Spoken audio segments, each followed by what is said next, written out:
What's poppin'? Welcome to my YouTube channel. I am Stony. I'm glad you guys made it. I'm glad I made it. Let's tap into the collective energy and see what messages you need to hear today.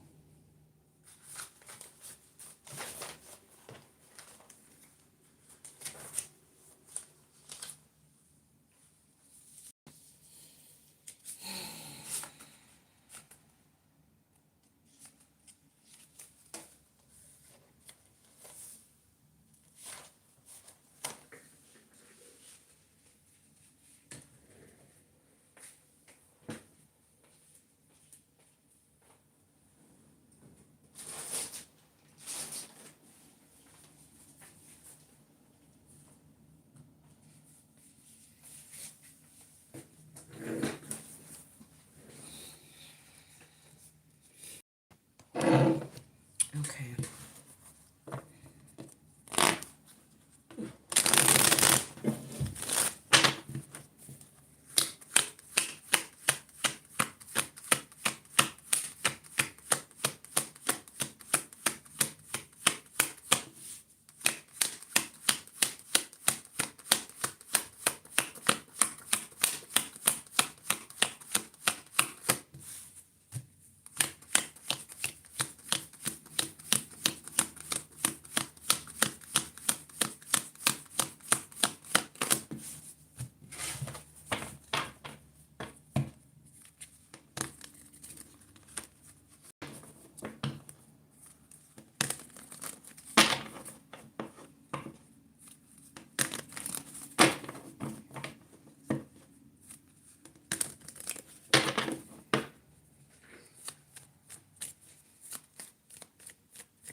Okay, wow.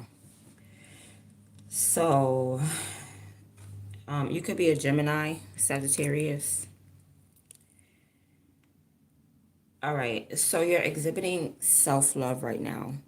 Okay, you're detaching from someone, from some type of relationship, some type of connection. Maybe you were telepathic with someone, but what's being presented in front of you is that somebody is deciding to like love themselves. There's some type of breakup or misharmony, misalignment, disharmony, misalignment. Somebody's values is off when it comes to like a balanced, fair connection. So somebody's like unfair in this connection. There's an imbalance. Yeah, somebody has not yet made a decision on who they want to be with. But what's being presented towards you is like somebody's detaching from someone. Okay, so this could be a detachment from you, or this could be like a couple that's breaking up. All right, so somebody could have made some type of maybe even a bad choice. Maybe they decided, oh, you know how that cliche goes, I chose the wrong person.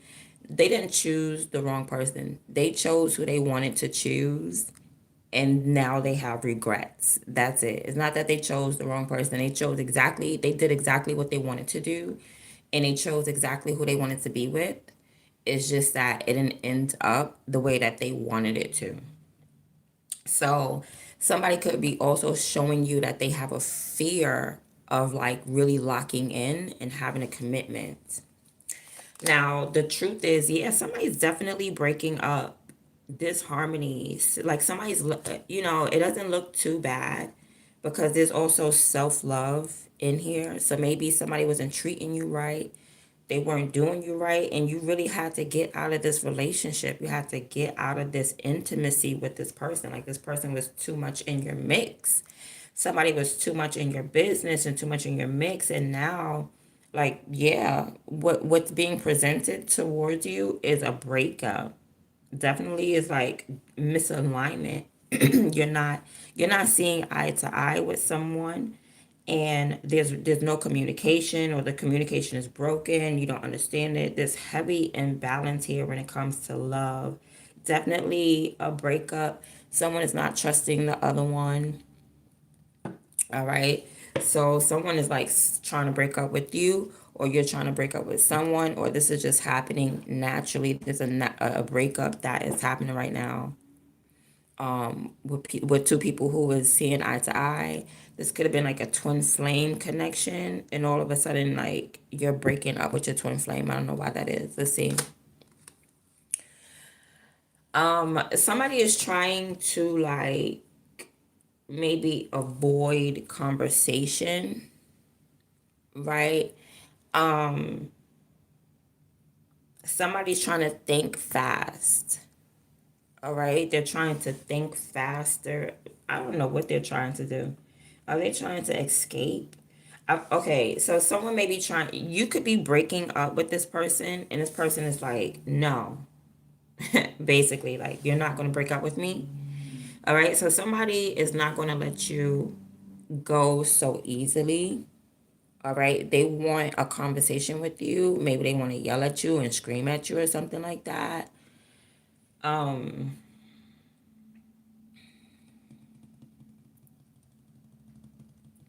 Like, this person, they just want to succeed for some reason. So maybe they want to talk to you to prevent this breakup, but they could be too late. Like, they're too late. You know what I mean? The feelings is gone. You know how people want to work on things when it's too late? Okay, so you're gonna feel it. You're not gonna be very happy about this breakup either. I don't think so. I think it's going to hit you in some, you're going to feel some type of loss. You are. But you're going to keep going forward. And I think this person wants to prevent you or stop you from moving forward, even though you feel like it's hard and it's difficult.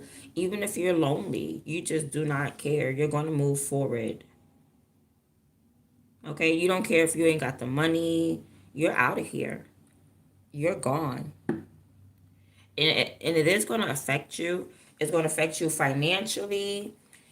Maybe your money is going to go down. You're going to struggle a little bit more. It's all right. Everybody out here struggling. Times going to be a little harder when you separate from this person, but it's all good. Your money is going to get lost. All right. Maybe you're going to have like lack of faith. Like, all of a sudden this person breaks up with you, or you guys break up, and now you're feeling down and out. Now you're feeling lonely. Now you're feeling out in the cold. Somebody could be homeless. Like, somebody's feeling defeated. All right. I don't know if this is you or this person. I feel like this is you. All right. So maybe, I don't know if breaking up with this person is a good thing or a bad thing. Let's see.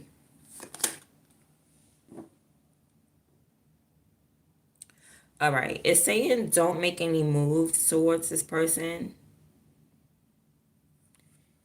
All right. So you're not gonna be feeling motivated. You're not gonna have any energy to go towards this person. So this may be lack of faith that you have. Like, it's like you're getting up and you're getting ready and you're going, but you really don't want to do it. You're really sluggish. You're delaying. Okay, you're slow. You're dragging your feet.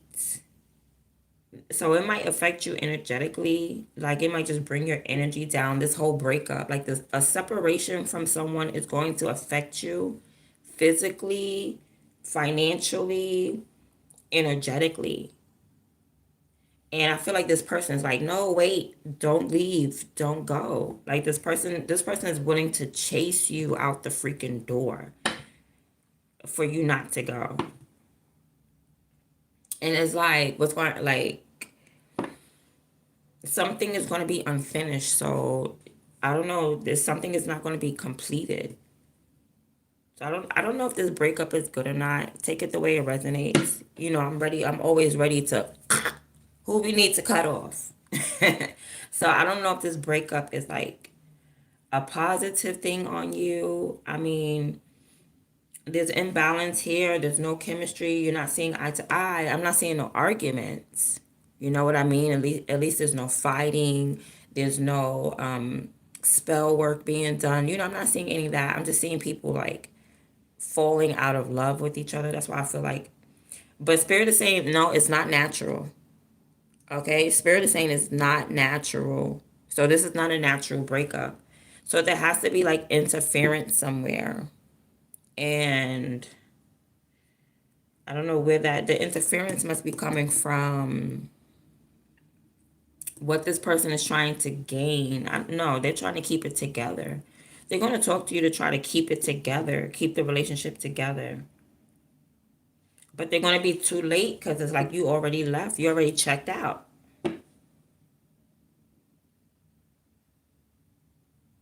And you're not feeling energetic at all. You have a lack of energy. You don't feel passionate to, I guess, to bring the relationship back together. You feel real weighed down.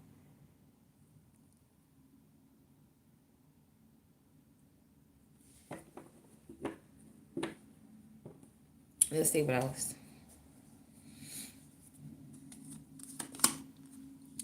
Okay, so we have a Queen of Cups.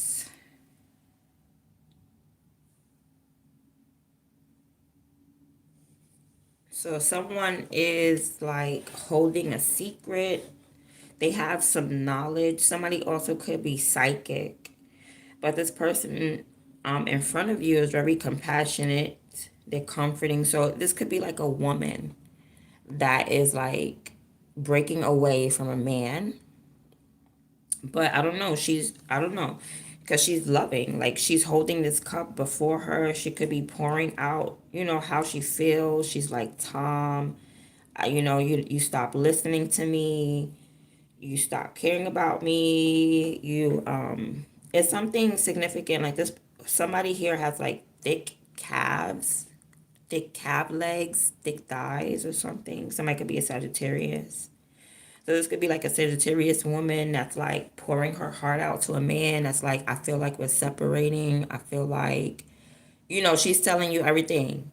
Everything. She's gonna tell you everything. He looky like a man. She's gonna tell you everything. Like, I know what he looked like. I mean, I know what he looked like.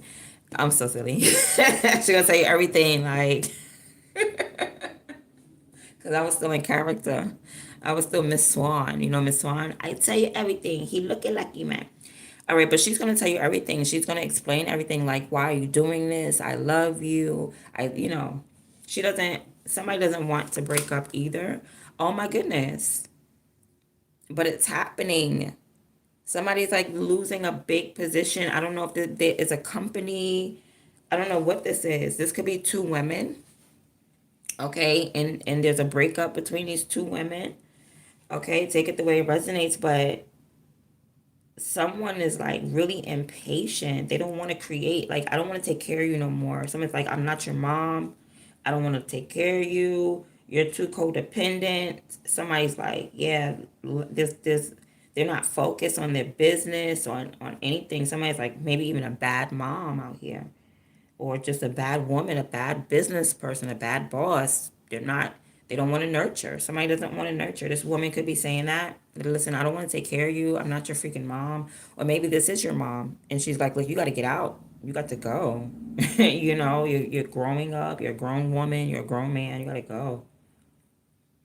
Yeah, definitely for sure. Like somebody is definitely is like they're being nice about it. You know what I mean? Like they're being care. Like they're not like, oh, it's over. They're not cutthroat. It's not a Queen of Swords. It's a Queen of Cups. So she's compassionate. You know what I mean? She's emotionally stable. She's gonna nurture you while explaining this, but she's not going to nurture you physically anymore. Somebody is going to like explain to you in a loving way that there's misalignment and there's misharmony and there's a disconnection and there's no more partnership. And physically, they're going to show you this. They're going to act on it. They're not going to give you any more money. They're not going to take care of you. They're not going to rub your feet. They're not going to kiss you. They're not going to be intimate with you. Somebody is definitely not pregnant. They don't want to have a baby by you. Anything like that. I don't know who's who. Just put your foot where it resonates, all right? Put your foot in the water that's warm, all right? I don't know. But so this person's like they're overwhelmed.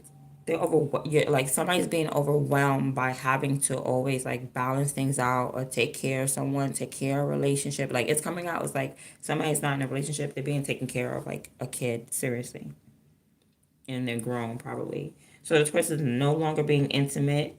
Somebody has like anxiety because of this. You know what I mean? Because they like constantly have to take care of something or someone in a connection, in a relationship. It's imbalanced and it's unfair and it's one sided. All right. It's not reciprocated. Like somebody's giving all their love and they're not getting anything in return. So that's where the cutoff comes in. But this person's going to run. Okay. This person's going to run and chase you down to communicate with you. Like, no, do not cut me off. Do not cut this off. Where you think you're going? All right. So it's like you're loving yourself more. You're detaching. Somebody's detaching and they're exhibiting self love. Everywhere I look is nothing but self love. So all four of these cards down here is self love. And it's like, but self love through like a choice. It's not just, okay, I feel like painting my nails today. I feel like going to the spa today. No, it's like I have to detach from someone so that I can take care of myself. That type of self love. Okay, so this person, oh my gosh, this person is very okay. So they're gonna be like really energetic. Okay, this person they could be trying to like keep two women because I'm seeing like a King of Wands and a King of Cups. So they could be trying to keep another woman, like you and another woman. That's why things are imbalanced because it could be the time that they've been spending. And what's going to happen is this person's going to end up spending less time with you. You're going to feel lonely. Somebody's going to feel lonely after this breakup. Like, I know you wanted to be exclusive, but now it's like not only are they chasing you, but they're chasing some Queen of Wands. Okay? Or maybe they see you as attractive. Okay? Perhaps you look more attractive or your energy is more attractive now that you are taking a step back. Because before you was like, this person could have seen you as a sucker. Somebody could have seen you as a sucker. Like, yeah, she gonna cook for me. She gonna clean for me. She gonna wash my clothes. I ain't gotta do nothing. She just gonna take care of me. That's not your mama. That's not your mama. Only mamas are obligated to take care of their children with no reciprocation. All right. So this person is like, they could be chasing you now that you're not a sucker. Okay, now that you're not a sucker, they're like, oh shit, I done messed up. Let me go get this person because you're more confident now. You're more independent. You're focused. You have a zest for life now. You have determination and you have a lot of joy. So now they're like, oh, let me go chase you down. All right. This person could be also be like trying to chase you down, avoiding another woman. It could be another woman chasing them and they're like chasing you. Okay. This Queen of Wands could be chasing them and they're like, nah, I want the Queen of Cups. Okay. Because it's like this Queen of Cups could be breaking up with you because they feel an imbalance for some reason. And it could be due to this Queen of Wands. All right. So either they're trying to have their cake and eat it too, or they're chasing you while another woman is chasing them. Let's find out. Yeah, you're gonna have your guards up, and it's due to this woman. All right, so you're gonna feel like a little less confident. Okay, so this person may want this other woman, so now you're feeling like competition. Okay, now you're feeling like energetically you're like, oh no, Nine of Wands. Like now my guards are up for real. You back with Jessica. I can't believe you're back with Jessica. You was like, Tom, how could you? You know what I mean? Something like that. So now your guards is up. Now it's like you're gonna be feeling lonely. Um, and now your guards are going to be up. You're going to be like defensive, and now you're very like pessimism about the relationship. Now you're like, oh my god, it definitely is not going to work. He could be trying to avoid this woman. I really don't know. He could be trying to chase you and avoid her. We're going to find out. But it's like you may feel her energy now, and now you have like a lack of motivation and stuff like that because you feel like you may feel like this person is competition. All right, I feel like Somebody's evil eyeing someone. So either this woman is evil eyeing you or you're evil eyeing this woman.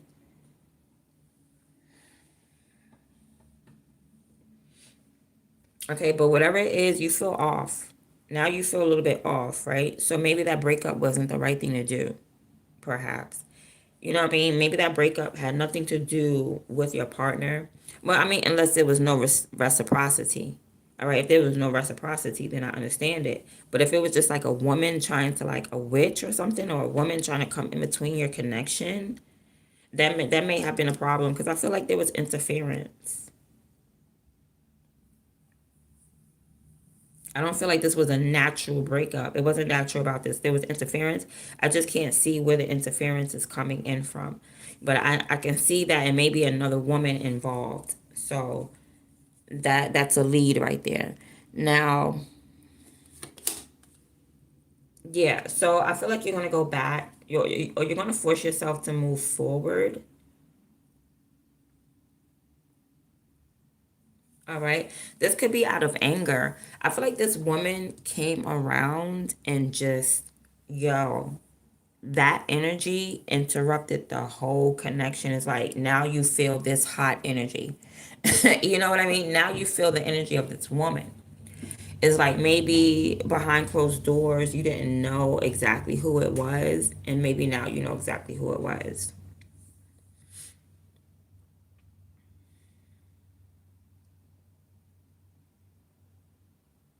Somebody could think that you're in a relationship with someone that you're not in a relationship. Somebody could be like looking, stalking your social media, thinking that you're in a relationship with and you probably broke up with this person a long time ago. It's like you can definitely stop looking on my page to see if me and this person is together because we're not together. All right, but I feel like something is upsetting you though. This female is upsetting you. I feel like you want to go head first into conflict, all right? Because I feel like somebody is trying to scare you or something like that, and you're like, "Oh, sweetheart, you're not going to scare me. Like I'm up for the challenge."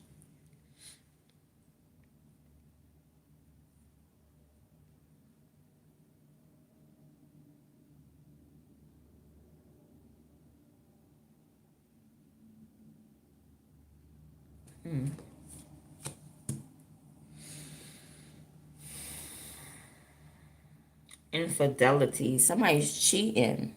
That's what that is. This could be two women in a relationship, and one of these women is cheating. Yeah, one of these women is not faithful, or a man and a woman, whoever. But somebody's partner is not partnering behind closed doors. They are cheating. Let's see what else. All right, so okay, somebody is gonna come back around. So this person's gonna come back around. Okay, they're coming back and they want to confront you. Okay, there's unfinished business. And they're gonna come back and they're gonna want to confront you.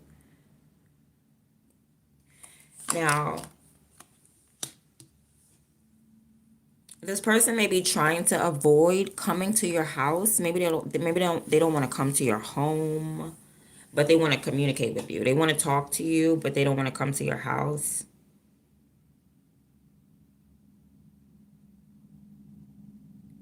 Okay, they feel like it's a breakdown in communication. They want to communicate with you so bad, but it's like maybe you're not talking to them. They're not coming to your house. They don't want to, maybe that's where the conflict is at, in the home space. Like if they come to your house, there's going to be a big argument.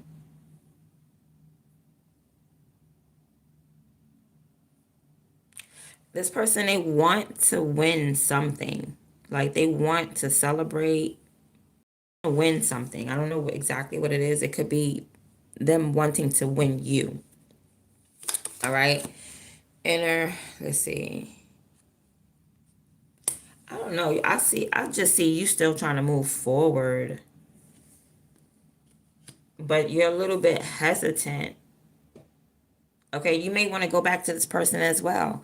So you want like some type of reconciliation. You're just hesitant because you want to be exclusive. Like there's a woman in your energy. You can feel this energy. You can feel the energy. And this man is uncomfortable. Whoever this is right here, they're uncomfortable.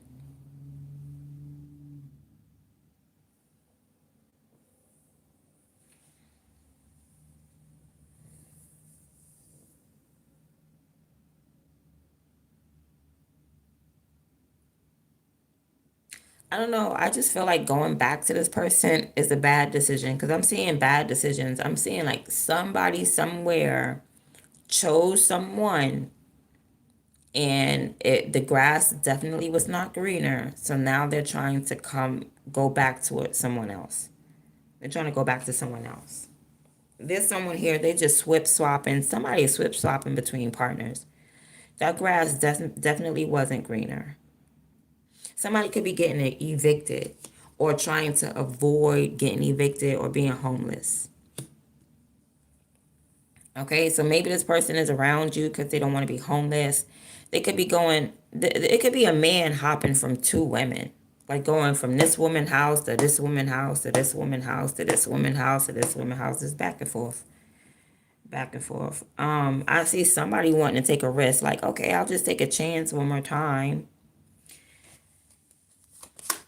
Heartbreak, look at that. Heartbreak. But it's in the reverse, so you're going to be feeling better from this. So somebody could have cheated. This could definitely be a divorce, but it wasn't natural. It was unnatural for the simple fact that I feel like a Queen of Wands interjected in this relationship. Now it's crazy because I'm only seeing two people out here, maybe three if we add this Page of Wands. So it could be like a Queen of Cups, a Queen of Wands, and an immature man, okay, who just go back and forth. Yeah, somebody going back and forth.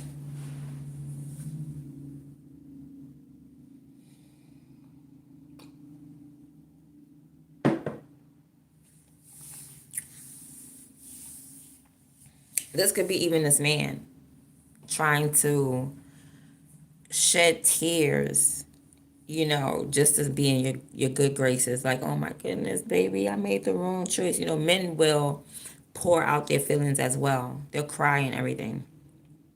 Or this is somebody crying with no tears. It's like it's just emotions, but there's no tears coming down. Like, where's the tears, yo?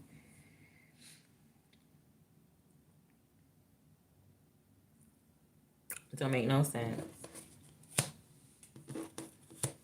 And this person has mad secrets. Somebody is meeting up.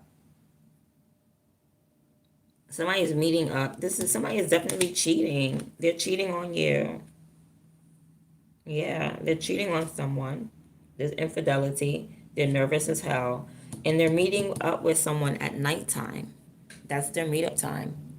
Okay, this person likes the dark. Love the shadow. They love the dark. So at nighttime, they're meeting up with someone. And that's what it is. You're feeling it. Your feeling is crazy because it's like you're probably feeling the other woman's energy. Okay, that's what it is. It's like you feel it on you somehow. It could be because in a draining way. You know what I mean? Like this man is sleeping with another woman, then he comes and sleep with you, but you notice that you don't feel energetic after lovemaking, after intimacy. You notice that you feel drained. You notice that maybe even your money it's like so something is being siphoned. It's like if this man is dealing with this woman, when he takes his energy to that other woman, it siphons your money, your energy. Like you get weak. And I'm not saying like it could be like literal, like just that energetic pull. Somebody's energy is way stronger, and you can feel it, and that's why that man is gravitating to the woman with the magnetic energy. Or it could be that once his focus shifts to another woman, you can feel that, and it shows up into your life through your finances. Like you'll lose $5. Okay. You ain't making as much money as you normally would. Like there's a shift, and you feel this shift, and you feel it energetically, and you feel it financially. It's because this man is dealing with this woman who masters energy, right? Or this man has mastered energy, but I like to keep it simple. Like if I see a female, it's a female, honey. If I see a queen of wands, it's a queen of wands. I'm not gonna say, you know, I just, when I read for the collective, it has to be that way. You know what I mean? If I read personally, yeah, it could be whoever, but ain't nobody got time for all that confusion. You know what I mean? So right now, yeah, it's definitely a woman here. And this woman has mastered her energy.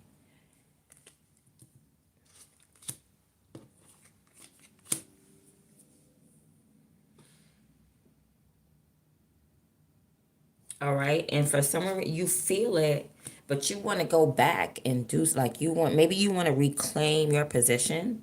Okay. Because you may feel like, okay, oh, you want to challenge me with my man. Well, I'm gonna go back and reclaim my position. So you're probably going to heal. I see somebody healing. Okay, it could be this Queen of Cups down here, because that's, so this Queen of Cups could be going back. She could be healing, like, you know what? I'm gonna go back and get my man type energy. Okay, because at first she could have been like, "Oh my God, there's another woman. We're breaking up. I knew it. I'm just gonna go." But then it's like she may have realized who it was. Like, "Oh no, it's the Queen of Wands. Oh no, I'm gonna get my man. We're gonna fight." Okay, so so somebody is like they're releasing the pain. All right, so that's what you're gonna do. You're gonna release the pain, because this breakup wasn't a natural breakup. There was interference, all right, from this magnetic woman. And I see you, like, you're angry now. Now you want to make moves based on anger. You're like, yeah, but you got to be careful because you're being reckless. I'm seeing recklessness. All right. I think that the anger is like it's healing you, because you're coming to realizations of things. So when you start to have understanding of things, it heals you, because healing is just understanding something. That's all healing is. When you heal, it's just because, oh, I get it now.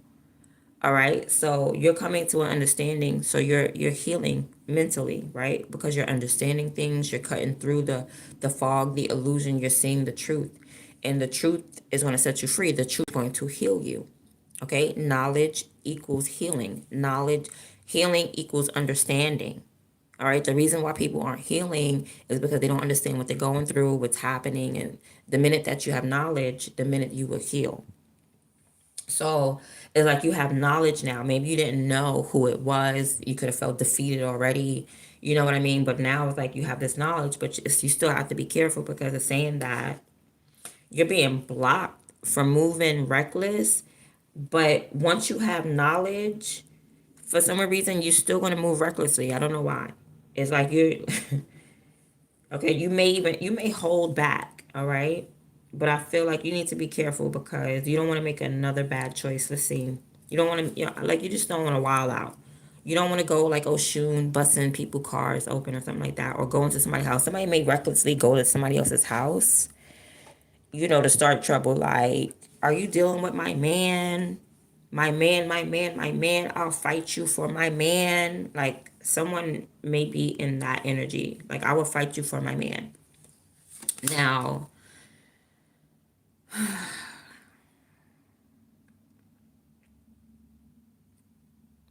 all right, somebody ain't cooking. Somebody hasn't been cooking for a while, or their cooking sucks.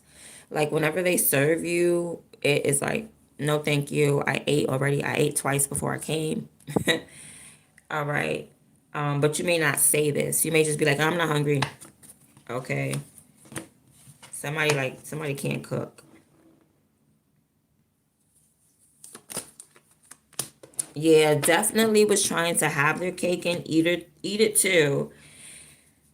But this person was like very unorganized. So this person was definitely trying to balance out the energy and their time with two different women, two of pentacles, but they failed. They felt overwhelmed. They were sloppy.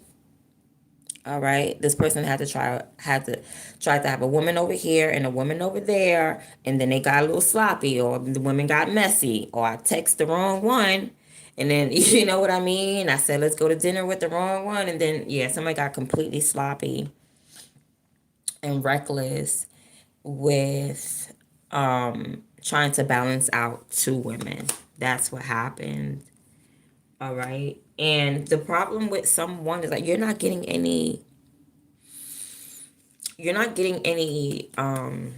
very impatient and you're not getting any visions. I mean, somebody is like moving really reckless. I feel like it's this woman. I feel like it's this Queen of Cups. Like I feel like you're irate. You're like, F this. I don't need no vision. I'm about to just go beat this person up. I don't know.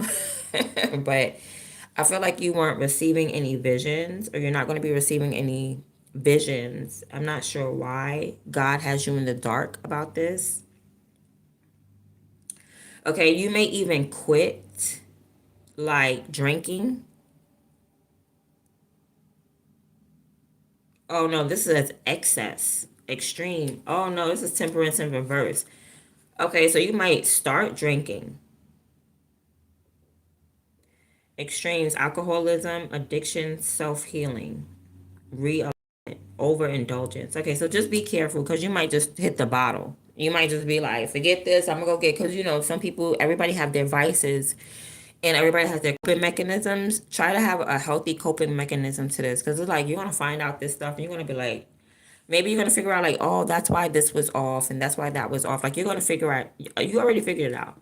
I feel like you already figured out like, oh, okay, that's why my energy was off, because it's a female who mastered her energy, who's like pulling, or things are being handed to her from this man. Like I said, this man was siphoning energy, but I don't think he was like pulling energy from one woman and giving it to the next. No, he wasn't siphoning energy like that.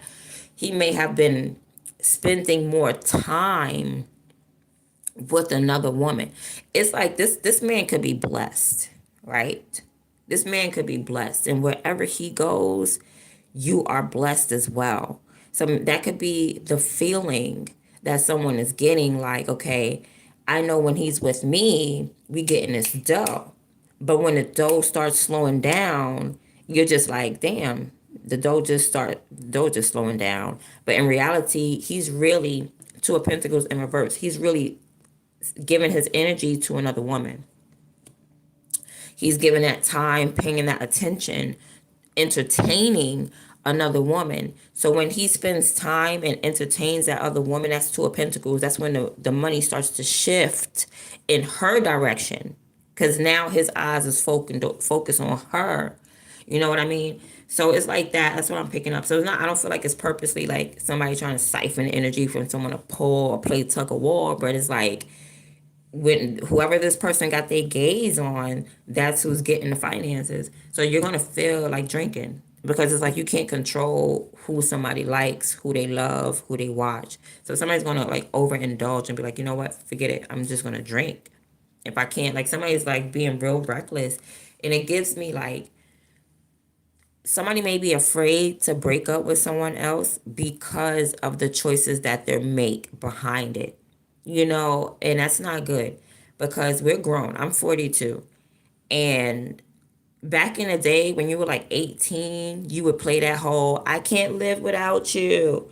I'm going to hang myself. I'm going to do this, you know, I'm going to I'm going to, you know, whatever. I'm going to drink bleach. I'm going to whatever. You know, when you're like 18, 19, you do that. Not in no 40. At 40, 50, in your 30s, that's wild, insane. That's like a lack of self-love. That's a lack of self-love if someone wants to detach from you and you're like, yo, I'm gonna harm myself. Do not do that. Do not think like that. All right. That means you don't love yourself. You know, and it starts to be codependent. But I feel like this person's like Somebody's going to drink. They're going to be like, fine, I'm just going to get a bottle of Patron and take it to the face. Get a bottle of Don Julio, take it to the face. Okay, that may be someone's way of healing, but it wasn't. You knowing what's going on was your way of healing. But it's like now you can't handle the truth. Somebody can't handle the truth. Yeah, wow. They lost faith. Oh my goodness. It hardens my heart because it's like somebody definitely lost faith. I'm seeing 2 cups being poured or something like that. Somebody could be going to the bar, to the club, out clubbing and stuff like that. But they lost their faith. They feel discouraged. They're insecure now. This woman is insecure. She feels disconnected because and she stopped praying. So this woman had faith in the connection until she found out who it was that her partner was dealing with. And now she's like removing this woman may have went and even cheated on this man as well. Like paybacks. You know what I'm saying? Like you cheat, I'ma cheat too. Okay. But it can't be that way for a woman. Women are not built or designed like that. We're not. We're definitely not. If you're gonna go cheat, that better be the man that you're moving on with. Because we as divine feminines, we don't play them games. So somebody's playing a game here. Somebody's playing this energetic game, and what they're trying to do is they're trying to keep up with another woman. Because this woman she's like a queen of wands. It's a queen of wands and a queen of cups. And I feel like someone may be trying to act like a queen of wands, like be attractive, be sexy, but it's not on you, it's in you. It's just who you are naturally. So this person is like they're coming out of character. They're definitely coming out of character, and it's going against everything they're wishing for, hoping for, and praying for. This person is losing their faith in the Most High, and that's not good. That's not good. Then that means there is no understanding. That means this person is losing their mind. Okay? Not in a crazy way. I'm not saying crazy out here, but I'm saying like, see, there's 2 different deaths. There's a mental death, and then there's a physical death that follows. And that's what the devil tried. That's what the devil aimed for in the beginning. He aimed for that mental death, the disobedience to God. Once I can obscure your mind, I got the rest of your body. I got you. Once I can control your mind like a puppet, I have the rest of your body. So this person is like losing the good part of themselves. You know what I'm saying? They may be going to the shadow. They may be going to the dark side. You know what I mean? Losing that faith in like saying, you know what? Good girls don't win. So now I'm gonna be a baddie. I'm gonna be a bad girl. Somebody's turned into a baddie because of this. So now they want to drink, they want to party, they want to hang out, they want to, mix and mingle with celebrities, but on a dark side. They want to be in that the VIP. They want to get the baby oil, all right, with Diddy, on the wrong side of the tracks. It's like, no, no, you know. So look, I told you, the devil, somebody's like very codependent. They cannot live without someone, and that's not good. That pisses me off, actually, because it's like, whether it's a man or a woman, because men try to pull that whole thing too. Men be out here, but I think it's mostly women, that do that whole, I'm off myself if you leave me. Codependency. Somebody is codependent, and that's not fair because that keeps 2 people together who really don't want to be together. You know what I mean? Because somebody feels obligated, like, damn, I can't even leave this woman because I leave this woman, she's going to slit her wrist. That type of energy is not good. I can't tell you how much it makes me cringe, how much it disappoints me and upsets me. Okay, so we have to do a reading on self-love for someone. All right, and we're going to go through the things that you should love about yourself, and whatever gifts and whatever talents that you have, so that you could practice your gifts and your talents, and you won't have to worry about someone leaving you, coming and going. Okay, because you're going to be solid. So I don't know who this is or who this for, but I'm going to talk to everybody. Everybody's getting a talking to. Everybody. I'm not discriminated. I'm not on nobody's side. I'm not here to be on nobody's side. I'm here to deliver a message to everybody. All right. So yeah, somebody's in this energy of codependency now. Now they can't let you go. They don't want to let you go. It's the healthy relationship is leaving and it's becoming an unhealthy, toxic relationship now.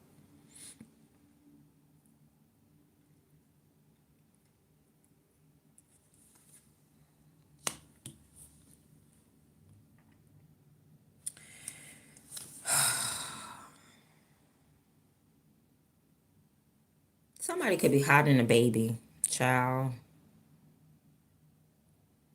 Somebody is hiding a baby. Okay?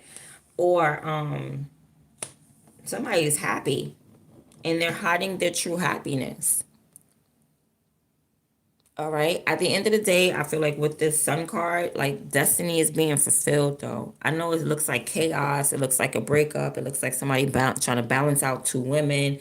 Energy is being siphoned from the left to the right. Money is going up. Money is going down. Everything is, but this is what's supposed to be happening. This is destiny. Like that's crazy. Like this is right confirmation. This is destiny.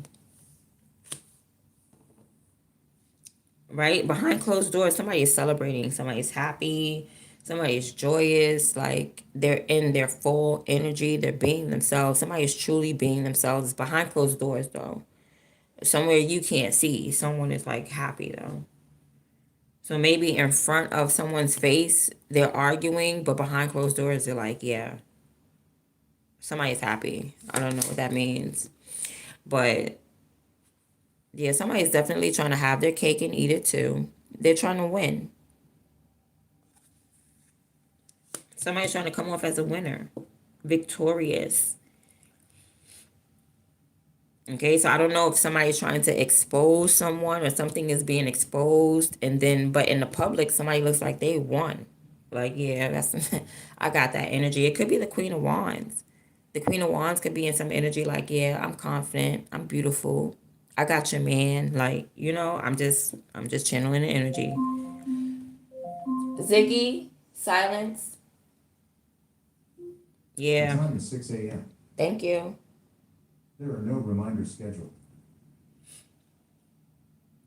All right. So somebody could definitely be in this confident energy. Like, I got your man. I'm just channeling the energy. Please do not kill the messenger.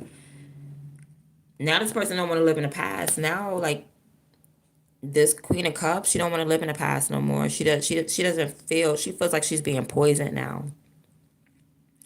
She feels like she's being neglected. She feels like she's being poisoned. And emotionally, yeah, this is going to affect you emotionally, whoever this is. Now they're going to be living in the past. Like, dang, I remember when we did this, I remember when we did that, and this person's going to be moving on. Whoever this codependent person is, they're going to be living in the past still.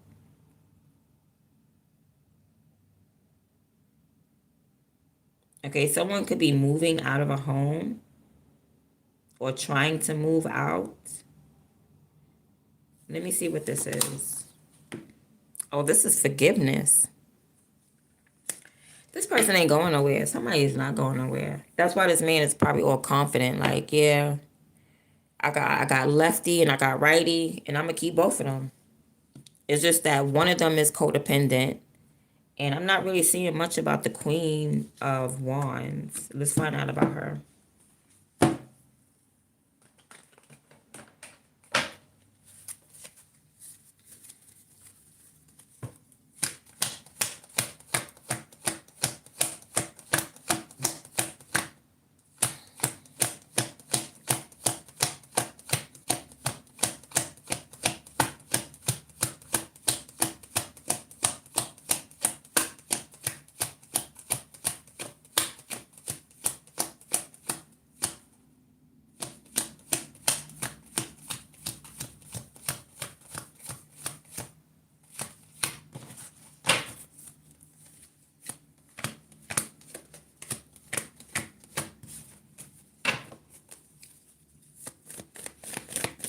Cause why is she here, Ike?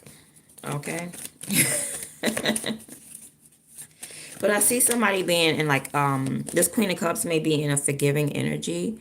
So she's like trying to rebuild the connection, but it's like she's always going to try to rebuild the connection. No offense, because she's codependent on this man. She can't live without him. She's going to die without him. You know what I mean? Not necessarily, but that's how she feels.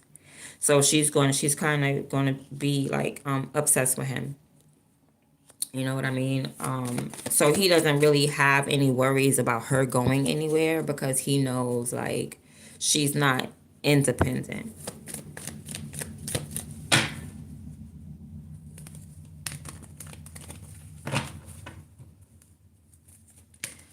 So let's find out like what is this? What's up? What does the Queen of Wands have to do with the situation? Let's find out like does she even know?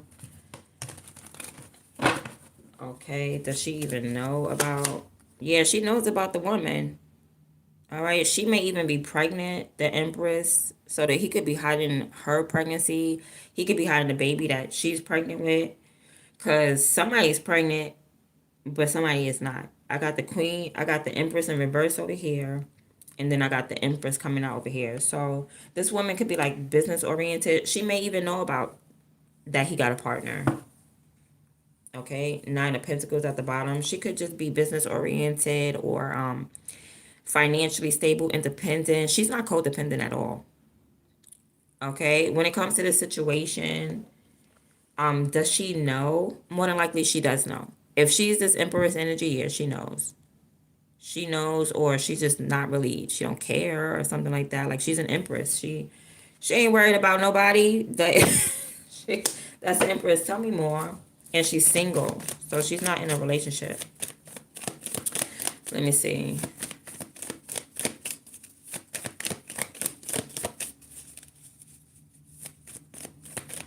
Okay, so an Empress is going to know because the Empress is a businesswoman. So, she's about schedule and timing.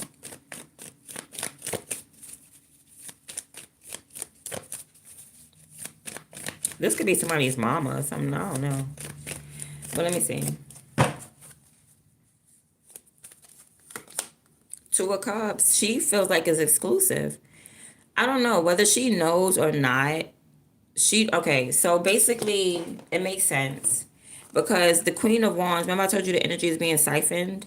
I don't know if she knows or not. She may think that because this is like exclusive. This is like I don't see nobody. Even if you like, so therefore she doesn't know. She probably don't know. But the Empress is going to know because I'm going to look at your schedule. Like if you're not hanging around me every single day, but that's the thing. That's how the energy is being siphoned. Because look, the Queen of Wands got the Empress and the Two of Cups upright. The Queen of Cups had got what? The Two of Cups and the Empress in reverse. That's how you can see the energy is being siphoned. You get what I'm saying? Because it's reversed. You got the Empress and the Two of Cups in reverse, but you got the Empress and the Two of Cups upright for the other woman. So that's why it's like somebody's taking attention off of one woman and giving it to the other one in her business and her company or something like that. Yeah, the energy is being redirected. So this Queen of Wands, she really don't got no problem. Yeah, look, even the Temperance, she's patient, she's getting her visions. This other person is not. Temperance in reverse. Not getting any visions. They thinking about drinking, alcoholism and stuff like that. Can't see clearly. Not understanding the messages. The discernment is off. This woman's discernment is on. Yeah, she thinks she got chemistry with this person. She thinks it's just her and this person. I'm pretty sure she knows something though, because I'm telling you. Oh, yeah, Empress. She don't know nothing. I keep thinking she knows something because the Empress is smart. She's gonna know, but that's the whole thing. Like he may be giving more attention to her, so she doesn't know. She can't tell. She's like, what? He's been spending all the time with me. I didn't know he was taking away from another woman to give to me. Yeah. That's wild. That's crazy. Give me something else about this Queen of Wands. One more thing. I don't even have nothing specific to ask. The Emperor. That's partners. He is partnering up with her. That is partners. That's Empress and Emperor. Two of Cups in the middle. He's partnering up with that woman, and he's not going nowhere. He's staying solid with that one. Wow. Like they finna be two bosses together. So he made his choice. I feel like he made his choice. Five of Wands at the bottom. I'm sorry, Five of Swords. Five of Air. Yeah, he made his choice.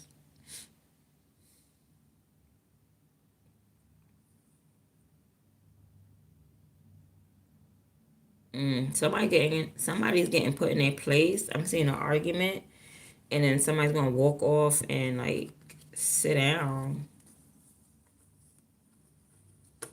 This woman will always come back to this man. It don't matter what this man say. This man probably could say anything to her. Like sit your stupid ass down. And then she like, all right, I'm gonna sit my stupid ass down. But we still gonna make it work, right?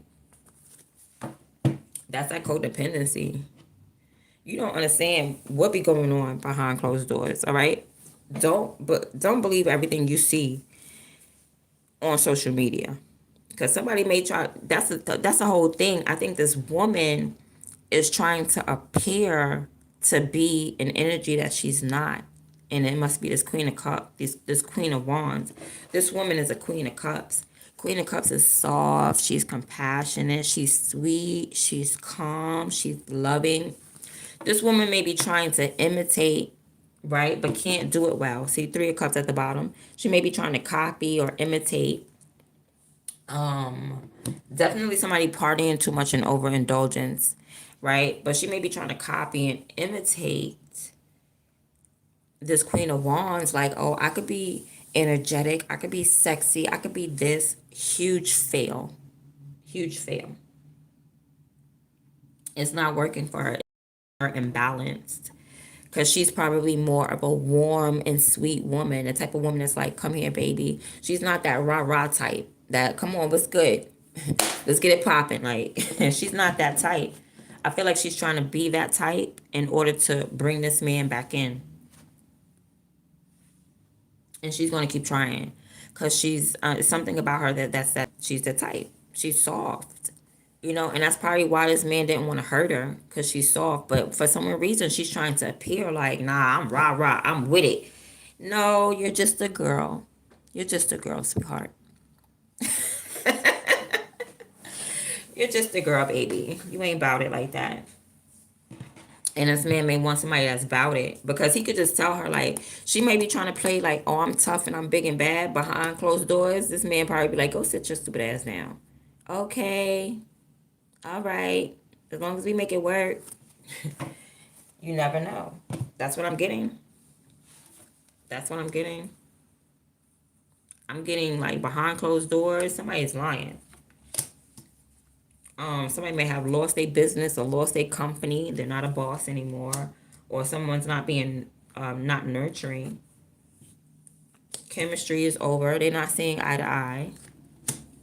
Somebody's actually happy about it. Destiny is being fulfilled, but you don't know. Somebody's very straightforward. This could be this man. Okay, finally a man came out. King of Swords. This could be this man. Very cutthroat. Like, she's all like this to this man. She's all like, oh, but baby, and I love you so much, and I want to take care of you, and I just want to love you and hug you and squeeze you like Elmira all day. And he's just like this. There's no match. He's like, okay, thanks, babe. All right, babe. Cool. Yeah, what you cook? You ain't cook? Cool. No, I'm good. I'm chilling. And she's just like, but I love you from head to toe. I love your toes, and I love the way they curl, and then I love your brown skin. You should just let me lotion your feet, and I love your legs, and I love your knees and your kneecaps. Look at the dent on your kneecap, baby. I just love you, and look at your thighs. Oh my God, can I sit on top of you? Can I hug you? Can I love? And he's just like sitting there like, yeah. All right, no problem. Okay, word. You know what I mean? Like, he's ready to cut her off. Like, he's not in love. I'm sorry to say. There's no more love in this relationship. Definitely moving towards this Queen of Wands. Definitely showing up as a partner for the Queen of Wands. Okay, and old girl ain't got no energy no more. So it's like her energy was just based off of this man. You know what I mean? So it was fake happiness. Like she wasn't. That's crazy because you got to be happy with yourself. You got to be happy with yourself and by yourself before you can get with anybody. Because the minute that they want to take the sunshine, because you got the moon here and the sun, how they showing up at the same time? Okay, whatever's hidden is about to be exposed, honey. Everything. But it's like you cannot allow somebody to take the sun out of your world. No. You are the sun. You know what I mean? You're the wave. You're a whole vibe. Even if you don't feel that for real, just think of something. I'm pretty sure you're funny. You have funny jokes. You're a whole vibe. Okay? Even if people don't laugh, if you laugh at your jokes, that's all you need. Your whole vibe. Like what you mean? I'm mad funny. Like y'all don't know what y'all missing. Shoot. Somebody needs to be confident. They need to celebrate themselves more. Okay, give me 1 second. I need some chapstick, y'all. Yeah, so they finna partner up. I don't know what else to say about this reading. That's what's going on. Put your foot where it fits. This person, they always gonna want to try to rebuild, and that's crazy. That's not healthy because this man is basically, he might not curse her out or say something, but it might just be like, nah, I'm good. Like, nah, get out of here. You know what I mean? And she's like, okay, there's still something to build on, right? Like, no, there's not. There literally isn't. All right. Let's see what else. Is there anything else that we need to know about this connection? Somebody's lying. Yeah, this person's just gonna keep sneaking, keep lying, keep hiding. They're telling you to shut up and sit right there so that they can go sneak away and be with this other woman. Or they may be sneaking away from the other woman. That I feel like, I don't know. Does this person want a partnership with anybody? All right, they look, the emperor. He's hiding the fact that he done partnered up with someone else. Someone may be living like double lives as well. And this person is making plans right now. They're making plans. They could be making plans to leave the home or leave somebody's house. They could be preparing to pack. And it's going to affect, you're going to be sad. You're going to be very upset about this. This person's going to fall into depression. I don't want that to happen. Shit. Oh, okay. Okay. She's not going to fall in. She's going to go to the dark side. She's going to meet his king. Okay. Like he's in the King of Swords energy. Very direct. Right? She's all loving, like, oh my God, baby, what you want to eat tonight? I'm making chicken. I'm making barbecue chicken. Your favorite? He's like, yeah, I am good. Whatever. She is going to, the minute that she sees this man packing, or she's going to feel like the energy is still going to be pulling away, or he's going to be packing his stuff, getting ready to move or leave out her house or something like that. Child, she going to go through depression, but this depression is not sending her to off herself. It's sending her like to the dark side. Like she's going to come back a big bitch. She thought he was cutthroat. Oh no. She is Freddy Krueger with it. She cling cling. Okay? Ching cling cling. 1, 2, this female's coming for you. Okay, because she's turning into the Queen of Swords. She's meeting his energy. Like, she's like, I'm going to still be your partner. You want to be bitter? We're going to be a bitter ass couple. Like, she's not going nowhere. She is so willing to adapt. That is so unhealthy. It's so crazy. But she is so willing to change and switch up to adapt to be everything that she thinks that this man wants. But it's the energy of this is his soulmate. Okay, this other woman is not just like a regular Queen of Wands. This is his soulmate. Okay, Emperor, Empress energy, they're soulmates. So it's not like he's just up and leaving.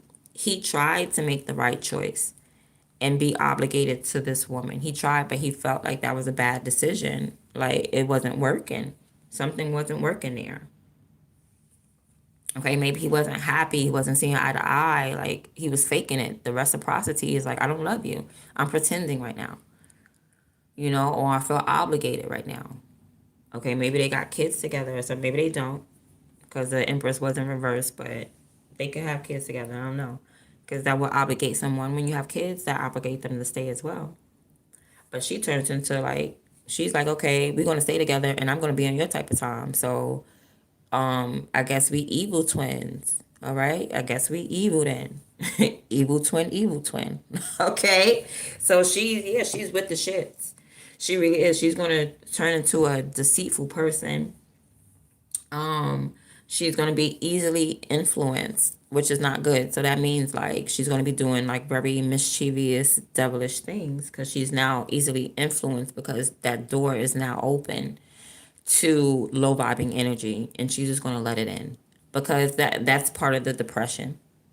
All right, so she's going to be real cold hearted, really cruel, really bitter, narrow minded. Even she's not going to be balanced, not going to be understanding, selfish, and everything's going to be unfair. And she's going to have very low tolerance, no patience. She's going to be easy to break. All right. She's trying to be a queen of wands. That's what she's trying to be. All right. But it's not going to come off as a queen of wands because the queen of wands, she's mastered her energy. She don't just flip on anybody. Don't nobody control her. This when you try to be a queen of wands, which is this queen of swords in reverse, that's when you just gonna flip for no reason. Okay, a pin is gonna fall and you're gonna be like, "Ooh, yo, yo, yo, yo," and that's not how a queen of wands works. Queen of wands, they're a master of war. That's Aries energy. They're the god of war, and that's what this emperor is as well, the god of war. So it's like he notices the Queen of Wands as the god of war and he wants to come in and come through as that masculine energy so she can sit in her feminine energy. He wants to work with this other woman. All right? That's what he wants to do. He wants to work with this other woman. Um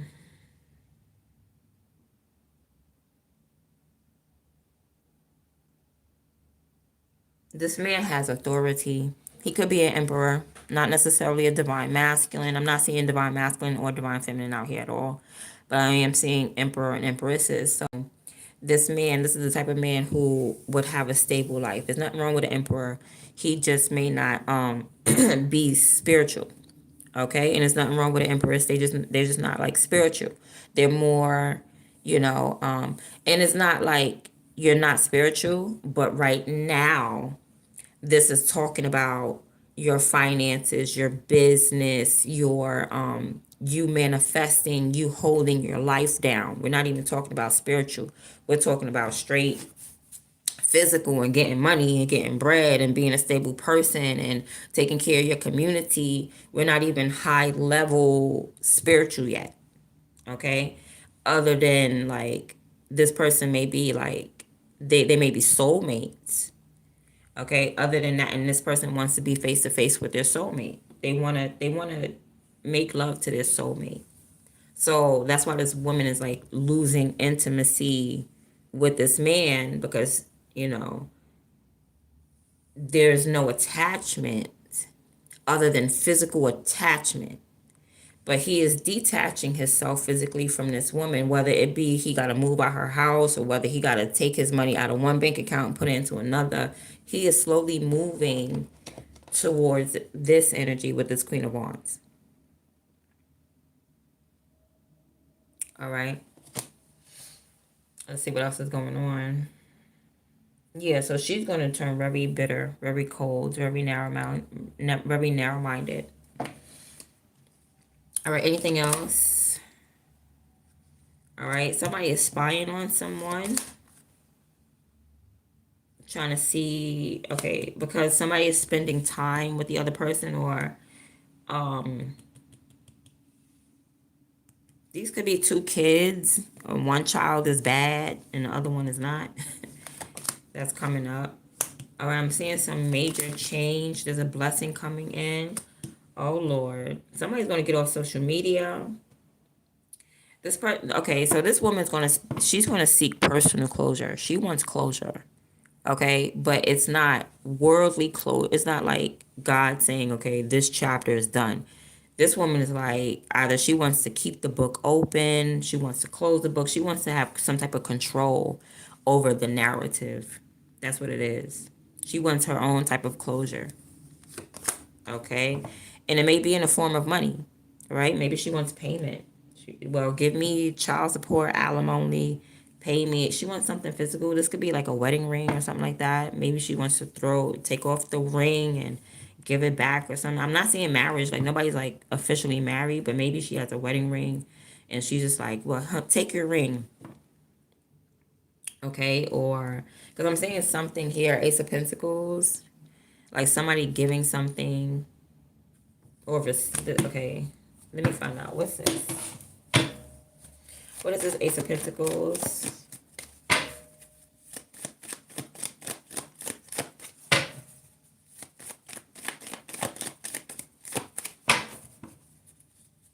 All right. This person could be going back to an opportunity. Like, okay, so somebody chose love over money. So now they're going back to choose money over love. Somebody's going back to the drawing board. What is this Ace of Pentacles? It's like somebody's finally like, okay, well, I'm going to choose myself then. I'm going to choose me and my gift and my finances. Like, you should have been chose that to begin with. So, like, somebody's going back to the drawing board. What's the Ace of Pentacles? Queen of Cups. So, it's her. So she has, like, a secret, or maybe this is, like, a promise ring or jewelry or something that she's been hiding.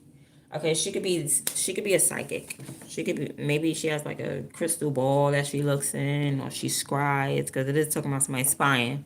So she could be scrying, spying, looking at her crystal ball, watching you online and you're not even online, or she's not online or something like that.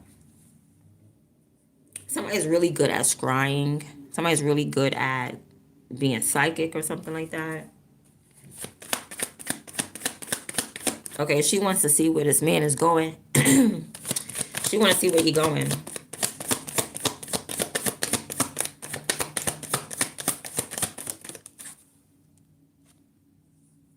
She want to see where he's going. She may want to poison him, or she may want to reconnect with him.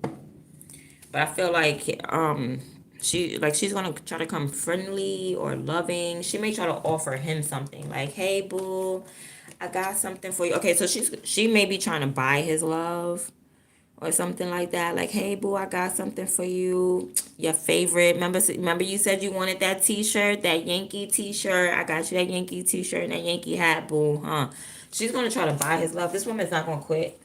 She's not gonna stop. This man gonna be like, "Oh my God, thanks."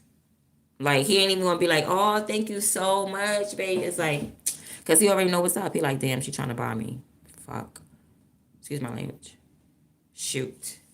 Yeah, she's gonna try to buy his love behind closed doors, though. It's not gonna be publicly. You know what I'm saying? It's not gonna be something maybe that he gonna flex in the public, or she not gonna do it in the public or something like that. What is this? I know she's seeking personal closure, so she's gonna try to buy his love. What's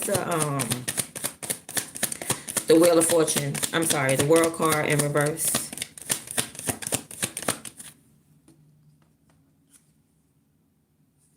Still lack of energy. The same unnatural. So she's trying to close it unnaturally. I told you, somebody's trying to close a cycle unnaturally, open a cycle unnaturally. It's too many things that's unnatural. Excuse me. It's too many things that's unnatural that this woman is doing. She needs to only do things that's going to, like, if there's no energy behind it, then don't do it. It's not your passion. Like she's trying to take her energy and her passion with reconnecting with this person, but she's lowering her energy because she's getting to a point where she's begging. You know what I mean? It's like it's begging now. It's like, I'll get you this. I bought you something. I need, like, that's what a man should do. Men should do that. Men should be like, damn, boo, I got you this, I got you that, to make up. Not a woman. Women don't need to buy a man things to keep him.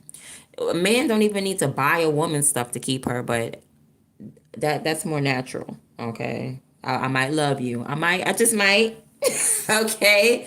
Because men are providers. I mean, that's part of it. That's a part of it. It may not be the whole part, but a piece of it, of that cake, is you being a provider. Okay. If you got that slice, me personally, if you got the provider slice down, I'm on your side. Okay. We could work through the love. We could work through the love. But it's like that's what she's trying to do. Okay, confirmation. We could work through that love. I could learn to love you.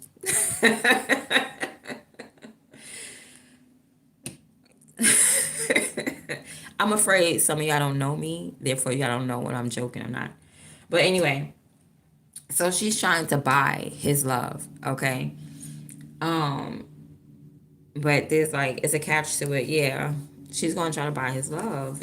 But it's not natural. It's not a natural object or it's not a natural offer. It's something behind it. You get what I'm saying? It's not out of love. It looked like it was some caring put into it, but it's someone who is buying your love. Okay? Anybody, K Michelle, anybody want to buy a heart? It's like she's like, I'll buy your heart. She must know what gets this man. Okay, maybe this is a man that likes money. Okay, what person don't like money? Okay, women like money, men like money. We all love money. All right. So she's gonna try to use money to buy him back. She's having some type of unnatural closure. She's seeking a personal closure. Has nothing to do with doing the right thing.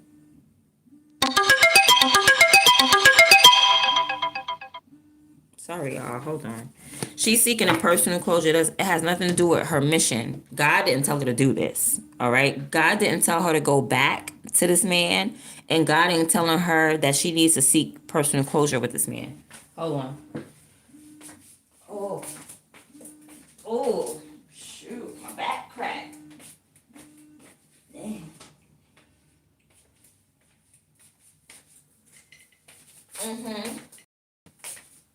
God didn't tell this lady to do none of that. All of this is unnatural.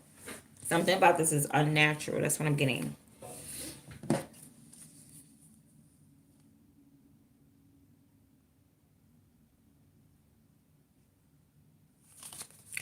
And she's being urged to not even take action towards this man from the beginning. Because like I said, the breakup wasn't a natural breakup. It wasn't just two people falling out of love. You know how sometimes you just fall out of love with somebody, you grow up, you realize that this person is different, and that's why a lot of marriages don't last, because it's like you have to relearn your partner because everybody's growing up. Like outside of being with someone, we all have our own experiences. So when your husband goes to work or goes out golfing, whatever, they're experiencing life through their perception and they're growing on their own. And the same thing for a woman. When you go out there and you experience certain things and you start to grow and your mindset start changing. And I feel like when people are married, they can transform right there while being together, while being in the same room. They can be in two different dimensions and start to just grow and elevate differently. So when they come back together, it's like you don't even know your partner anymore. Like, you know what I mean? You don't know them, they don't know you. Sometimes it's like that. Sometimes people are just the same all the way through.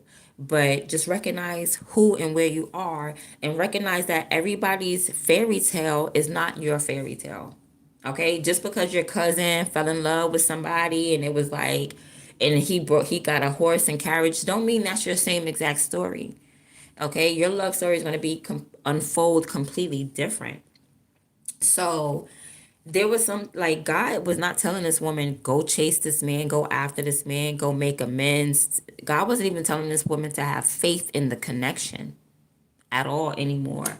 God is definitely still not telling this woman to go have personal closure.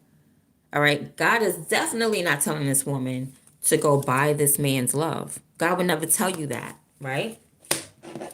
When God gives her something, she's supposed to build on it. She's not even going to do that. And that's a test. She's being tested and she's going to fail the test with the world card in reverse. Why is she going to fail the test? Because God is going to give her compensation for her heartbreak that she's then going to take to this man and give it to him. That's not what God gave it to you for. God gave it to you so you could build and be independent off of it. Not so you could take what he's blessing you with. Because I do see a blessing coming in. Look, the Wheel of Fortune, a blessing is coming in. It's going to fly over this person's head. This woman's blessing is going to fly over her partner's head and everybody's head and go straight and directly to her. But it's like she's going to fail the test because the blessing is for you alone. When God separates you from somebody and then he blesses you, it's not for you to call that person back in for your blessing, because if that was the case, he would have blessed you when y'all was together. All right. So it's not like it's a sad ending for everybody. Stop thinking that just because you separate from someone, oh, their life is going to get miserable and your life is going to be, you know what I'm saying? Sometimes it's a happy ending for everyone as long as you learn the lessons. And this person's not learning the lessons of independence. They're not learning. This woman is not learning. She's going to go back and she's going to, hi, God just blessed me with $1 million. I just wanted to give you some. And the relationship is still not going to work because God didn't send you to go do that. He sent you to make a way for yourself, a brand new beginning for you. Yeah, Page of Pentacles at the bottom is like this person still wants to go and share it, wants to beg or something. Beg for time, beg for attention.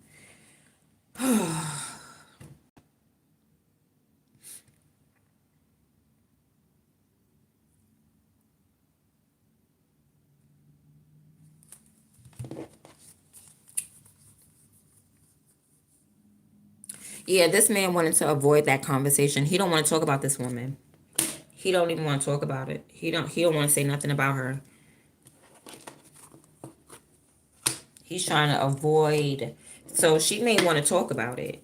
She may want to talk about it. You know, she's expecting this man to say, damn, baby, I done messed up. Yeah, I cheated. My fault. My bad. He's not saying that. He don't even want to talk about it. He don't want to apologize or nothing because he's not sorry.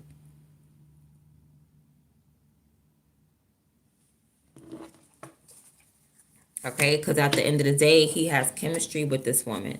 So he don't even want to talk about it. You know, he don't want to explain. There's nothing to explain. He don't want to say, oh, damn, baby, you got me. I'm so sorry. No, he don't want to say none of that. He just want to live his life free. But he's not even doing that, I don't think, because he's still sneaking. Why are you still sneaking? Why are you still lying? Like, somebody's still lying. Still lying. So anyway, so she's gonna try to buy his love. She like, okay, well, he ain't break up with me. He may got 2 women, but I'm ready to fight. I'm ready to battle. She wants to battle financially. Okay, so it's not spiritual. Don't worry. There's no black magic. Not yet, anyway. Okay, so there's no black magic being used in this reading right here. The only fight is like finances. Oh wow, I bet you can't buy him his Jordans. Go ahead and buy him his Jordans then. I could buy him his Jordans. Boo. Boo. I got you them Jordans that you wanted. Remember them new Jordans that you wanted that you always said, child, you wanna try to buy this man. Cause she know he like money. And maybe that worked in the past, but it's not working now. Cause he's elevating. He's growing, he's learning, he's changing. All right, let's see. Is there anything else we need to know about this reading? Somebody's gonna be talking smack about you though. I don't know. Somebody's gossiping. I don't know if this is me because I did say somebody was begging. Somebody's gonna be gossiping, but what you don't know is that.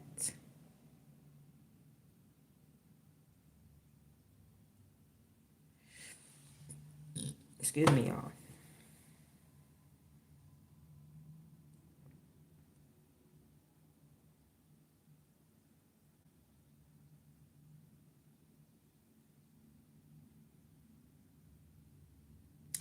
Yeah, somebody.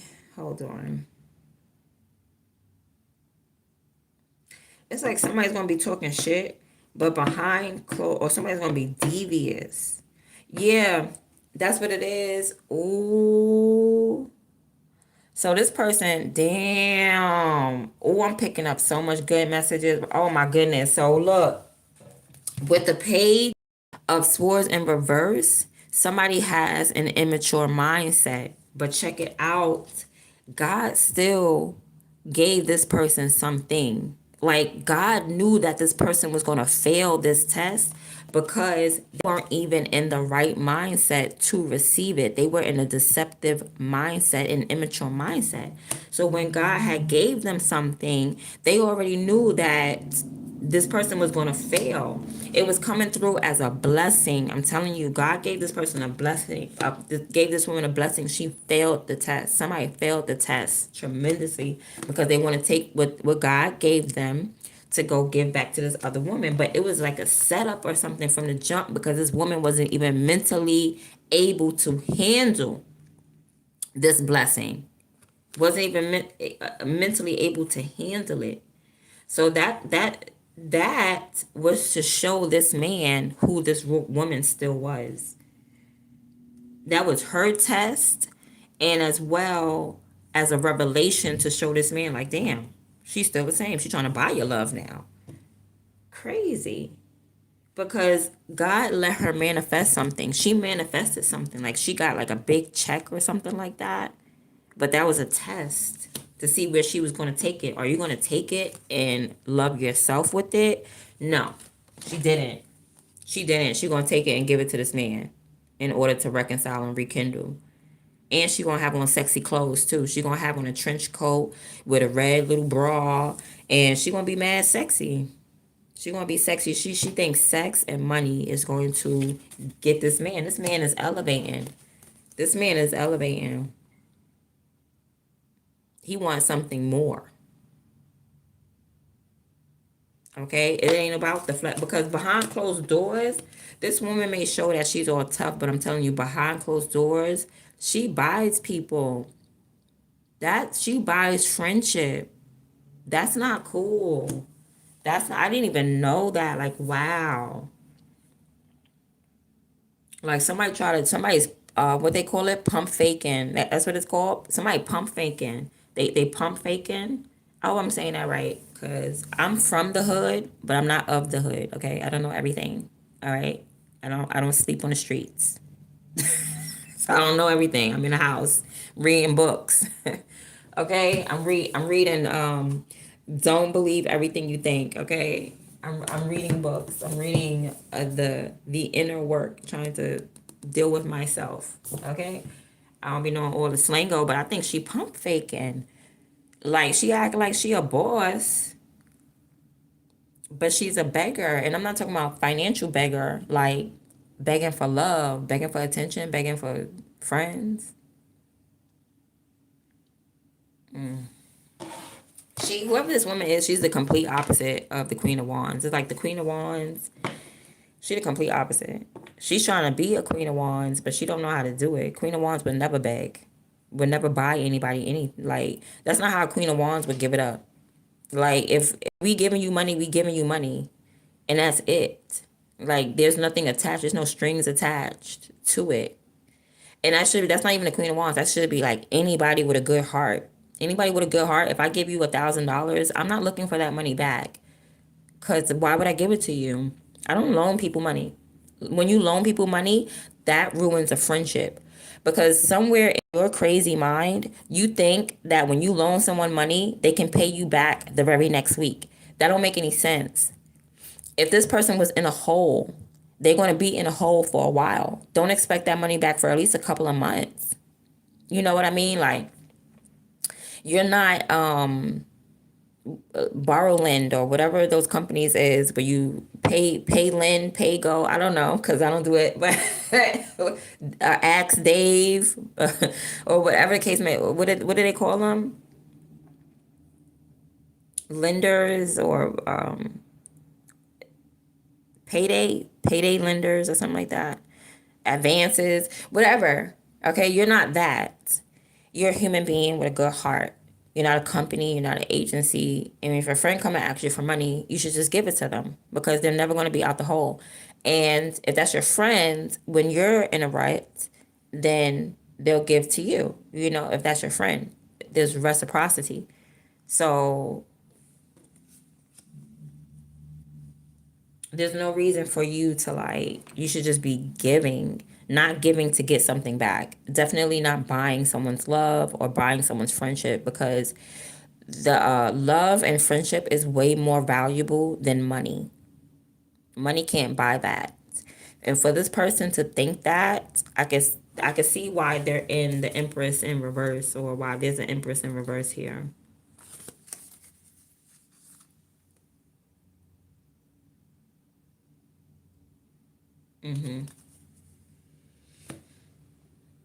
Somebody's business is not taking off and they're really quiet about it. I think it's this woman. I don't know where she's getting the money. She's getting the money though. Oh, because God blessed her.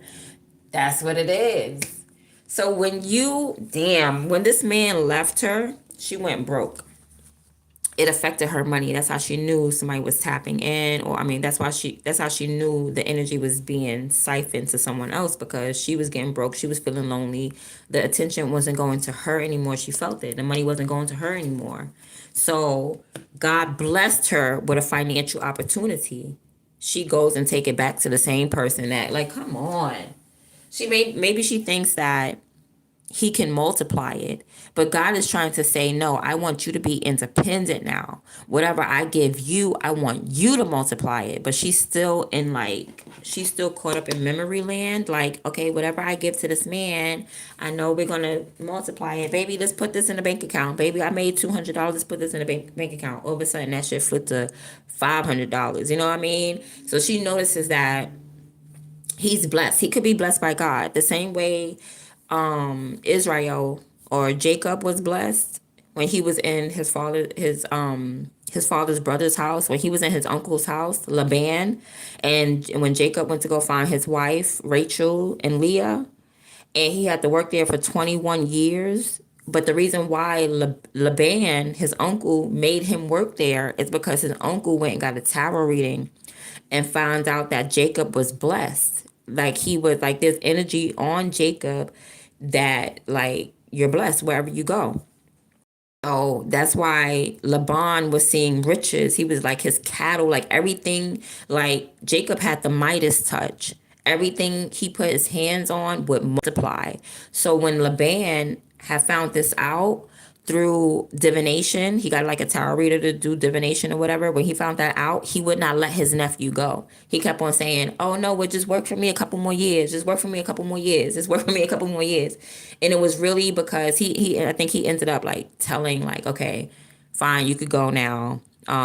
It was because you're blessed, Jacob. Like, damn, I don't want you to leave. You don't like everything here in my home, from my finances to everything, the love, the joy, the kids, the grandkids, everything.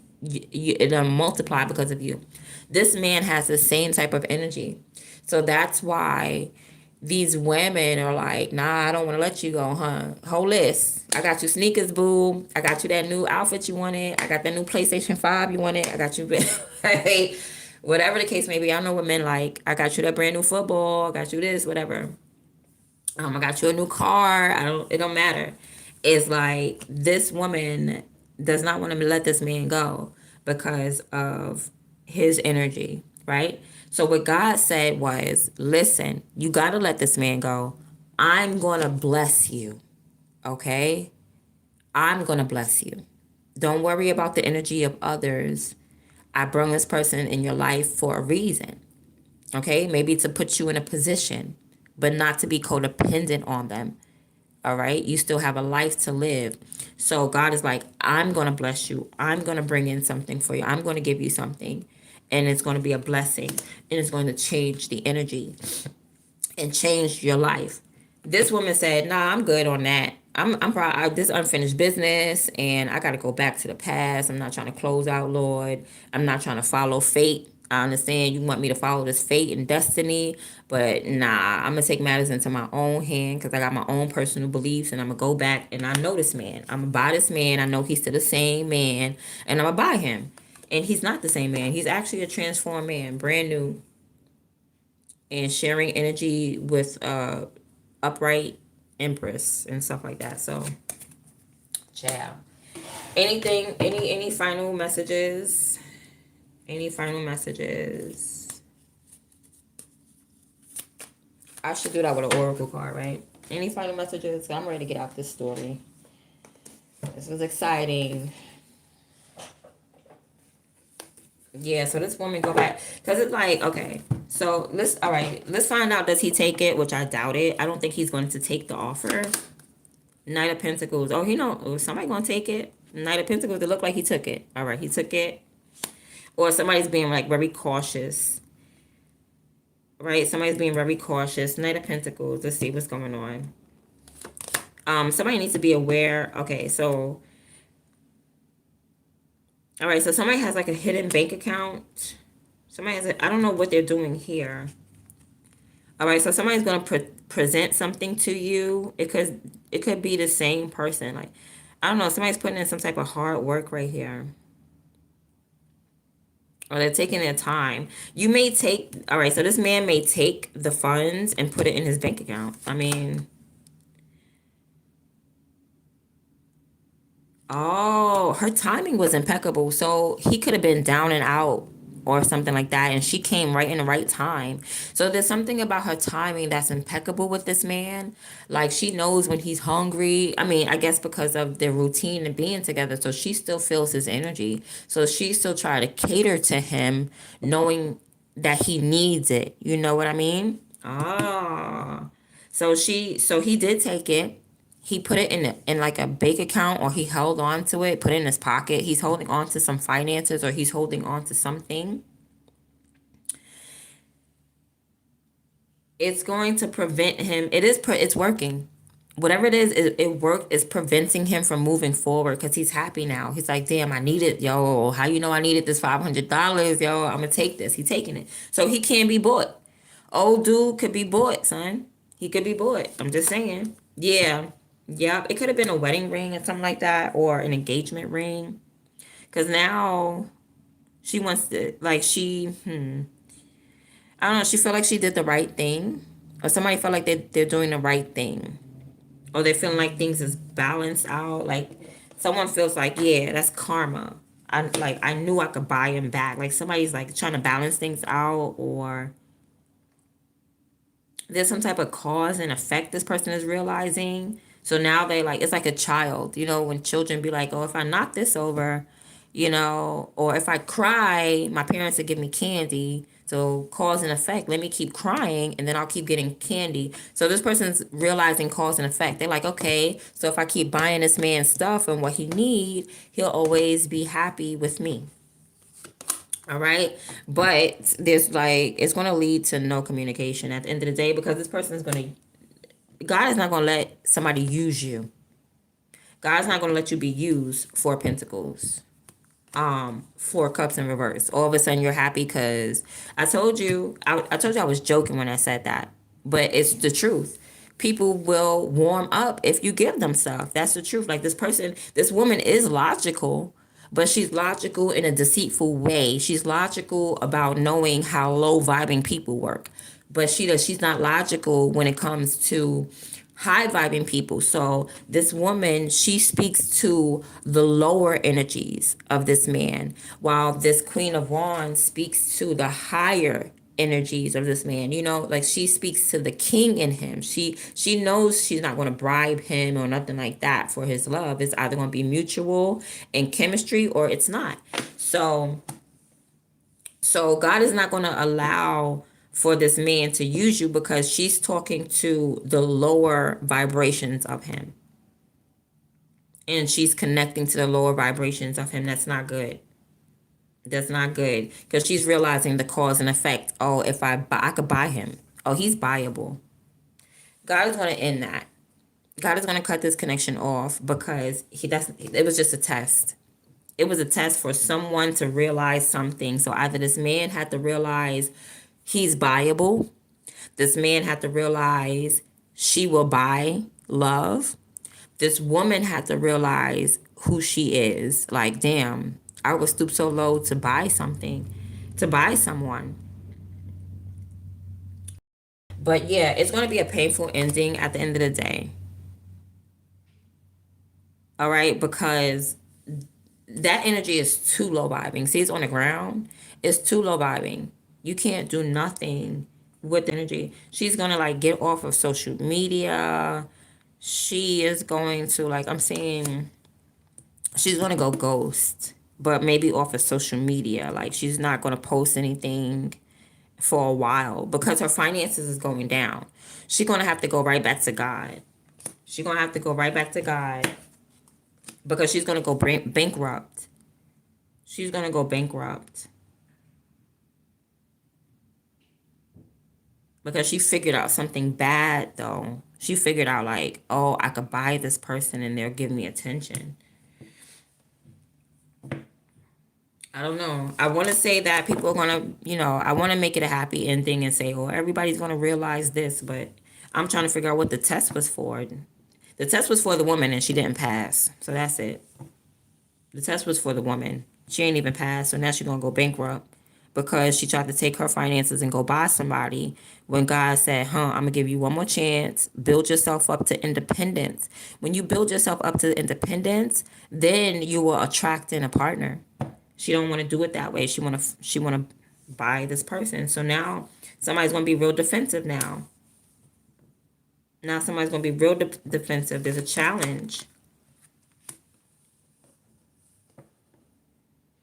Somebody could be hiding alcohol now, hiding bottles of alcohol.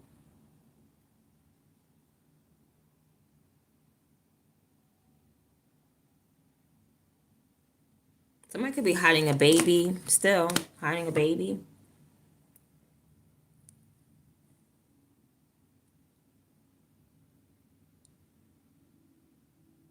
All right, they may not want to, I don't know if they share houses, but somebody's like moving out of a house. They're moving out of this bed. They're not sleeping in the same house. They're not sleeping in the same bed. High Priestess. Wow. So this woman is going to be, this could be a divine feminine. So you could be the person, you could be a divine feminine trying to buy this man. I'm seeing divine feminine here. Someone's finally acting off their intuition. Where's it going to lead them? Yeah, to move forward. Finally, somebody's going to act off their intuition and they're going to be like, you know what? It's nothing I can do. I might as well just cut my losses and move forward. Yeah, like they're no longer seeing long term because it ain't nothing. The soil is nothing there. There's no communication, no talking, no nothing, no love, no this, no that. Okay, so this person's like, okay, I can't build here. I can't grow here. There's no potential here. So she's gonna come to the realization like there's no potential. There's no more growth. I can't build. I can't get jiggy. All right. And which is good because she's going to elevate spiritually to a high priestess. She's finally going to use her intuition and not that cause and effect that she saw. Like, okay, when I cry, they come get me. Okay, yeah, let me do that. Like, this person's going to mature and grow up.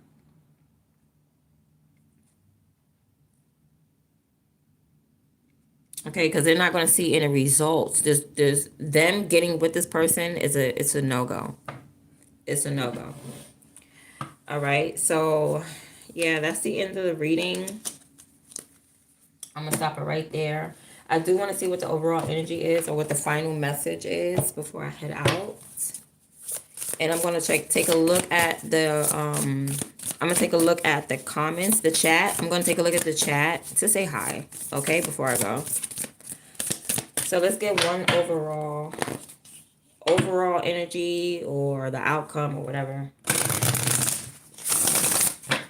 Whatever. Vesica Pisces, divine feminine, birthing, fertility. So this was all about this woman coming into her divine feminine energy, I feel like. Vesica Pisces. Right? This was about this woman having to grow. Okay, so this was her lesson. She had to stop being codependent on someone and start to become independent and start to trust herself and God. And trust that she may even have a divine masculine who is a better match. You know what I mean? Like she is elevating now. That's what this woman is. She's elevating past this whole situation. So this man may be headed towards his soulmate, but I feel like this woman is definitely headed towards her divine masculine partner. Okay, she just had to like detach from this and realize like it's finished, it's done, and if you go any further, it'll be unhealthy. Because it's like she learned this man so much that she knows how to manipulate him with money. And that's not what God wants her to do. God does not want her to turn into the dark side. God wants to keep her in the light. So she's going to have to detach from this man and then just be in this energy of divine feminine energy so that she can integrate with her divine masculine. She's on a brand new journey. That's what it is. Yeah, integrity at the bottom. Yeah, she needs to pass these tests. Every time she goes backwards towards that man, like if you have to buy somebody, that is a clear sign that that's a karmic relationship. You get what I'm saying? If I even have to give a man money just for him to spend time with me, that's a turn off, and that's a karmic relationship. So she's learning that. So now she's starting to have integrity because at first she didn't have integrity. I'm telling you, in front of everybody, oh, I'm tough. I'm big and I'm bad. That's my nigga. That's my man. Behind closed doors, baby, what you need? Please don't leave me. What you need? I got you. No, I got you. Them no secrets you got. Come on. Behind closed doors, this woman don't have no integrity whatsoever. She would get on her knees. She would lick that man's toes. And I don't care if you licking your husband's toes, but this ain't her husband. This is her boyfriend. Okay? And even if you lick your husband's toes, have some integrity about it. Like, my foot go. Okay, if your foot finna be in my mouth, my foot finna be in your mouth too. Okay, it's gonna be reciprocity. I'm not gonna be licking nobody crusty ass toes, and it ain't no reciprocity. All right, so she is learning like integrity. She's learning like I can't buy this man. I'm not gonna give him my money. I'm not gonna do that. I'm better than that. And when she realized that, she steps right into her divine feminine energy. And she's right in the energy of attracting someone who is a provider, someone who is spiritually inclined. Like they know the spiritual world, they know right from wrong. And that's what the balance was coming out as well with that justice. She was learning.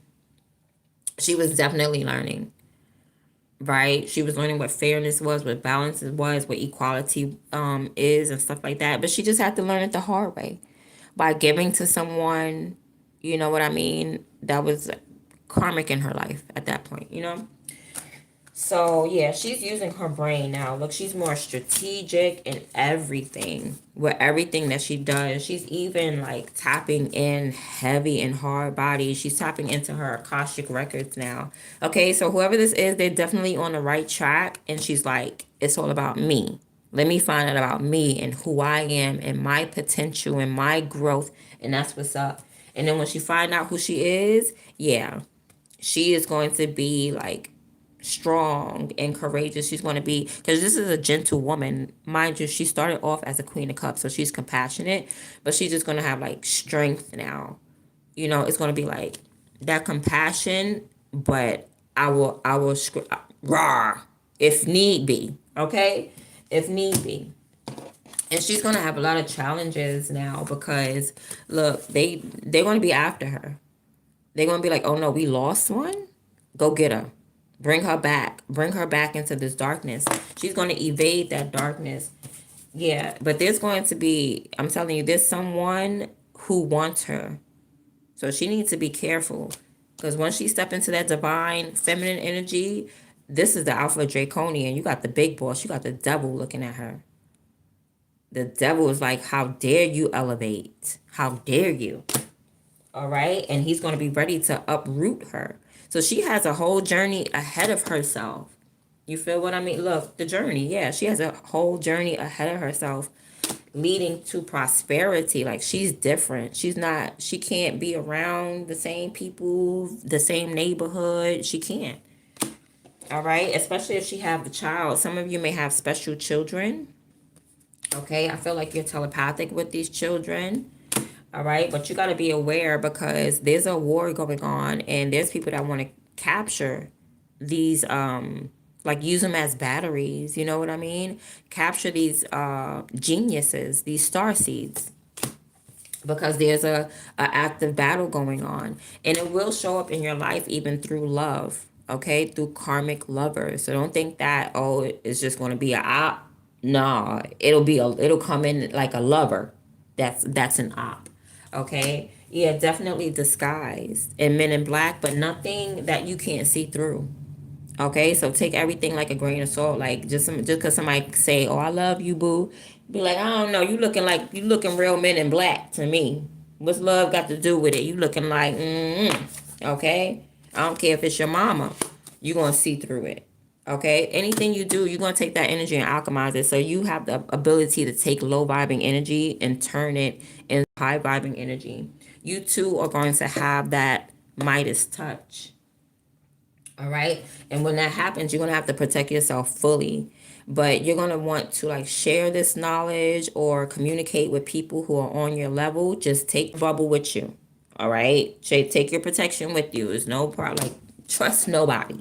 You got to teach, and you may have to come to places like say you move out of the ghetto, you may have to come and revisit the ghetto. Just make sure you got your bubble vest or something. Make sure you got your hand sanitizer because you can only be around a certain group of people that's low vibing for a small amount of time in order to teach them. It's something like us tarot readers. Like some of us only be on for a good hour, 20 minutes, 30 minutes before the energy gets too heavy and we got to bounce. Okay, got to go back to the spaceship and I'm out. Right? Yeah, back to the Galactic Federation, back to the group of people who are like you. So that's been your reading right now because I could go on and on for days. I promise you, people's story in life is eternal. So I could continue on for days. I could continue on with your grandchildren, your great grandchildren, what's gonna happen with your great grandchildren, what happened back in Cleopatra time. So we're gonna stop it right there because we're gonna stop it at her elevating to divine feminine energy. All right.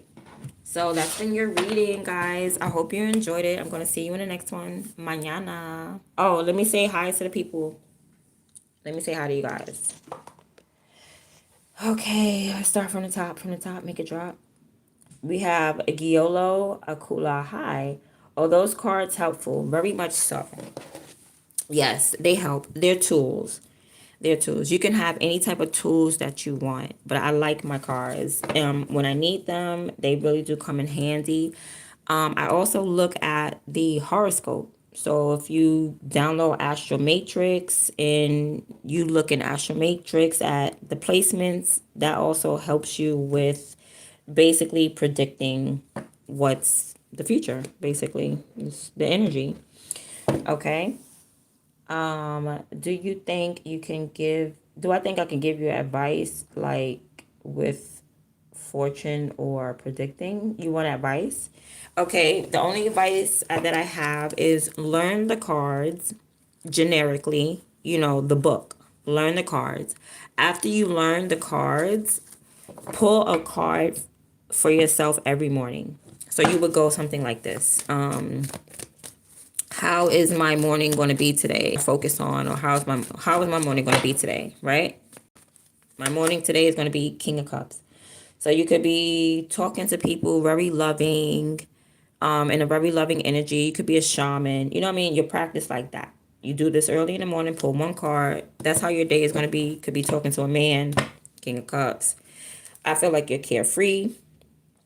You know what I mean? So you do it one card at a time and you see how it coincides with your life. When you feel comfortable enough like that, then you can add more cards on. Okay, show me what's going to happen throughout my day. Boom. I'm going to be chilling with 3 people. I'm going to be chilling with 2 other people or 3 people. And we're going to be, I'm going to ask these group of people some questions or something like that. Or this could be me right now pulling my own energy like, okay, I'm looking in the crowd. You see what I'm saying? So eventually, after you learn the book and then after you study yourself and your energy, then you'll be able to read it intuitively or just like simply by just primitively. You know what I mean? It's primitively just looking like this person is looking curiously in at this group, okay, asking questions. Okay, this looks like my energy right now, like I'm pulling people out the group like, hey, what you want to know, what you know what I mean.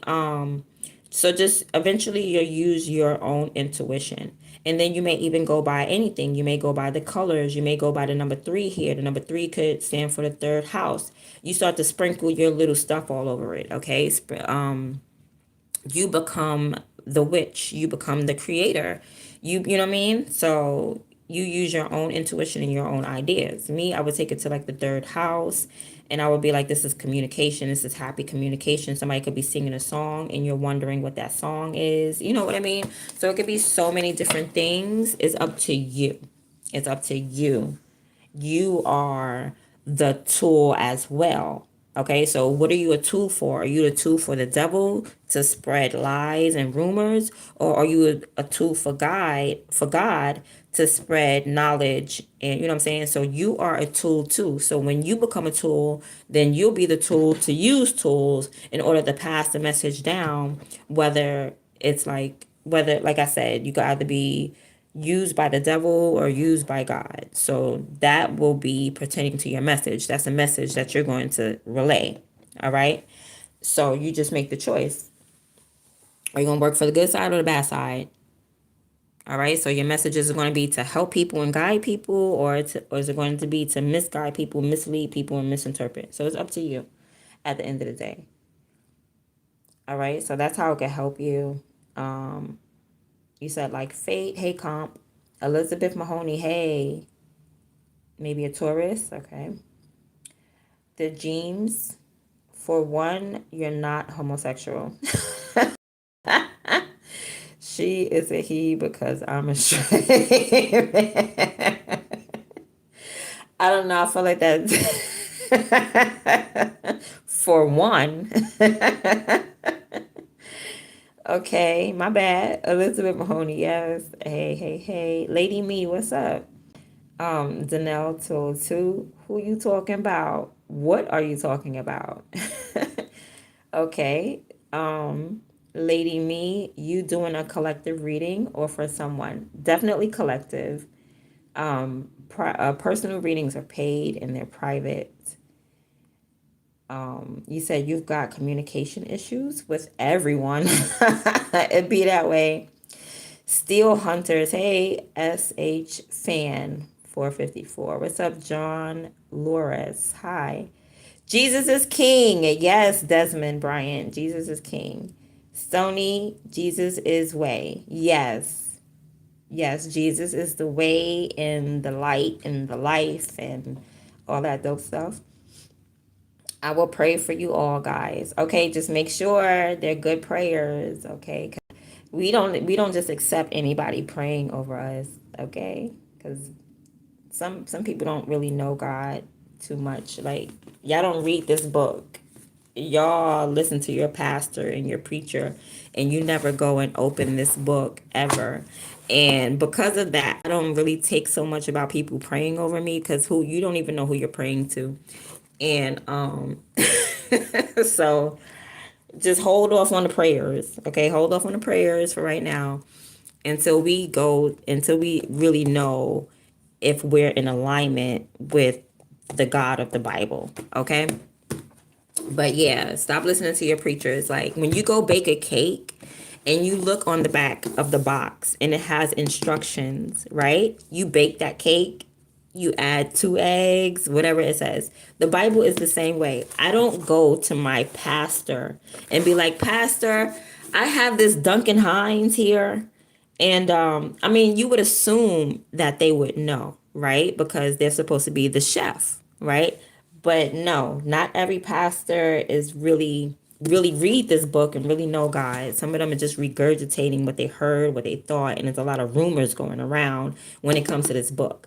So when you baking your cake, right, and it says add 2 eggs, you don't go run outside to a chef and be like, what do I do? No, the instructions are there. The same thing with the Bible. The instructions are there. If you're smart enough to read a recipe and to read the instructions on how to build furniture yourself, when you get your stuff from Walmart, if you're lazy, you may ask the man, hey, can you put this up? If you're not lazy or you just got the money to spend, then you're going to put it up yourself. I put up every furniture in my house myself, from this table to my bed to my dresser. Everything is from Walmart. Okay, I'm gonna be honest. Everything I had to assemble, I had to get the Allen key. Did I call a I even changed my own door locks. Did I call a locksmith? No. Did I call a carpenter? No. I read the instructions on the paper and I followed it to the T, and now my table is standing. The same thing with the Bible, all right? You don't need to call anybody special. All you need to do is have common sense and be logical and know how to read and comprehend. You read the Bible, is instructions. You stop making stop believing people to say to make you believe that this is rocket science, to make you believe that you need someone higher to understand this. No, this is simple. God put this out here for everybody to understand simply. It's simple. It really is. All right. And it's not even boring. It's really juicy and it's really good. It's better than any Love and Hip Hop. It's funny, it's entertaining, it's dope and it's enlightening, and it'll blow your mind away if you really knew. Like, some of y'all don't even know that Jesus's father is Gabriel. Y'all still like, no, Jesus is the son of God. Yeah, the son of God, the son of God were names of angels who were fallen. They were called sons of God, and that's what Jesus was. He's he's the son of a fallen angel named Gabriel, because Gabriel made love to Mary. It says it in the Bible, but let y'all pastor teach y'all how to read like you don't know. And that's when you get misconstrued like, oh no, he came to announce. Announcement is made amongst a group of people. It was only him and Mary in that room. He made love and then he screamed out how good it was. But and how did you get that? Because I read the Bible for myself. I wanted to know God. When you want to know God, you will search for the Most High God. And guess what? The universe in return, so God comes searching for me. All right. So I don't just go by what people say, because I'm a high priestess. So I have to listen to God, what God says, because God had prophets, right? God had prophets, and usually people go to the prophet. I consider myself a prophet. I consider myself prophetic because I can hear God. I hear his voice loud and clear. He'd be like, drink some water. I'd be like, yes, Lord, loud and clear. And the more you start to commune with God, the more you can hear him louder and louder. So first it'll come off small, like, drink some water. And you'd be like, something told me to drink some water, but I'm not going to listen. Let me go get some soda. Okay, that's you not listening to God. The more you listen, the more you communicate, the louder God's voice is like, get up, drink water. You'll be like, okay, yes, Lord. Anyway, let's keep it moving. You said, what type of voodoo is this? I don't do voodoo. I don't think that is voodoo. What's your name? Adaz. I don't think that is voodoo because I don't know how to do voodoo, but I know everybody in the world does witchcraft. I know that. Whether you know it or not. Like, when you're at work and you have to, let's say you're a sales associate, and the minute that you have to manipulate someone to buy a product, you're doing black magic. I don't care if you work for a company and that company gave you a spell. That spell is called a script. Okay, that's the spell. And this is the spell to bring in customers. So when your employer says, okay, you work at the Gap, as soon as somebody come in here, you say, hello, hi, how you doing? And you smile, you are automatically a puppet.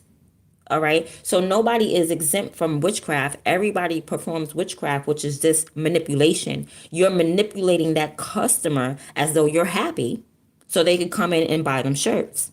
Okay. So that's what I'm saying. You guys need to have critical thinking. Stop vomiting what you heard people say, because that's what you do. You regurgitate. And I know it's regurgitated because it's repetitive. Everybody says the same. Like if somebody was to go against tarot, they say the same. Oh, Matthew 2:7, Matthew 2:7, Matthew 2:7, Matthew 2:7. So you telling me out this whole book, that's the only thing that you ever seen about tarot or necromancy or whatever was Matthew 2:7? That's how I know it's regurgitated, because you didn't take the time out to go look and search for yourself. Because then you would see that there were people that did divination, and God did not oppose to it. God didn't oppose to it at all. It was actually King Saul and his law and his rule that he broke, because he still went to a necromancer in order to speak to Samuel, because he was disobedient to God. All right. So yeah, y'all gotta open this book. I don't know voodoo. I don't know voodoo, but I'm pretty sure everybody in the world does witchcraft, because there's nothing but manipulation. Okay. And you said, wait, Sydney Fanal said, don't forget to pray for yourself. Absolutely, every single day. You should be a walking prayer. Okay. Your life every day should be devoted to God. You should become a walking, living prayer, the same way Jesus was. Jesus was always connected. Okay, Jesus had a little advantage because, you know what I'm saying, his dad was an angel, so he had a little advantage above us, because he's half human, half angel. So, you know what I mean? So we just human. All right? So we don't got that big advantage. Unless I feel like there are descendants of Jesus through Mary, because that's still his physical mother. So if Jesus had brothers and sisters, then yeah, I feel like you could definitely be a blood descendant of Jesus. All right, but you won't have that. It's still his daddy is still Gabriel though. So you may be a blood descendant but still be human. All right. So let's see what else. You said, "Hey Japan, Derek." You said your voice is amazing. My good. Oh, thanks. You said voodoo poo poo. I don't know. I'm not trying to insult anybody in a voodoo. I ain't gonna take it there because I'm not readily trying to make any enemies. Sydney for now. Before you remove the speck, yes, I love that scripture. Before you remove the speck from your brother's eye, you gotta remove the plank from your eyes. Yes, remove the log from yours. Oh, you were saying that to Desmond. Oh, y'all talking amongst each other. I like that. I love when y'all talk amongst each other. Please do that. You said how to stop drinking. I do not know. It just has to be a decision that you have to make. You got to be ready. You can't be like, you can't do it for no one else but you. You get what I'm saying? Because there was times like I smoked bud. So there was times where I stopped, but it was all because I wanted to. So you have to want to. You can't force nobody to do anything that they don't want to do. And you got to make sure that you want to do it. Don't be like, I'm going to stop for my kids. I'm going to stop for my husband. Listen, it got to be because you want to do it. If you want to stop because you love your kids that much, then that has to be in your heart to do so. Okay? If you want to stop because you love your husband or your wife and they're like, I'm going to leave you if you don't, you got to want to do it. Like people cannot give you ultimatums, right? It still has to be your choice at the end of the day. You still have to be like, you know what? Damn, my wife is gonna leave me. My husband gonna leave me. My chick, like, but it still gotta be you. It still has to be you. Because if it's not you, you're not gonna stick with it. You're not gonna stick with it. All right. So don't try to rush yourself or hurt yourself. Just take it one day at a time. You know what I mean? And really catch on to those thoughts. What thoughts lead you to drinking? Is it boredom? Is it like, damn, I'm bored, let me just go take a sip? You know what I'm saying? Just try to be aware of your triggers. All right? These are just like little helps. Okay? I don't know the big answer, but I could give you like little pieces that help me. So that's the only way I can help you. You said you're 24 and you're full blown alcoholic. Very young. That's very young to be that. That's, like I said, that's all the advice I could give right now.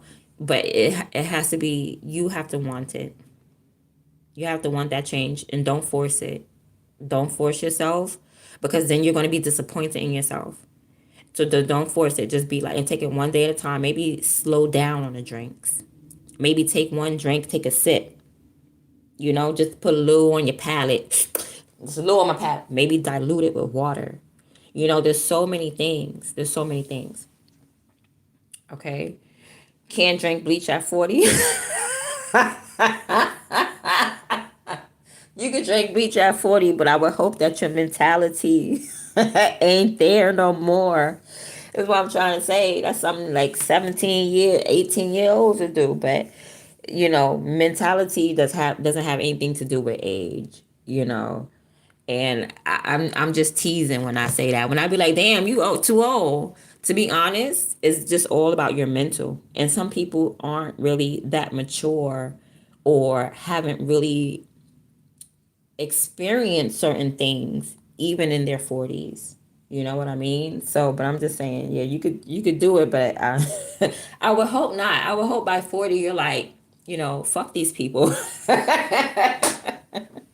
You know what I mean? I gotta get going though, guys, because I gotta get my daughter ready for school. But I'm gonna run through these comments really quick. One of these was blocked. I'm afraid to look at it because I know it's something crazy. Somebody said, "Oh wait, Chad Corona." I'm not gonna unblock it, but Chad said, "Oh no, it's not. That's not blocked." Somebody said that shit not funny. What's not funny? I don't know. It's too late. I laughed already. Chad Cor- Chad Coronada said, "This is leading you straight to hell." It is, because I've been doing this for like 8 years and I'm not there yet. Actually, to be honest, this planet is already it. Okay, this planet is already a mixture of heaven and hell. It is. Um, well, hell is hell. There's no such thing as hell. If you read your Bible, it's Sheol, and that's the grave, right? So everybody's going to the grave. Nobody's exempt. It doesn't matter if you vacuum carpets for a living, you're still going to be headed straight to the grave. Like everybody's going. It doesn't even matter if you're vegetarian. The whole point is to make sure that you're living a comfortable, healthy life. So as long as you get up, you wash your face, you brush your teeth, you eat healthy, you take care of God's temple, you will be living in heaven. Okay? Because heaven is a mindset. Heaven is just the mind. That's all heaven is, the mind, the mental. It says it in the prayer, our Father who art in heaven. This is that's transcendence for everybody. Everybody's father. What's a father? Master. Everybody's master who art. That means to draw, to create. Our master who creates where? In heaven, in the mind. Our Father who creates in the mind. Okay. So that's what I'm saying. Y'all gotta read. Y'all gotta read for yourself and understand stuff for yourself so you can have an understanding. Because I'm so tired. I love God so much, and God loves me so much. Nobody can say anything that's going to knock me off my pedestal. That's going to confuse me, because I've been loving God for over 20 years and have a full relationship with the Most High God, and He has a full relationship with me, and I've only been seeing blessings. So I could like the ignorance of people does not affect me no more, because I'm not ignorant, because I choose to know God. You know what I mean? So let's see. And then he says, seek Jesus. Okay, I got the book right here. I can tell you about Jesus all you want. All right. And then you can also check out my other channel, which is called God's Word Reloaded, which I'm actually supposed to be the next story I'm doing on God's Word Reloaded. Sorry for my Bible study book. The next story that I'm doing, yeah. You're probably like, why would you keep the raw as a book? Just mind your business, all right? This is papyrus. Okay? This is what they wrote on back in the day. This is papyrus. Mind your business. All right. But the next story that we're going to be reading about, and it's so funny that Chad Coronada says seek Jesus, because that's what we're learning about. If you go to my other channel, it's called God's Word Reloaded. I'm probably going to add it I'm going to post it, okay, in the community section. We're going to read about the story of the 5,000. Remember when there was 5,000 people and he fed them? He fed them the fishes. Yeah, I was supposed to do it yesterday, but I was like so tired. I think I just came and did live. So we're going to read this story about how he fed those people. So yeah, I seek Jesus, and that's why Jesus seeks me. That's why Jesus loves me. That's why God keep blessing me. Okay? All right, so let's see. We got Serge. Serge says, bro, what is this garbage? F all this. Jesus is all you need. Okay, thank you. Thank you for that. Danito Moore, can I read your palm? No, I don't do palm readings. I don't. No, I don't. I didn't study that at all. I didn't. They be like, I don't know, something is a lifeline. I don't know. I don't read palms. No, that never intrigued me. But they do got these apps. You just place your hand right there, and it'll read your palm. You could do that, but I don't know. I don't read palms. I never thought to do that. Maybe I should say it's too. I don't know. It's too difficult. It's too tedious for me. It's too tedious. And you got to look at the left hand is like the past, and the right hand is the future. Look, they're two different ones. I got an extra line right there. I don't know. But I don't read palms, no. Somebody retracted something. Aiden Calloway, you retracted your message. Okay, Aiden Calloway, good morning to you. What do you have to do for you to read you with your reading cards? Oh, you just have to hit the link in my bio and contact me, and then I will show you the way. That's it. There's a link in my bio in the description. There's a link there. It's called My Spiritual Boutique. And if you go to My Spiritual Boutique through the link, or you can email me.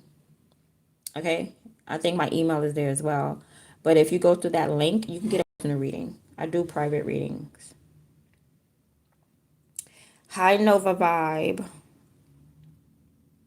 Father God is raising me right. I like that name. I think it's important for you to align your body with the higher power before doing tarot because every customer is different. You can align your body to feel the meaning of the cards. Yeah, I believe that too. But sometimes, I mean, you could do a prayer. You could do a prayer or you can exercise. You could do whatever God guides you to do. But I do agree with you about maybe preparing. I don't know if you saw me before I got on here, but I sure did take a shower, and cleanse my energy and stuff like that. And I did some stretching. So I don't know, maybe there's something that you feel that I haven't aligned, or maybe were we talking about that? I don't remember talking about that. But thank you. Yes, that is good to do. I don't always do it because God already know what's up. Like I'm not doing anything repetitive or I'm not being fake and phony.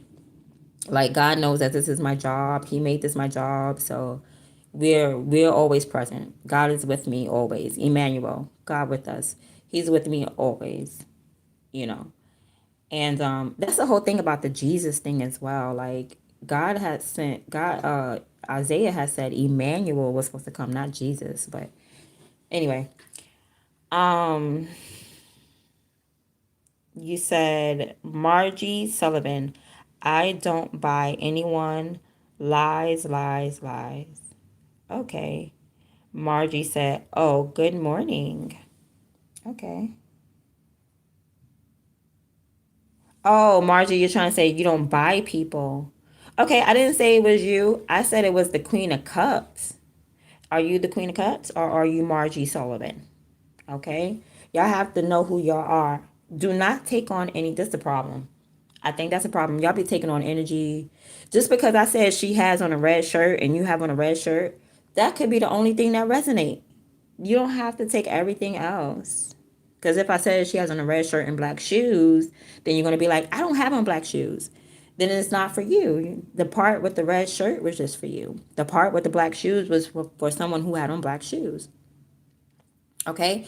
I can't be right about one thing and wrong about the rest. And I'm not one of them karmic tarot readers that try to lure you in and then beat you up. No, I'm not about to do that. I'm just reading the cards. Some people don't like to hear the truth, and the truth will get beat up. I'm telling you, the naked truth gets beat up because people love to hear glamorous lies. They love it. They love to be lied to. I don't. I don't care if it hurt my feelings. You're gonna tell me the truth, because I'm a get because I want true happiness. So I want to know the truth. I don't want you to glamorize, and because all that glamour and illusion is just blocking me from the truth and my true happiness. You get what I'm saying? So I don't mind knowing the truth because I want my true happiness. You get it? Okay. Payday. Oh, payday loans. Yeah, thank you. They it's called payday loans. Thank you. Who said that? Spiritual 101. Thank you so much. Thank you. Yes, I should have looked at the screen. I know they was like advances or something. Everybody's saying it. Kane Cooper. I don't be looking at the screen when I'm reading. I don't look at it until afterwards. So just to let y'all know. But thank you. Thank you. Payday loans. Yeah. You're beautiful and true. Yeah. I mean, oh, thank you, Kane Cooper. Never knows best. I remember Genesis 38 speaking highly of tarot. Really? Genesis 38? And it was speaking highly? Get out of here. What's this I have right here?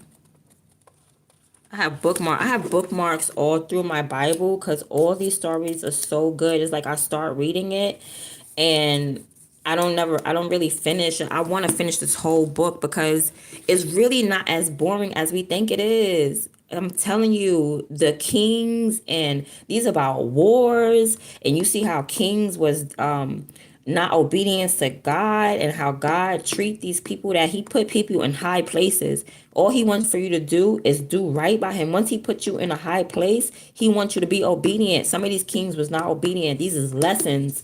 Some of these is lessons. Yo, I love it. King Asa, King Ahab. Like, I never thought that I would like all this stuff. And I'm an Aries. What is this?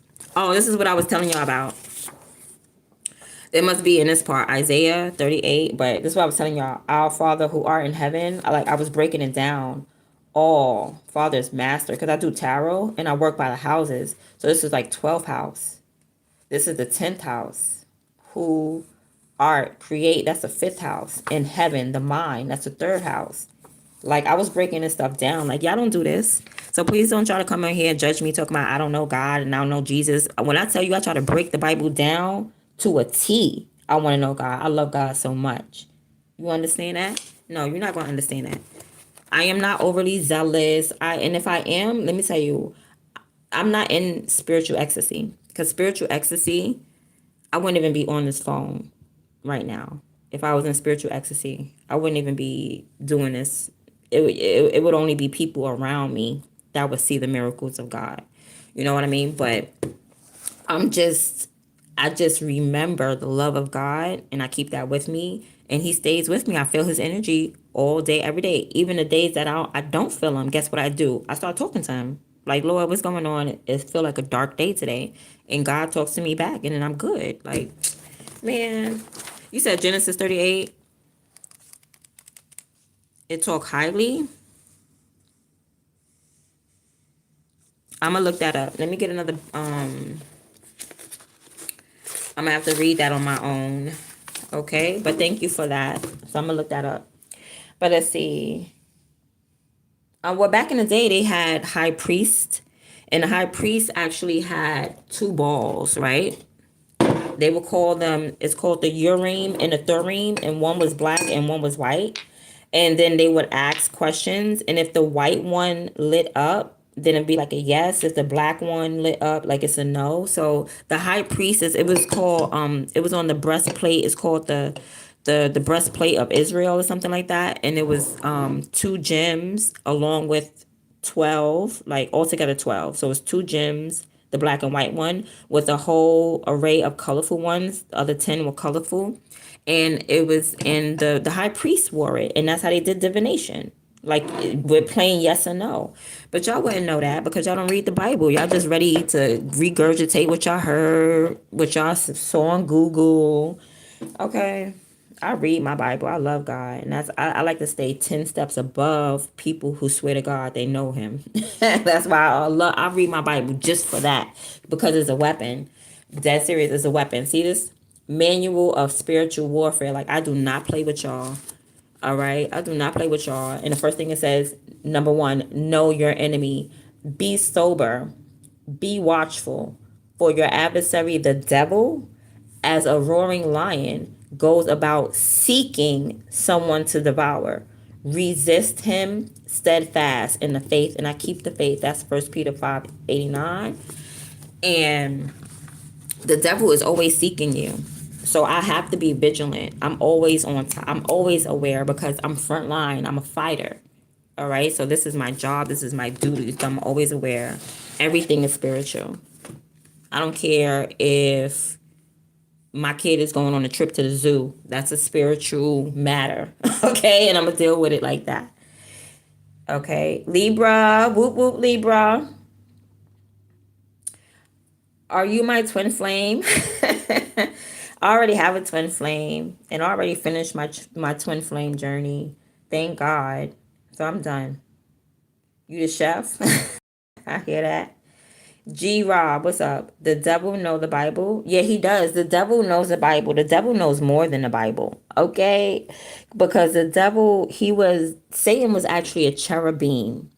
And if you know the cherubim were angels who guarded the Garden of Eden.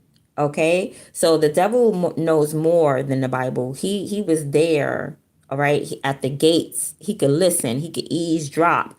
The devil knows way more than the Bible because God uses these angels. Okay, he uses these entities to come down and test us. You think it's only Satan that come down and test you? No, it's a whole bunch of different types of angels that come down and test you. Micaiah, the prophet Micaiah, he's the one who said that because he had a vision. He had a vision that God was like, yo, I need y'all to go down and test King Ahab. And one of the angels was like, ooh, pick me, pick me. Like, God is sitting there like, who want to go test the humans? Which one of y'all? Which one of y'all? The angels are sitting there like, oh, me. I got the best test. So one angel was like, yo, I got a good test. I'm going to go down there. King Ahab got like 400 prophets. I'm going to put lying tongues on all 400 prophets. So that's what he did. So all 400 of his prophets was lying to King Ahab, telling him he was going to win a fight. And he really wasn't. You know what I mean? So yeah, the devil, Satan definitely knows the Bible. He knows more than the Bible because he was up there. Okay, he was up there with God, and he was one of the people. I think he was sent to go test Job. All right, they didn't say the name of the angel that was sent to test Ahab, but the name of the angel that was sent to test Job was Satan. So yeah, the devil knows the Bible too, but use it against God and trick the simple-minded. That's why you have to know it. Yes, that's why you have to learn it for yourself. Because the devil is the prince of air. So the devil controls the mind.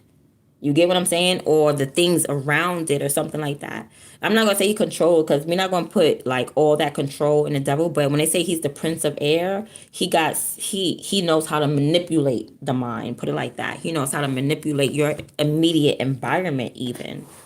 Okay? He knows how to set it up to where People will be in your way. You got to push past them. Somebody might slam the door in your face. That is because the devil can manipulate your immediate environment.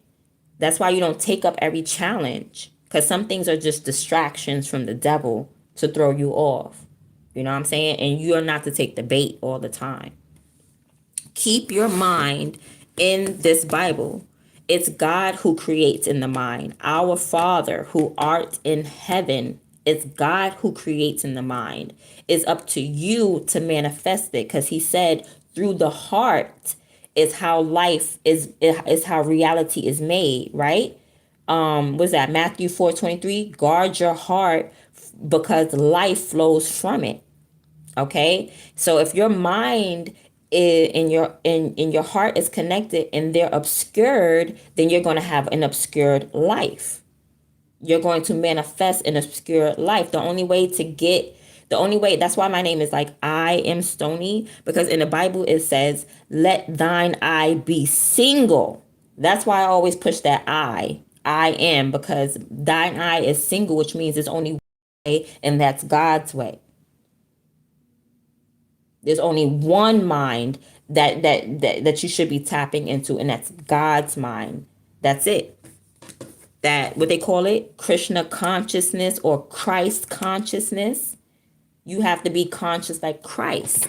And the only way to do that is to commune with the Most High God and to read this Bible so you can learn. So you can learn. Okay, this is a book of instructions. You do what's in it. When you do what's in it, you will see the truth of it. I'm not indoctrinated.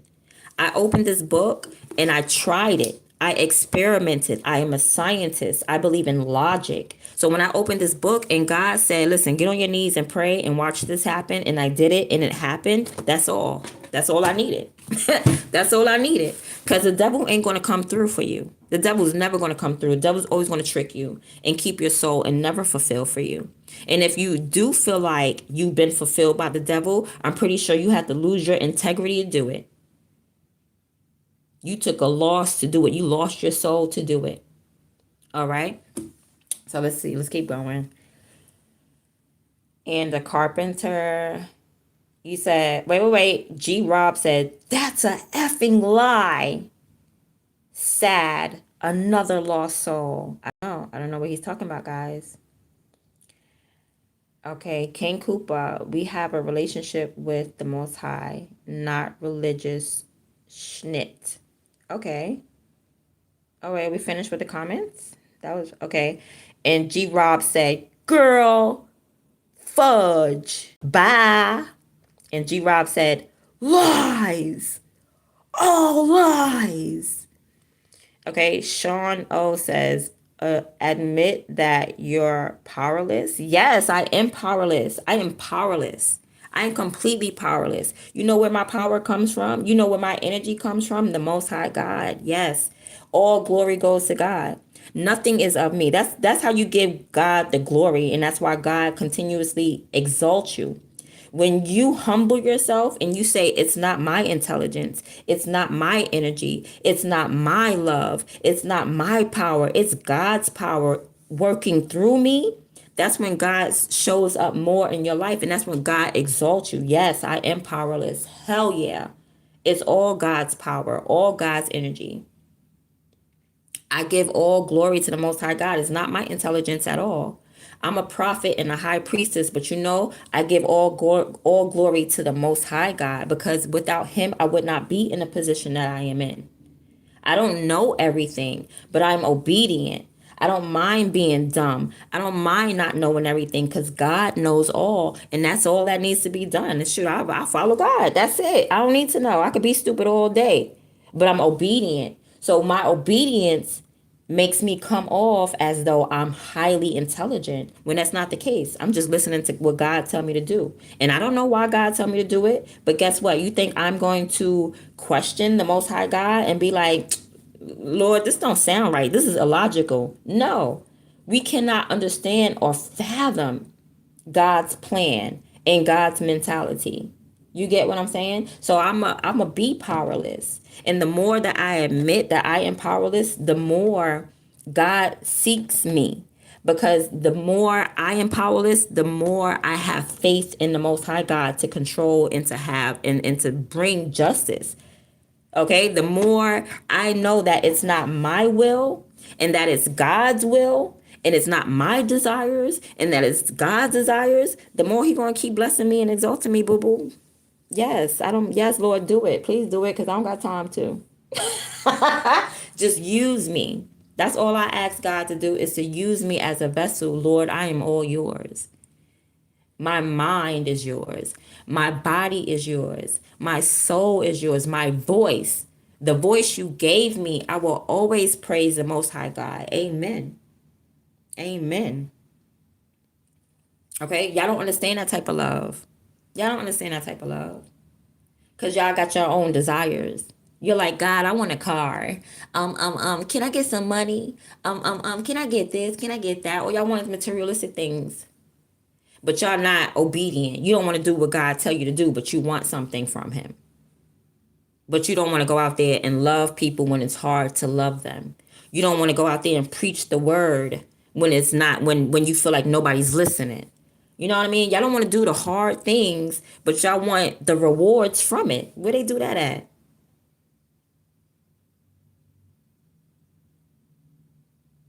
And then you say Christ is king. Yes, Christ is king. Christ is king. I don't know if it says that in the Bible, but I guess so. Yes, y'all. Oh, absolutely. All glory goes to God. Everything, the house that I live in goes to God. Okay, the words coming out my mouth. Also got the power of the Psalms here. Okay, I got these Psalms. I like Psalms. Yes, God takes over my life. I love when God take over my life, because guess what? I'm not homeless. I'm not hungry. All glory go to God. Lord, I don't know how I'm going to do it. I don't know how I get up and do it every day. You know how? Because God gave me the energy to do it. God just puts it in me, because He seeks out people who love Him. Like literally, like God is literally, His eyes is in the Bible. It says it. He literally seeks out people who love Him so that He can make them strong. You hear what I'm saying? He is looking right now as we speak. He is looking. And I love what I'm doing, because He sees me. He like, damn, she loved me. Yeah, let me make her stronger. Let me make her better. Let me make her tougher. Let me give her the energy. Let me give her the brains. Yes. Yes, honey. Okay. All glory go to God. He's the reason why I'm in my apartment right now. He's the reason why my kids are healthy and alive. He's the reason why I'm not hungry. He's the reason why I got clothes on my back. God said, don't worry about none of that. And I shall not. And I shall not ever worry about anything as long as I live. Not with God by my side. Not with God inside of me, by my side, around me, on me, and working through my life. I ain't worried about nothing. Not a thing. All right, y'all. Okay, so your overall energy, that was a divine feminine message. I might put that in the title, like divine feminine.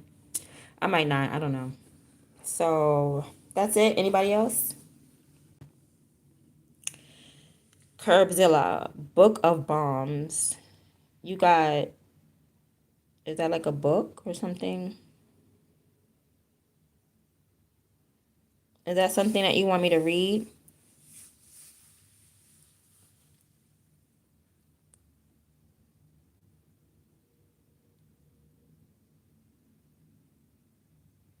Nope. Okay. So, yes, child. We got the power of Psalms here. I also have this book right here, Waking Up in the 5D. I haven't really finished reading it. All my books, I swear I got bookmarks for days. Oh, I highlighted some stuff in this book. I hate when I write in my books, but I be needing to. Let's see what I highlighted in this one. Let's see. This is waking up in the 5D. Let's see what's highlighted. All right. Those who can't hold you back. Hold on, let me take a sip of water. Oh, what time is it? Ziggy, what time is it? It's 7:52 a.m. I gotta go. But first, this looks interesting. Y'all need to hear this. I think y'all need to hear this. Those who can't hold you back. Let's talk about the people that cannot hold you back. They never will be able to. Let's talk about them. We are in the last phase of those who would hold humanity back. So there's people out there that don't want the collective to elevate. Okay?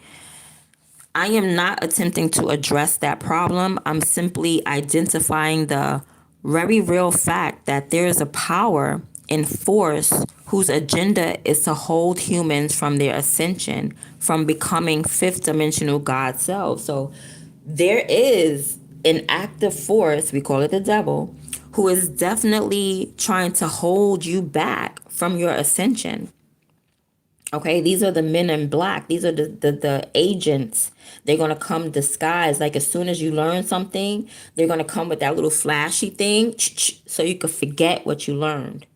All right, that's why I like that these readings be recorded, so you could always come back and remember. Because there's always going to be someone out there who, once you learn something about God, ready to debunk it. Okay, because they don't want you to ascend to becoming a fifth dimensional being, which is a being of full love. Okay.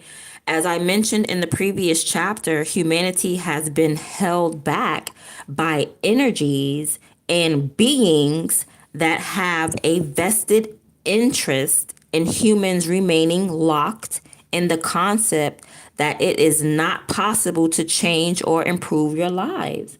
So there's always going to be somebody that's going to be like, man, you trying to move out the hood? Man, that ain't never going to happen. You gonna be just like the rest of us. You're gonna be saying here just like that. Like there's energies actively, like that's your job every day. Just like my job every day is to spread love and spread the word of God. There's going to be people's job every day to make sure that that is getting crushed, to make sure you never find your way, to make sure you never align with the Most High God. It's going to be people like that.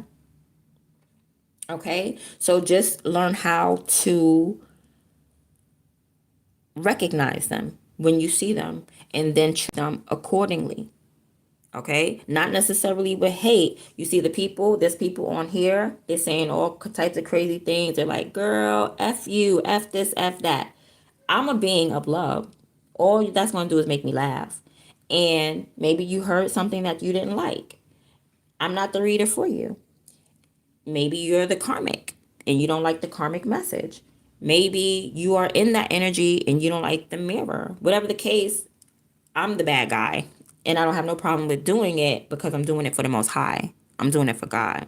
All right. So there's going to be energies that's going to, like, you have to be way more stronger, way more powerful. And the only way that you're going to be more powerful than these energies is that God-like mentality. Okay. So, yeah, they want to keep you locked in the concept that you can't change your life. What? Jesus never said that. You could change your life in a blink of an eye, to be honest, right? Reading this is one key to your transformation. Okay, so hearing this is a key in itself to your transformation. You needed to hear this. This was a little key to unlock something like, you know what? There is actively people against me, like energies and beings, not even people, entities. You get what I'm saying? Like things on different dimensions that you may not be aware of. When people be like, yo, you got a demon on your shoulder? Yeah, that dimensional type thing. So reading this is one key to your transformation. Reread this if you don't understand it. So if you don't get what I'm saying, we're going to reread it. And maybe it's some of you that don't get it. So I'm going to reread it. It's entities and energies actively trying to stop you from living the life that you want to live. All right. Okay. They're actively holding you back right now. That's their job. When they clock in, they're like, okay, time to hold niggas back. Okay. Okay. Just to let you know. So don't think that the devil is ever taking a vacation. No. He's going to send out his minions. He got employees. And they never going to stop. Even right now to this day, it doesn't matter how strong or how powerful I speak, I still have to go through battles. But guess who got my back? The Most High God. And had I tried to go through these battles without the Lord, I probably would have been defeated. You hear what I'm saying? Now, go back to the previous chapter where I describe how your ascension is now guaranteed. So your ascension is guaranteed. So when God has said, look, you're gonna win. You're bound to win. I don't know what chapter that was. It said go back to the last chapter. I'm not gonna go all the way back there.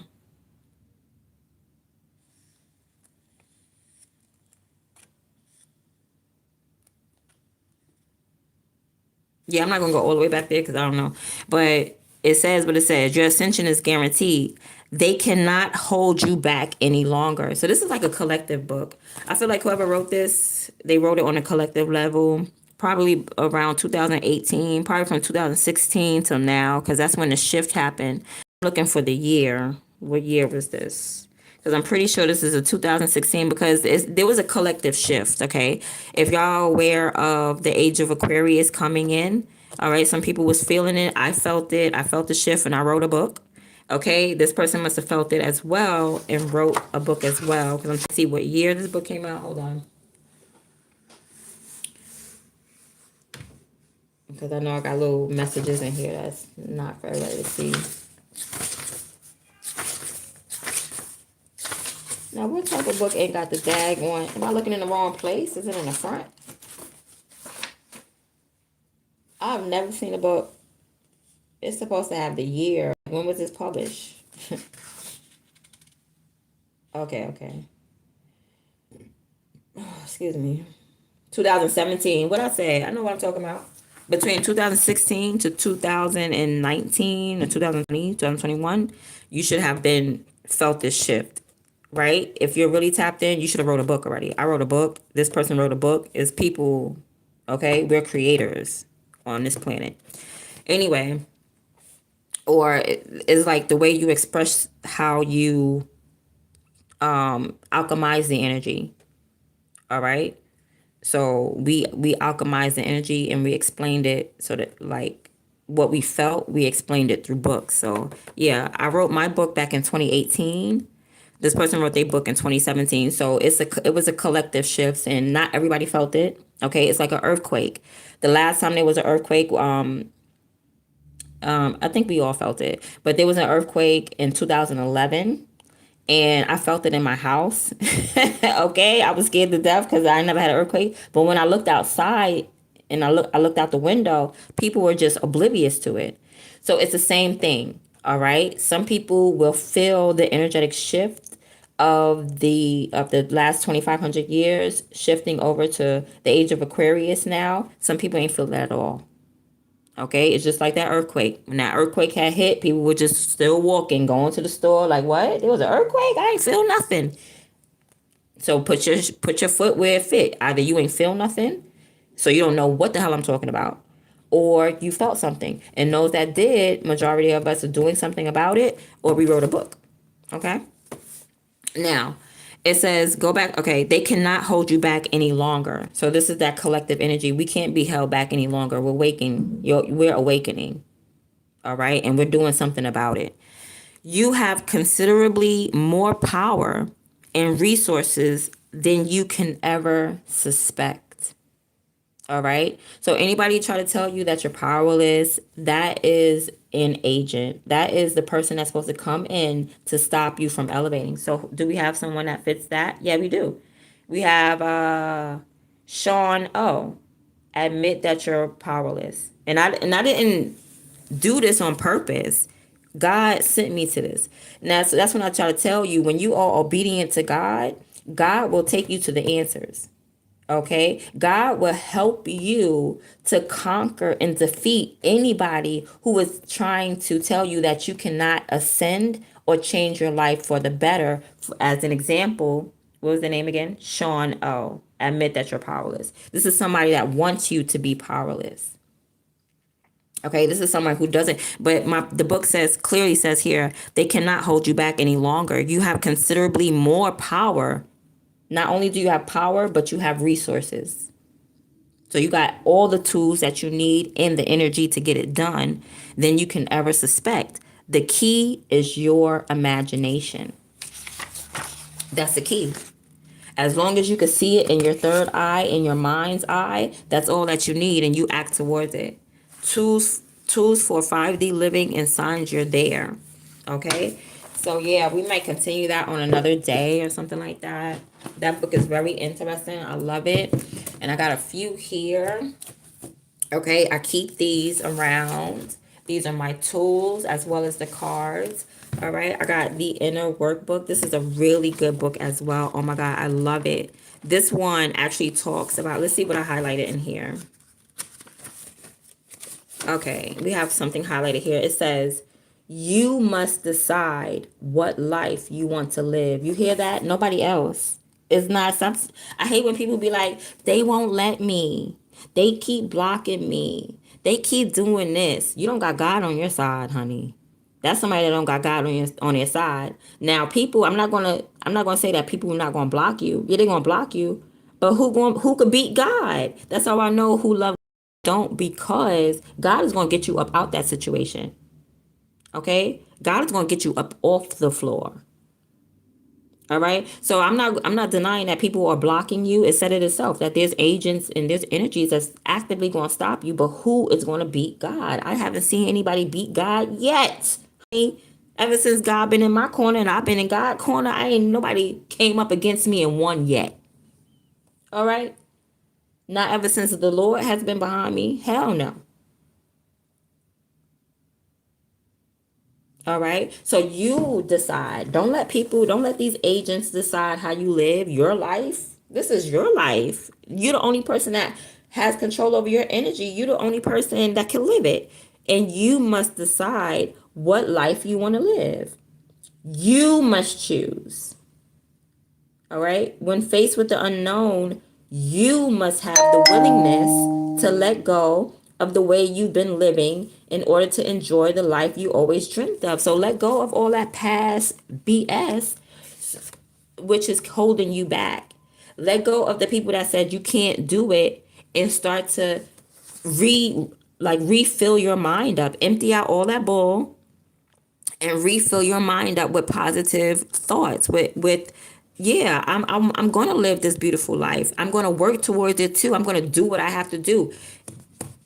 By law, the universe has to give what you've been working towards. Okay, they call it reap what you sow. If you sow good seeds, the universe has no choice but to reap it. It's no way in the world you're going to put in all this work and not receive it back. Now, people may cheat you, but God, Jesus, and the universe is not going to cheat you. Yeah, honey. I love this book, The Inner Work. I take this book with me. I love it. Don't believe everything you think. Oh, this book is amazing. I know I highlighted something in here. I know I did. I had to. Okay, okay, let's see. All right, the Buddha explained, in life, we can't always control the first arrow. However, the second arrow is our reaction to the first. So that means fool me once, shame on you, but you're not going to fool me again. Okay? The second arrow is optional. So when somebody burns you, you going back and saying, they probably not hot. That's your choice. Okay? Because spirit already told you, like, you can't control the first hit, but the second hit, the third hit, the fourth hit, come on now. You already got your warning. You get what I'm saying? All right, what is this book? Don't believe everything you think. Wow, okay. So they're talking about being stuck by emotional arrows. Being physically struck. Oh, okay, struck, not stuck. Being physically struck by an arrow is painful. Being struck by a second emotional arrow is even more painful, suffering. That's called suffering. So you suffer twice, okay? So your mental, okay, so say somebody cheats on you. Damn, that shit hurt. You dwelling on it and living in that pain and that suffering thought, that's the second arrow. You don't have to dwell in there. You don't, I get it, it hurts. And so for some people, it takes some time to heal, but just make sure you're healing. All right. Or you're going to end up in that suffering mentality. And that is what keeps people like suffering is inflicted on thyself. Is on yourself. You could just be like, oh, damn, they cheated on me. Oh, I'll get over it. Or you could live in that memory day after day after day. And that's what suffering is. Suffering is all in the mind. See, there is a way in which no matter what happens in your life, you do not have to suffer emotionally and psychologically. You don't have to suffer emotionally and psychologically just because bad things happen to you. I am not saying what we go through is all in our heads or made up. Terrible and unfortunate events happen to people every single day. I'm saying that although we experience a lot of pain in our lives, suffering is optional. In other words, pain is avoidable, but how we react to the events and circumstances that happen in our lives is up to us. And that will dictate whether we suffer or not. All right. So God forbid, say, all right, like say my grandmother, all right, I'm gonna give you an example. My grandmother passed away. I ain't gonna lie, I suffered. I suffered. But then I got myself out of the suffering because you can't sit there. You can't manifest and you can't sit there by going, oh my God, my grandma died. You know what I did? I went and got tattoos. I went and got tattoos. I coped with it because I could not sit in suffering anymore. So I alchemized that energy and raised it by naming my child after my dead grandmother. I also got tattoos representing butterflies, representing my dead grandmother. You know what I'm saying? It's up to you to live in that suffering and to get up and walk away. Okay, just leave it there, bury it, do whatever you need to do to cope with it. Have a ceremony. You know, oh, he cheated on me. You know, instead of going to get drinks and getting drunk, go to an exercise class. Okay, open up like a woman's, like somebody did the T app. Okay, like the T app where you just post up all the guys and like, watch out for this one, he's a cheater. Okay, you know what I mean? Do something positive. It's up to you how you alchemize this energy, where you take this energy, because pain is inevitable. All right. And I tell you that all the time. Like, I'm not exempt from pain. I feel pain. Do I sit in that shit? No, the hell I don't. Because it's not going to take me anywhere because I got things to do. I don't have time to be like, damn, he broke up with me. Let me be depressed. I don't have time to be depressed. I don't have time to go through tower moments. I have a clear mind. God told me the end result, and that's where I'm headed. And no matter what obstacles come in my way, I know that I'm going to reach that finish line. And that's how you don't suffer. This is how you control the mind. So this is more better stuff in here. Okay, see right here, look. The root cause of our suffering is our own thinking. Is you thinking about it 100 times? Oh my, I can't believe he did that to me. Why would he do that to me?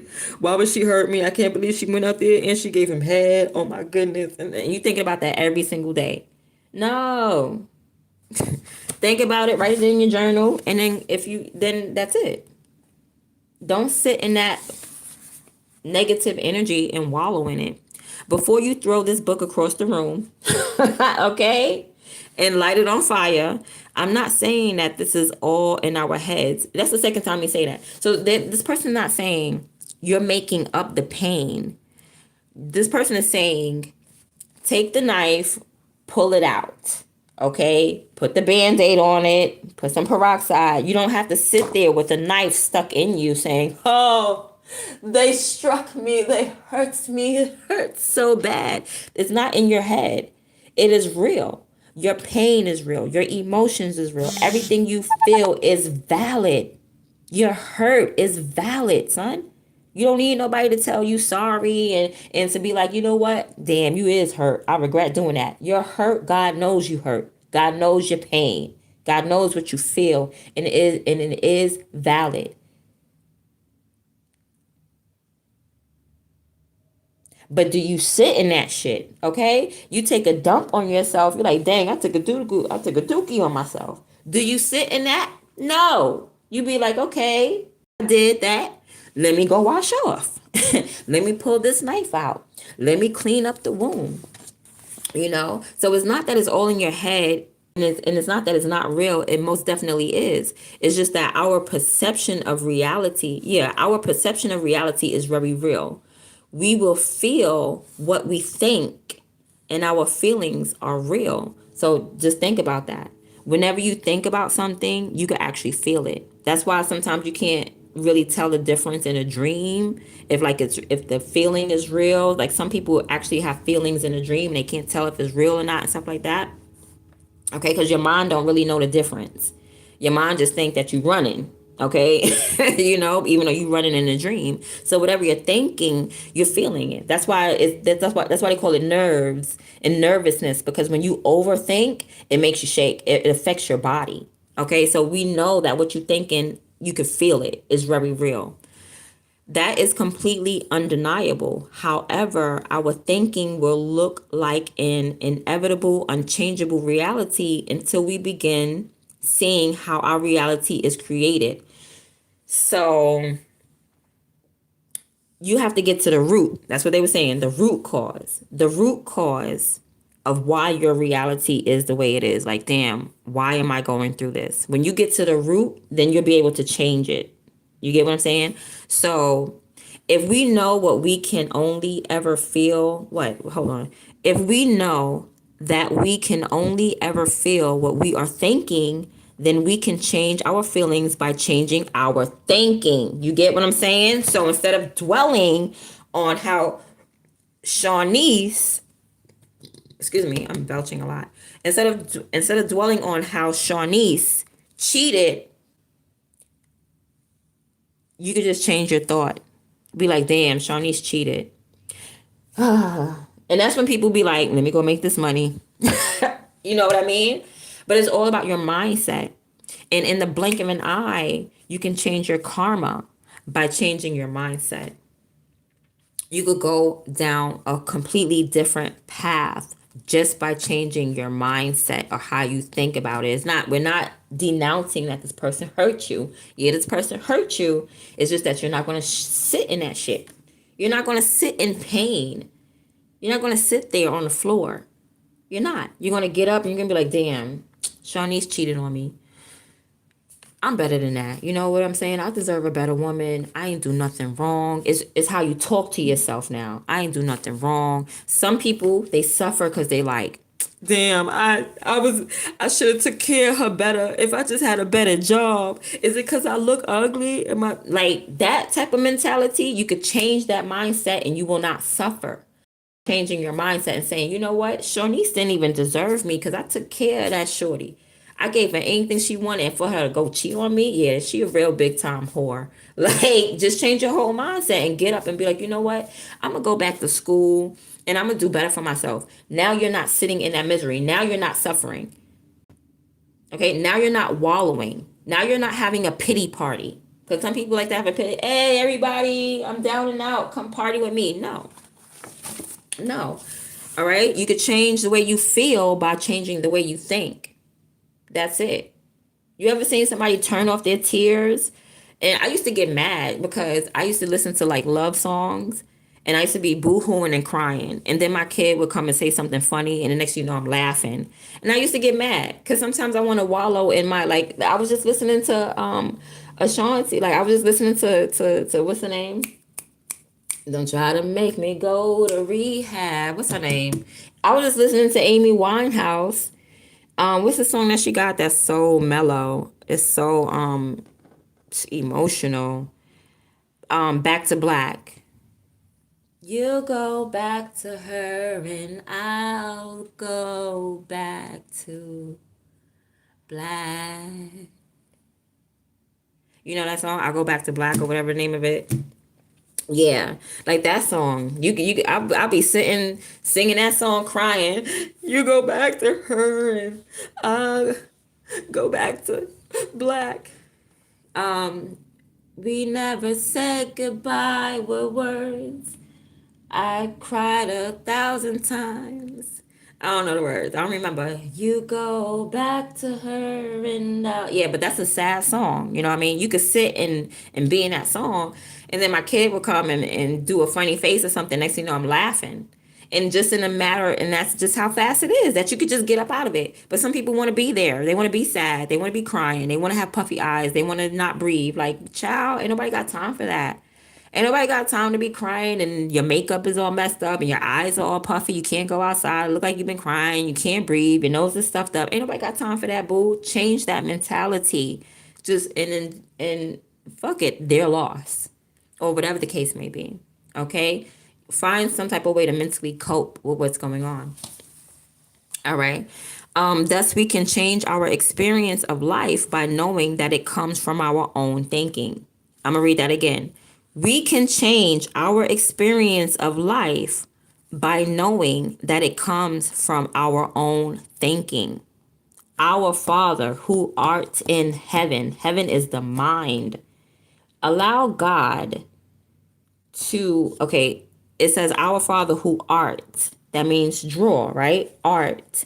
That's why your imagination is important, because what God is arting in the mind, you need to pick it up so that way you can manifest it in real life. Do you hear what I'm saying? Some of y'all don't, but I'm going to leave it on that. All right.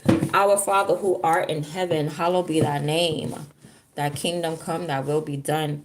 I love all you guys. Thank you. I'm gonna read this last comment, these last few comments, and I'm gonna go. You wish, you wish, hello, Christ. I'm about to sin again. I said I love you to that man, but I'm not feeling him. I made a sugar spice connect along. Oh yeah, and don't be taking like songs that I post. Don't take that for face value. It's music. Whenever I play gangster music, trust and believe, it's on my dishes. Trust and believe, I'm listening to gangster music because that vacuum is heavy and I need the strength and the energy to push my vacuum across my floor. Okay? All right, when I talk about gang banging, I'm gang banging on these fried chicken wings I'm about to make and throw some honey on it. All right, so don't ever think that I am one of those people that absorb the music. I am not. Yeah, I don't know. In a minute.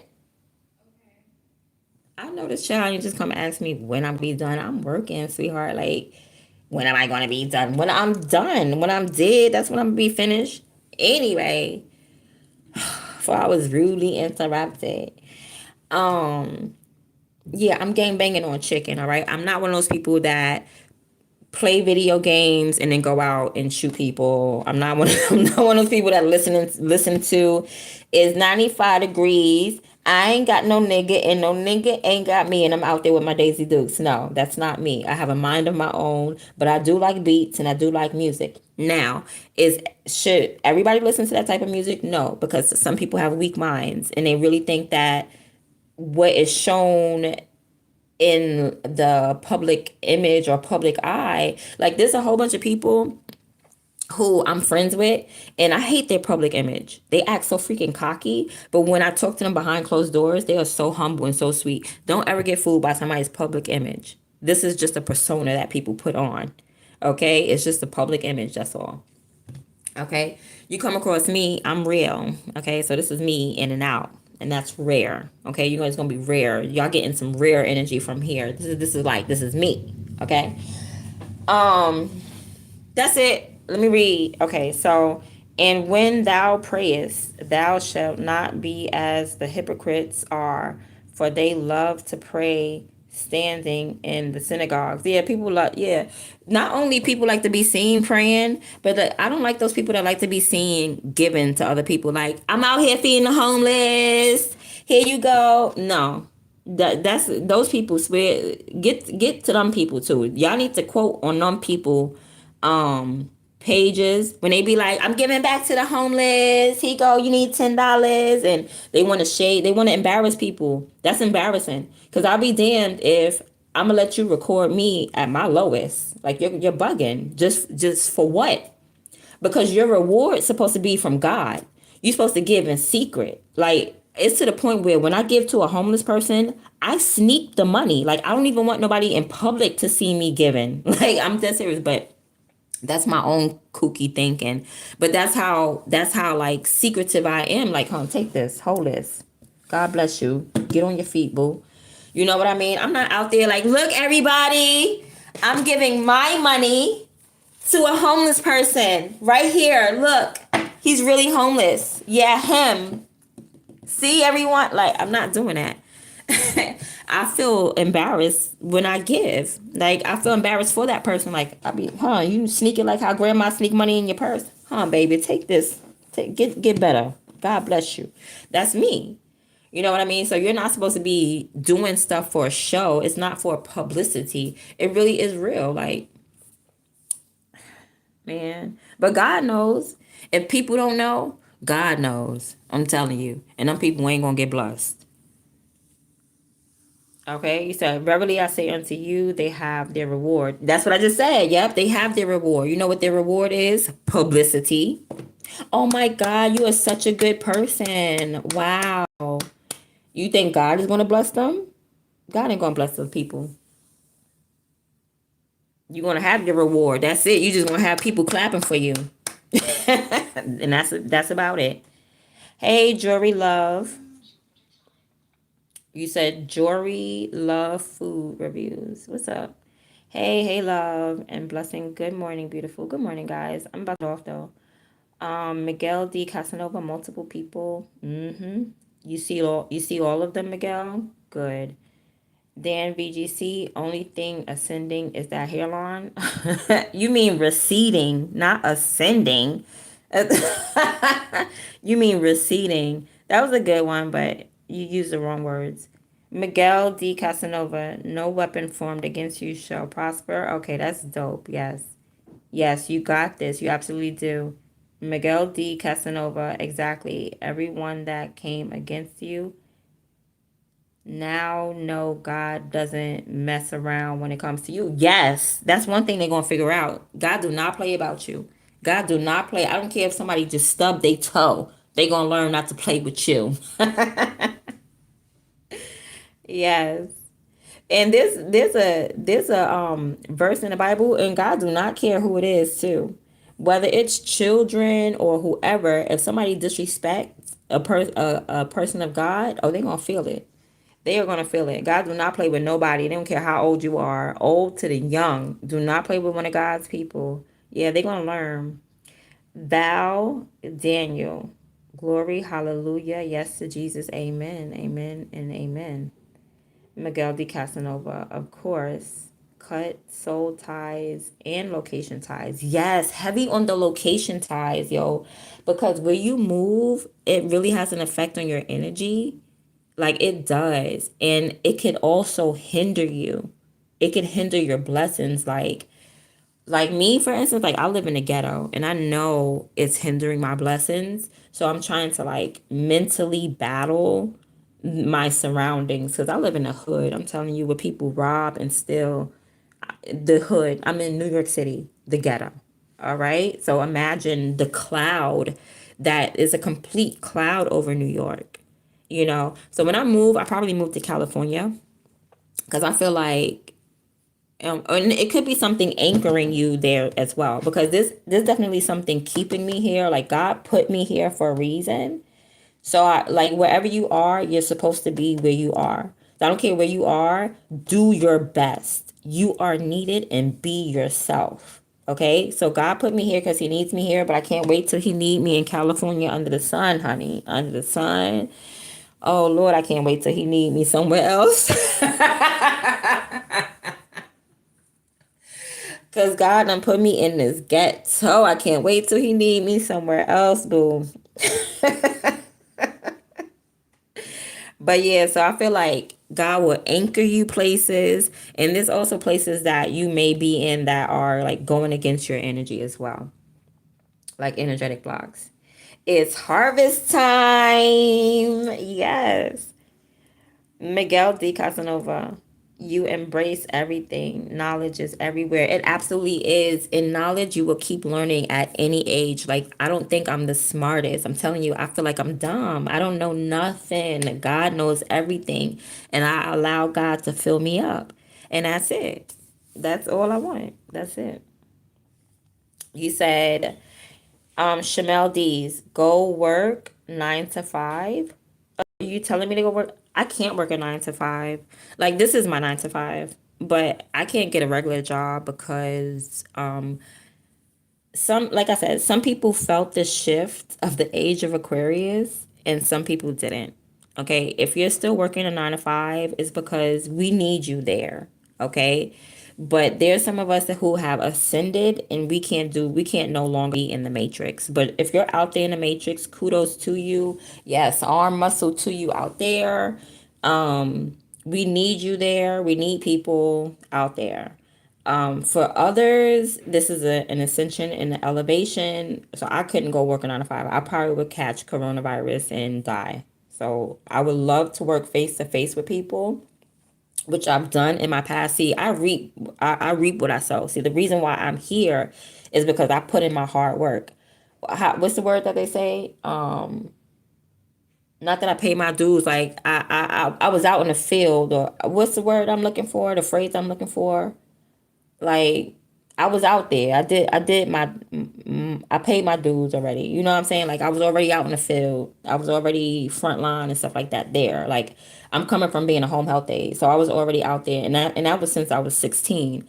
I've been a home health aide, a CNA, a medical assistant. I've been taking care of people in the physical, wiping ass, feeding people, giving medications, doing phlebotomy. You know what I'm saying? Like, I've been there hands on. I've been there already, flipping people over, stopping fights, breaking in between fights, calling the cops, watching people get murdered. And I've been there. I've been out in the field. I played that. I paid my dues when it comes to hands on. Okay? I was out there. I was out there scrapping with the best of them. All right? I don't have to do that no more. I don't have to do that. Now I'm in a spiritual realm where my hands are clean. I don't have to physically do anything. Now we doing Reiki. Now it's about energetic work. So I went from doing the physical hands on, taking care of people. I paid my dues. All right. And now I get to reap what I sow. So I don't have to go out there and I don't have to dig in the dirt no more with my hands. I don't have to slave anymore because I did that. I've been there. I done that. So now I'm at a place where I'm good. I'm administrative. Okay, you got the police that's out in the field with the toot toot toot toot toot. I'm the desk work now. I'm a desk work police officer. Okay. All right. But kudos to you guys who's out there. I did that. I've been there. I done that. Okay. I've healed people physically, literally feel like healed people, save people lives. I'm talking about save people lives for real. People getting jumped. I saved this man life. His whole jaw. This was his mouth. His teeth was like this. They were out of place. It looked like this young man had dentures. Okay, I've been there. I played my part. You know, I did my hands on duty. I've saved many people, whether they were having asthma attacks or whether they done got jumped and they were bleeding or whatever the case may be, whether it was fights. I did that. I've been there already. All right. So I don't. This is my 9 to 5. I don't have to do that. I don't have to get my hands dirty no more. I'm about to get my nails done because they no longer have to be. You know what I'm saying? I got pretty hands, and my pretty hands was never meant to be dirty like that. Okay. And I have beauty marks all over my skin. Okay, it's a little dry, but still got beauty marks all over. See, this is the Orion beauty mark I got. It's one here, one here. Don't worry about the hair on my knuckle, okay? It's the Aries in me. It's one here, and I have a beauty mark there. See, this is the ring of Orion. God put that there, okay? As you can see, Orion, I'm a star seed, boo. And God put it on my body so that I could see it and know exactly who I am. So I know who I am. I study myself. I have knowledge of self, and I have the knowledge of the Most High God. What y'all need to do is learn yourself and stop trying to give me advice. See, this is my platform. Okay? I'm where I'm supposed to be. I don't need no advice. I'm not here for advice. I'm here to give it. Okay, I am not needy. I am what people need. All right. So Shamel D's brain power. People are to think positive outcomes into existence. Amen. Yes.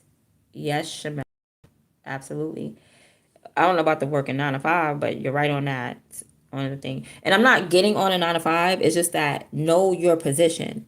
Everybody is not meant to be a king. Everybody's not meant to be a queen, because then who would be the servants? You get what I'm saying? I'm a servant to the Most High God. I am no longer you know what I'm saying? I'm a servant to the Most High God. Put it like that. Okay? I don't have to sell myself to make money. Because that's what you're doing when you go to a 9 to 5. You're selling yourself. You're selling your energy. That's what they did in the Bible. That's why I don't understand. Y'all claim y'all know y'all Bible, but y'all don't. Because if y'all knew, y'all would remember when Joseph had predicted the famine. He predicted 7 years famine, 7 years abundance. Remember? And there was people that could not buy food. So you know what they did? They sold themselves into slavery. There was people that said, I'm going to sell myself so that I can work for you, so that I can eat. That you guys who's working a 9 to 5, you are descendants of those people. All right, because your mindset is still on that. All right, so you are the descendants of the people who sold their land. They said, take my land and take my body, because I can't feed myself, so therefore I am now your employee. And that's how you got employment. Because back in the day, everybody had their own. We all had our own farms. We had our own land. We had our own crops. So you got to go back to having your own again, and not relying on someone to have a cow to feed you, when you're supposed to have a cow in your own farm. You're supposed to be growing your own vegetables, especially now, when they're taking the seeds out of the food so that you will not be able to grow your own food. These supermarkets are making themselves and you codependent on them. So you will always go to a supermarket to get a daggone cucumber, because there ain't no seeds in that cucumber for you to regenerate it. Okay, y'all need to wake up.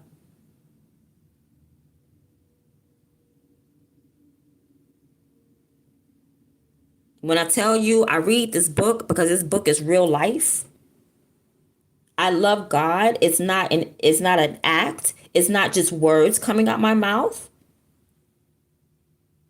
It's a lifestyle. Okay? So bless you too. More truth. I hope you guys followed. You said more nonsense, Michael wins. What's nonsense? You can't even rebuttal. You can't accurately debate with me. You can't even pinpoint and counteract or have a debate with me. Because you're not debating me, you're debating God. And you can't debate God, because God is always going to win. So you have to say, instead of saying not more nonsense, just say which part it is. If you want to debate correctly.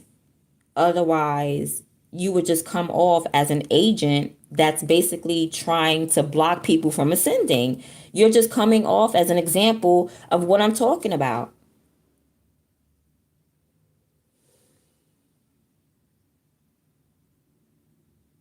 Michael Wells, speak up or forever hold your peace. Because I invite you. You understand? Because when you challenge me, you're not challenging me, you're challenging God. I tell you, I'm nothing without God. So you're not challenging me, you're challenging the Most High. And I want to, I'm very intrigued. I'm interested. I'm invested. What's up, Michael? Speak up. What's nonsense, boo?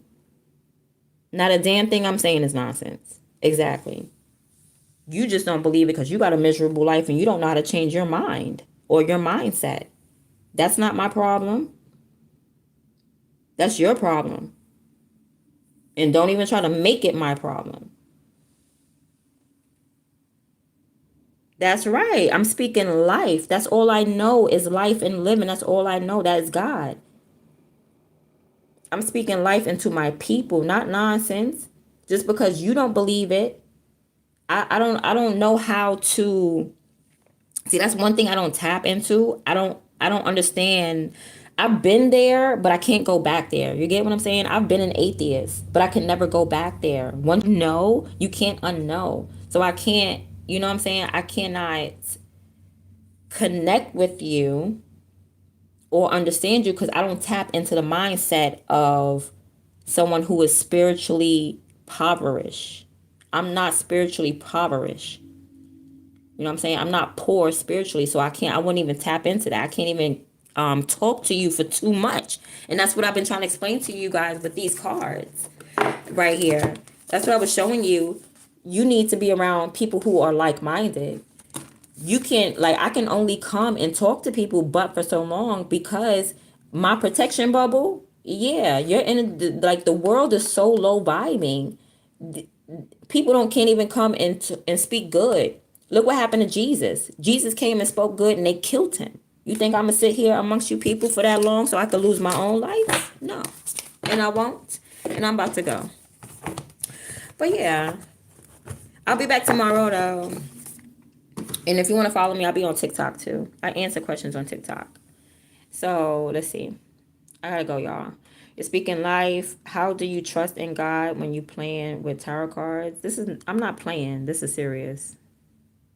And we just spoke about that. So what I'm gonna do is I'm gonna make a video explaining about the tarot cards and God and stuff like that, so y'all could get it. Cause y'all don't read your Bible and then y'all try to come to me. No, you playing with God? Okay. So where's my punishment? If I'm playing with God, wouldn't He be punishing me right now? Wouldn't I be in trouble? Do you know how scared of God I am? If I was playing with God, I would be homeless. I would be on the street. I wouldn't have a home. I wouldn't have a pot to piss in the window, throw it out of. My life would be going downhill, honey. Okay? The fruits of my labor is security. It's the fact that God is always going to provide for me. Whether it's the internet that I need to be on to relay these messages, whether it's the phone that I need, God is always going to provide. Whether it's this light right here, whether it's a table, a home, my mouth, and my throat. Honey, God is going to keep providing for me. You know why? Because I'm doing the right thing. I know what direction I'm in. You don't know where I'm going. And that's why you need to look at your own plate. Don't worry about me. God got me. God has got me. Trust me. I talk to God every single day at the moment, something that y'all do not do. I have a TV and it's never on. I got a TV for show. I don't never watch it. But this is not about me proving myself. This is like people who are just coming in and maybe you don't know me. Get to know me, all right? Get to know me. I'm gonna do a whole and I'm gonna pin it somewhere so that way it's always there so you can see how tarot and the Bible correlate, or I just don't feel like explaining it with the right words right now because I just did it. We were just talking about the Urim and the Thurim, so you missed it. So you're gonna have to rewind the video because just because you're regurgitating something doesn't mean that I always have to address it because it's nothing but regurgitation.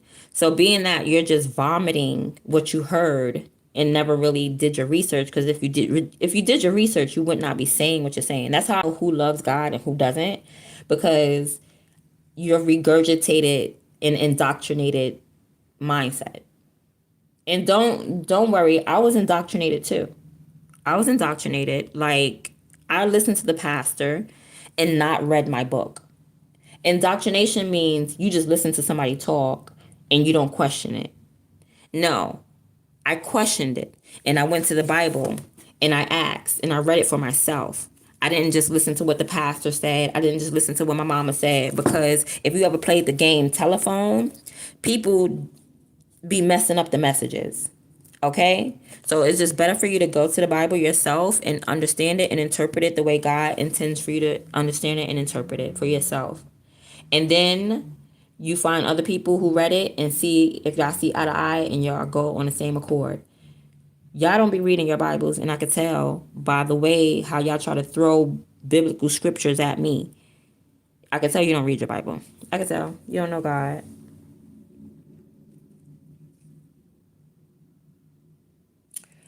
Life more abundantly. Okay. Um, somebody's messages are blocked and they not even letting me see them. Yeah.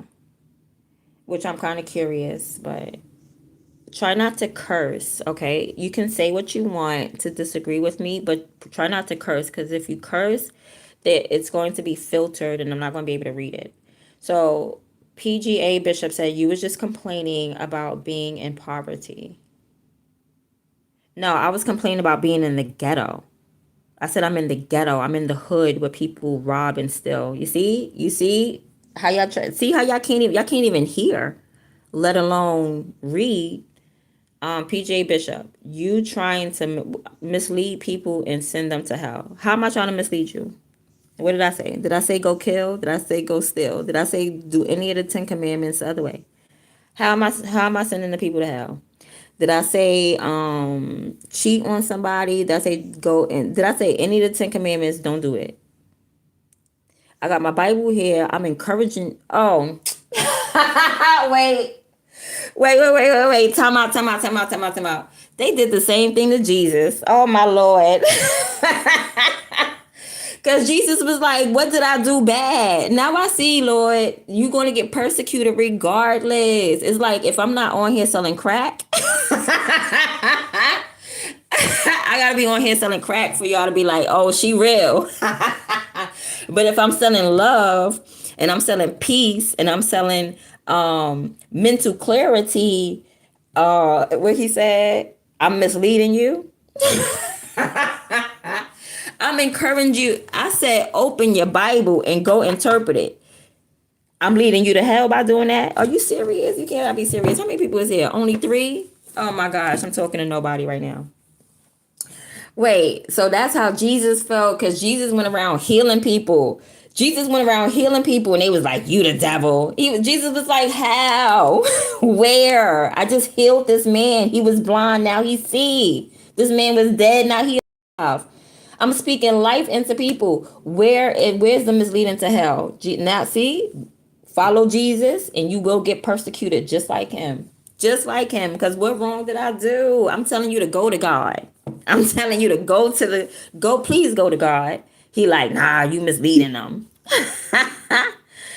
that I caught that one. That was Jesus. Jesus went through the same thing. And PGA said, you're practicing works of the devil. What's the works? This is a piece of paper. The devil didn't make this. The devil didn't make this card.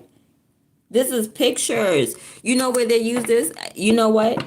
Maybe if I got to say I'm a psychologist and I have to say, oh, these are ink blots. What do you see with this ink blot? It's the same damn thing. What do I see? I see a man shoveling. Where's the devil? Where you see the devil? Where's the devil? This is a piece of paper. Let me show you. Cause y'all slow. Let me show you. Look at this. See this? Baby, this is a piece of paper. Look. Oh my God, I ripped it. This is cartomancy, by the way. Because I do cartomancy too. I use cards and tarot cards. But I'm not about to rip this because then I'm going to have to buy a whole nother deck. But I'm going to show you. This is easy to buy because I just go downstairs and buy one.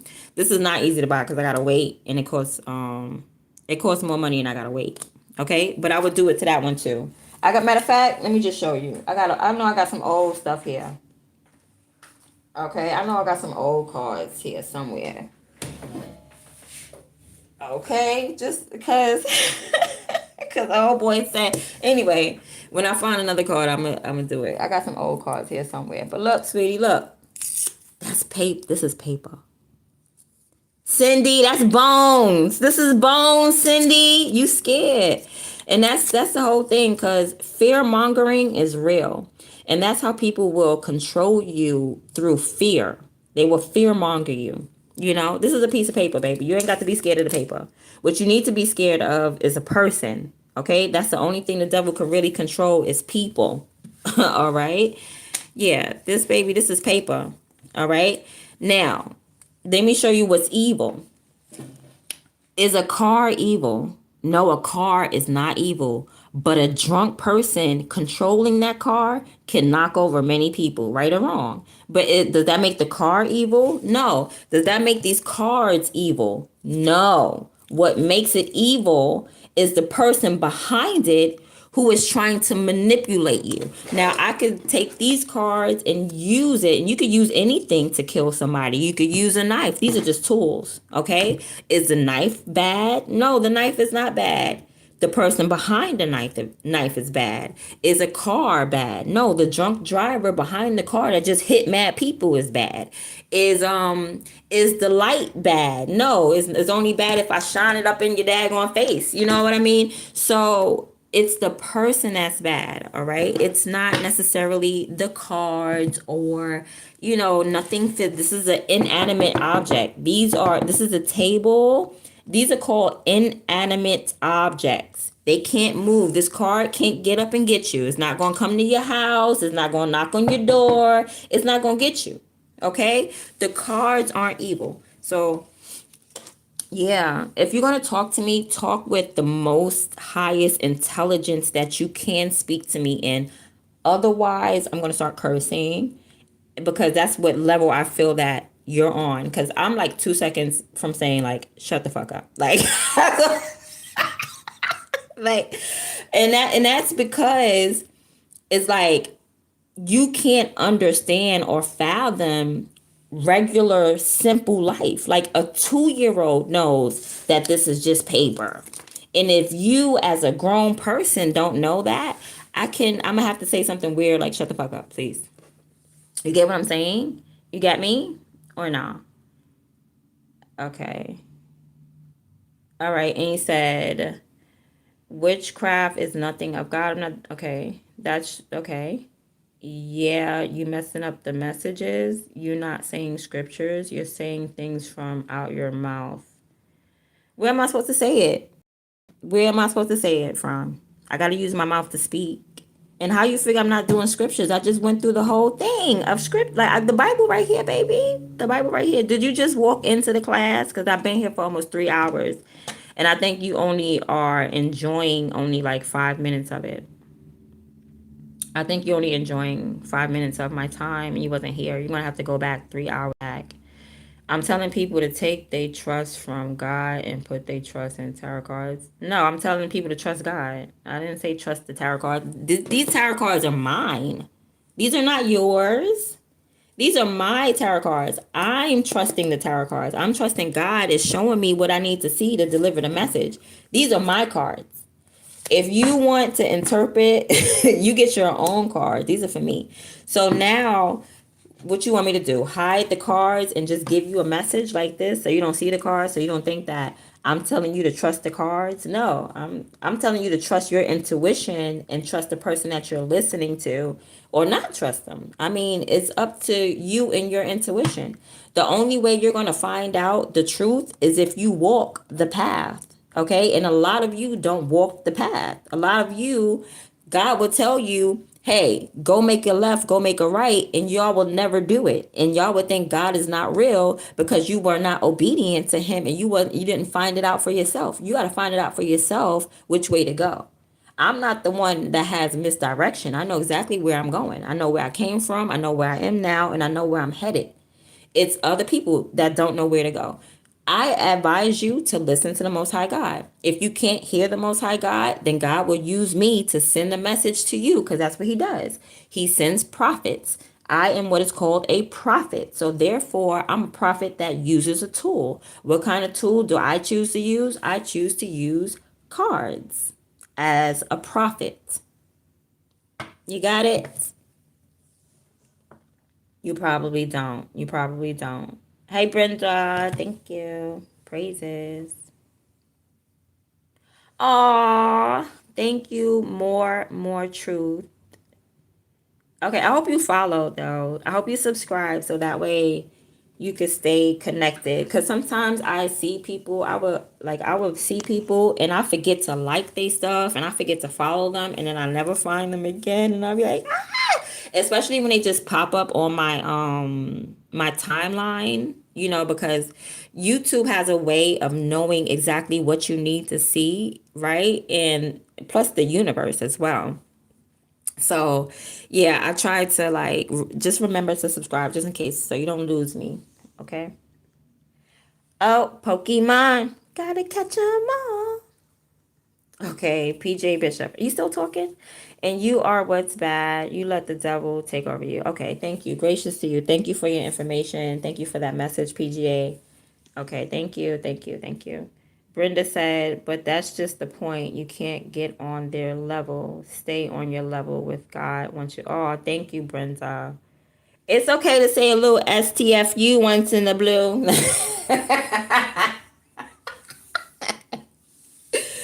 It's okay. All right, so because let me tell you, God is of love and war. Don't God be sending people to go out to war? If you mess with one of God's people, God would be like, yeah, yeah, go. Y'all don't read your Bible. That's how I know y'all don't read your Bible. Because that's what God did. That's how King Saul got in trouble. Y'all remember how King Saul got in trouble? Because King Saul was supposed to go kill the Amalekites. God said Amalekites, because the Amalekites, they went and took David. They messed with his people, and they took Dave. They kidnapped David's wife and kids and stuff like that. So he was supposed to kill. He was supposed to kill the Amalekites, I think, to prevent that from happening. And he's supposed to kill everybody. God said, kill men, women, children, pregnant women. Take all that, like destroy everything. Destroy all their gold, their cattle. Like nobody is to live. That is what God said to do. So when y'all be like, oh, God is all about peace, when this whole book of Kings is about war and people disobeying God in war. Okay, not just King Ahab. A lot of these kings, King Ahab, King Asa, some other kings, yeah. But yeah, God, he be wanting you to defend his people and make a way for his people. So he does allow a little bit of warfare. But I get what you're saying. Like, yeah, I'm not gonna go and stoop to their level, but shoot, if God want me to knock somebody out, I'm gonna knock them out in the name of Jesus. And it's in the Bible. What I'm saying, it's not out, it's coming out of my mouth, but it's only knowledge from the Bible. It's only stories that I read. If you go read King Saul, yeah, King Saul, King Ahab, King Asa. King Saul, he was supposed to kill the Amalekites, but he didn't. He listened to one of his soldiers, and his soldiers was like, yo, steal the gold, steal the cattle. You know what I'm saying? And then they let the king of the Amalekites live and took him prisoner. He went against Samuel, did not tell him to do none of that. Samuel said, God said, go kill all the Amalekites. Don't let nobody live. Destroy their land and everything in it. Did King Saul listen? No, he didn't listen. So when he went back home, Samuel was like, yo, you didn't do what I told you to do. He was like, yes, I did. Samuel was like, if you did what I told you to do, then what's all this noise that I hear? King Saul was like, oh, I just took a couple of their cows and a couple of this and a couple of that. And oh, here's the leader right here. Samuel was so disappointed. He had to finish the job. Like if you read, the Bible is straight gangster, straight mafia, straight hood. Samuel had to go finish the job because King Saul did not kill the king of the Amalekites. So he had to go chop off his head himself. You know what I'm saying? Like God is not, I'm not playing with nobody here. God is gangster and I'm gangster for him. And if you want to come up against me and get your head knocked off, you will. Straight like that for the Most High God. Okay, y'all need to get to know the Lord. It's going to be a time of love and it's going to be a time of war. And that's what it was. All right, I read my Bible. Yeah, so King Saul, so King Saul ended up dying. He ended up dying. How? He committed suicide. He fell on his own sword and the men around him did the same thing. They fell on their own sword because he was about to die. Because and who told him? Who told King Saul? King Saul went to a necromancer, a woman that speaks to the dead, so that he could speak to Samuel. Okay, this is the witch of Endor. The King Saul is the one who chased all the witches out, and then at the end of the day, needed a witch to predict his future. And that's when Samuel came through from the dead, and Samuel said, "You're gonna die just like me and my sons." And King Saul fell flat on his face crying because he knew his fate was death. Why? Because he disobeyed God. So trust me, the last thing I'm going to do is disobey God. And that's why I'm still here on this planet. I don't need no other direction except for the communication between me and my higher power. And that's the same thing for you guys. Y'all better get in tune and tap the fuck in. Because you're needed. You have gifts, you have skills, you have talents that is needed in this war.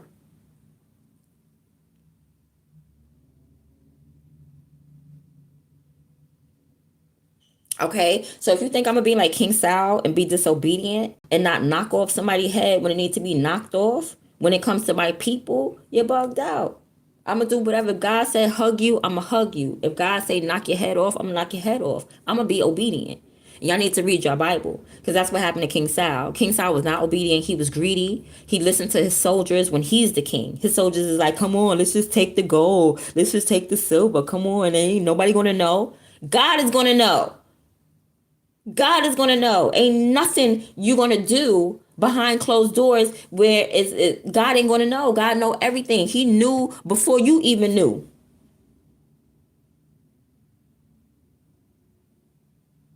Open y'all books and read your Bible and stop coming at the one who trying to free people, son. Just because you trapped in your own mind state. Don't try to impose and project that on me or none of my collective. Go somewhere else. Make your own platform and speak. Because right now, I'm appreciating you. I'm lifting you up by even showing you or entertaining your comments. But I do it because I love it, because it exposes God. If I could talk about God in any way, I'm ready to do that. I'm a soldier for him, first and foremost. So go read your Bible. Read that verse about King Saul. Tell me what you think about people or kings disobeying the Most High God and the consequences behind it. Because I'm not the one. Like, you ever had that parent? You ever had that parent that be like, if you don't go beat them up, I'm going to beat you up? Yeah. That's how God is. All right. You don't go do what I'm going to say, you going to feel it. And the last thing I want to do is feel it from the Most High God. Okay. That's it. I'm going to do whatever he tell with Lord, because God is more powerful than any human on this earth. I'm not scared of no human. I'm not scared of no man except for my higher power. And I have a healthy fear. I have a respect. Okay. Okay. All right. Now, it's paper with demonic rituals. What demonic rituals? This, you see this pentacle? That's called the Star David. So how is that demonic ritual when that is called the Star David? David, remember David? Okay. The thing that the Jews wear? All right. You said, PJ, no, you've been here whole time. So you've been here for 3 hours and you never read that Bible? Okay, but I spoke about it. You don't hear me speaking about it? God bless. Brenda Jackson, God bless. Don't let no one bring you out of your character. Oh, thank you, Bookie. But it's just something that you said that would like to follow up on. Yeah, go ahead. Question anything. Anything you want to know. Question. Disagreeable spirits are on the loose. I see. You speak with power. Thank you. You're very welcome, my love. Brenda Jackson. God bless. Don't let no one bring. Oh, okay. What was your question, though? I think it was Brenda. Brenda wanted to say something. PGA. Well, if those are your cards, put them in your locker. My locker. I'm not homeless. And keep them for your eyes only. Don't show cards to the world. We don't need that. That's your cards. Some people do need to see it, though, because some people can't interpret it for themselves. So that's why I show it. Okay, because I might not get the message that you want, but if you can read it yourself, then you can interpret it for yourself as well. Sometimes I even mute tarot readers and just look at the cards and interpret it for myself. Okay. Brenda Jackson, and you're right on a lot of things. I just want to say this is a lot of people that have favored in the Lord that's homeless. Don't worry, you'll get through it. I've been homeless too. I've been homeless damn near half my life. I've been homeless. I'm just now getting into my apartment. I only been in my apartment for like 9 years now. And prior to that, I've been homeless. I've been on the streets. I've been there. I've been homeless for 4 years with a child because there wasn't anything out here for us. Just have that faith. It's about spiritual poverty. It's about having faith in everything that you have, that you are where you need to be, right? Believe that, and that you're moving forward. Okay, I've been in places that I've been in small rooms with my kid. There was no heat. There was times where we had to sleep with our coats on, with our jackets on. You know what I mean? But the thing is not giving up and to have faith, because you're going to be tested. You're going to be put in, in positions, whether emotionally, physically, mentally, that's going to challenge your faith in the Most High God. Don't think that people ain't out there, or entities and energies ain't out there actively trying to sever you from the Most High God. That's always is. Oh, but you need to have faith. I'm telling you, I've been through. I've slept on park benches. Okay, I've been through domestic violence situations where I've been abused. I couldn't even sleep next to my partner because they would try to strangle me in my sleep. I would wake up coughing, and this is all during my pregnancy. I've been with a partner where I had to keep a pillow over my stomach because at night when I'm sleeping, he would punch me in my pregnant 6 month, 7 month belly. So you can't talk about, I'm not comparing at all, but I'm just telling you, when sometimes we think we're the only ones going through stuff. We are not. And sometimes it feels good just to know that, yeah, other people are struggling, and not in a way like, yeah, you're struggling too. Like, no, but that we can relate. You know what I'm saying? That I've been there, yo, and I'm trying to figure out how to get out of it. You feel me? I still go to things that challenge me day after day, but I already made a conscious decision to love my Savior, to love my Lord, to love the God that is with us. I already made that conscious decision because I'm 42 now. Okay, I've been loving God for 20 years. I've been going through trials and tribulations for 20 years. I became a Christian at 22 years old. Prior to that, I was an atheist. Okay, so I've been there. I've been in the logical sense of it, of not even believing. I thought people that believed in God was stupid because I couldn't see him. Which I see. I don't see nothing. What you getting on your knees for? I've been there. And then God took me in, and I've been with God for 20 years. And then during that 20 years of loving God, don't make it no easier. It just make me able to see that before I was blind. Before, I was subconsciously just doing whatever the hell I wanted to do. Now I'm woke, and now I'm conscious, and ain't no going back. Now it's like eating the apple of the knowledge of good and evil. Now I know the knowledge of good and evil.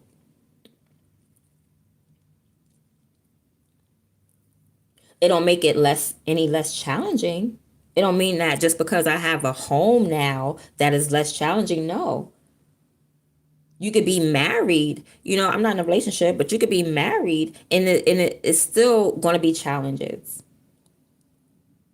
Okay, look at Job. Job in the Bible, Mr. I don't quote the Bible. Job in the Bible, he had all types of challenges, and he still was faithful. And because of that, he was replenished and doubled.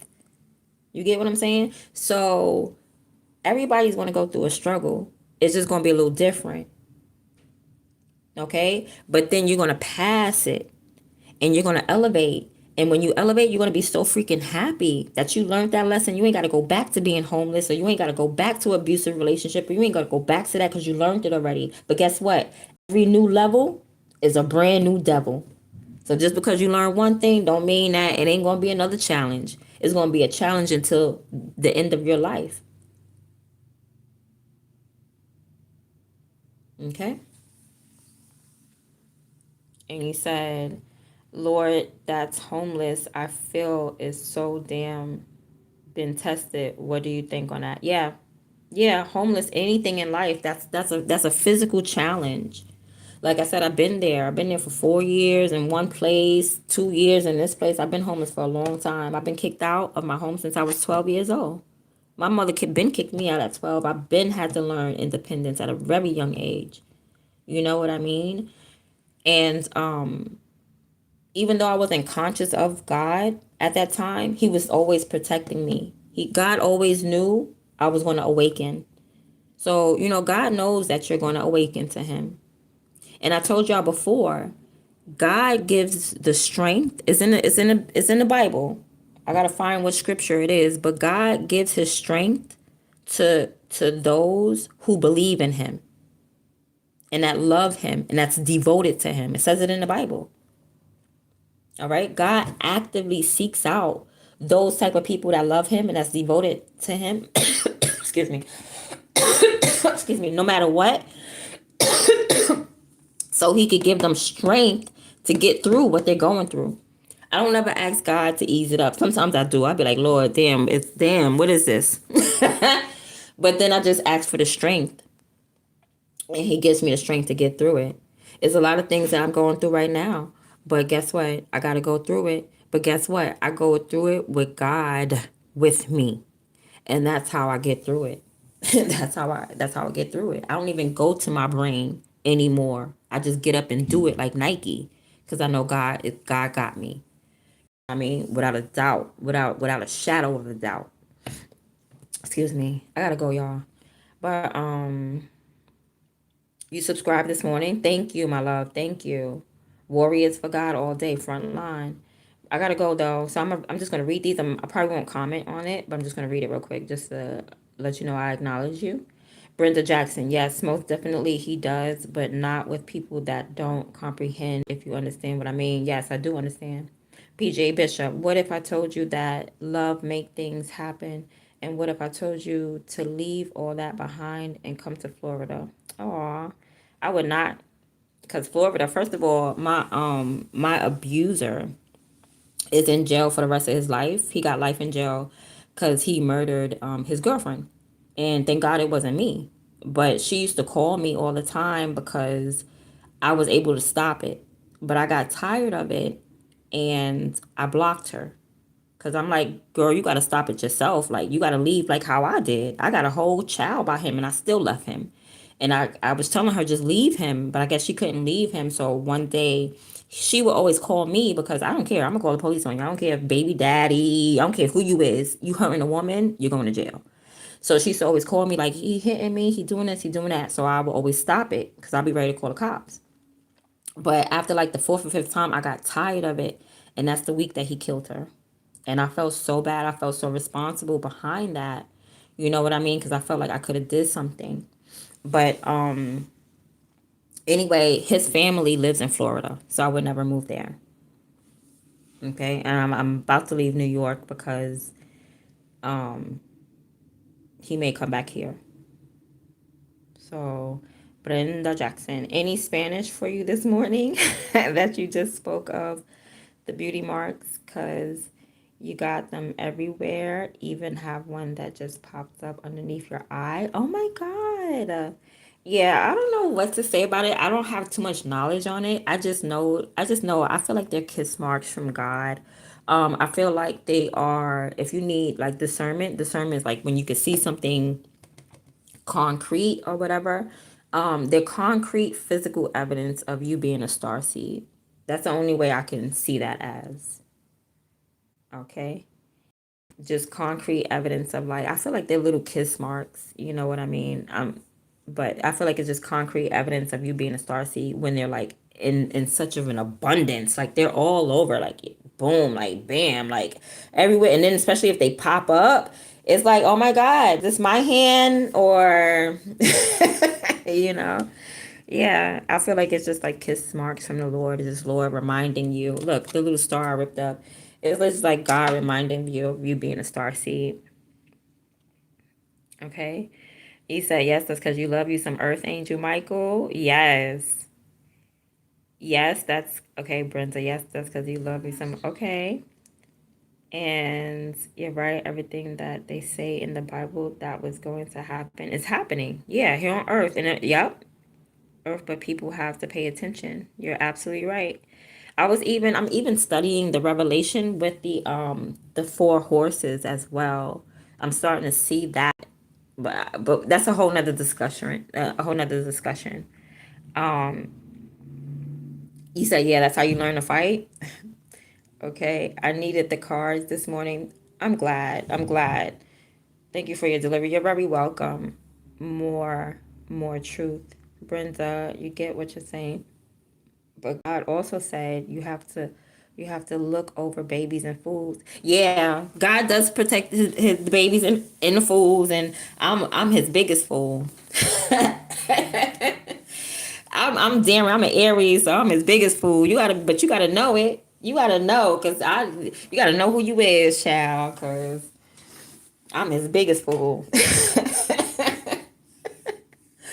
Shoot. Yes, he does. You okay? And last but not least, we have Brenda Jackson. No, you just wanted to say a lot of people that are homeless and go through certain things. It's not that they don't believe in God. I feel that they are being tested right by God. They face all day and tested. Yes.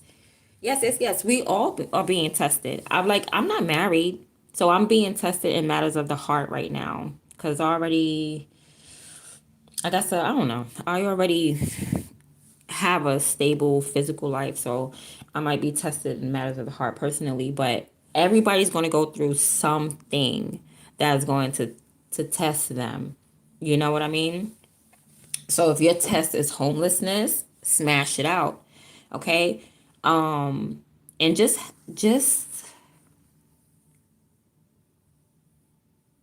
how can I say?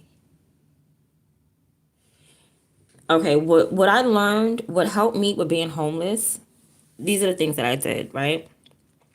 I was grateful for every place that I had.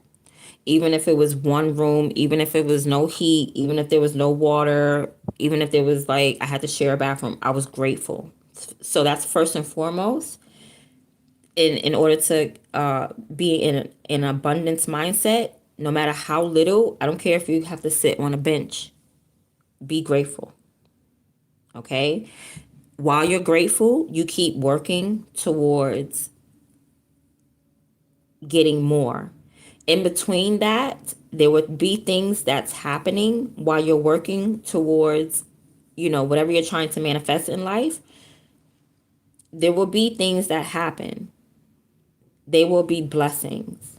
Like if you're in a shelter, you move and you're like me, for instance, I went from being in like a one mattress shelter infested with roaches to a little larger shelter, okay, with a crib in it for the baby, to a larger shelter to where it was like a studio and I got my own thing, to a larger, I was in a 1 bedroom shelter. It was a shelter, but it was a 1 bedroom apartment with a kitchen, and you know what I'm saying? So you're to the point where now I'm in my own apartment, which is a 2 bedroom. You get what I'm saying? So it's like I'm speaking from my point of view because I speak to God, and that's how he shows me to elevate. So I know my next move is a house. I know it because I know I've been from the bench to an apartment.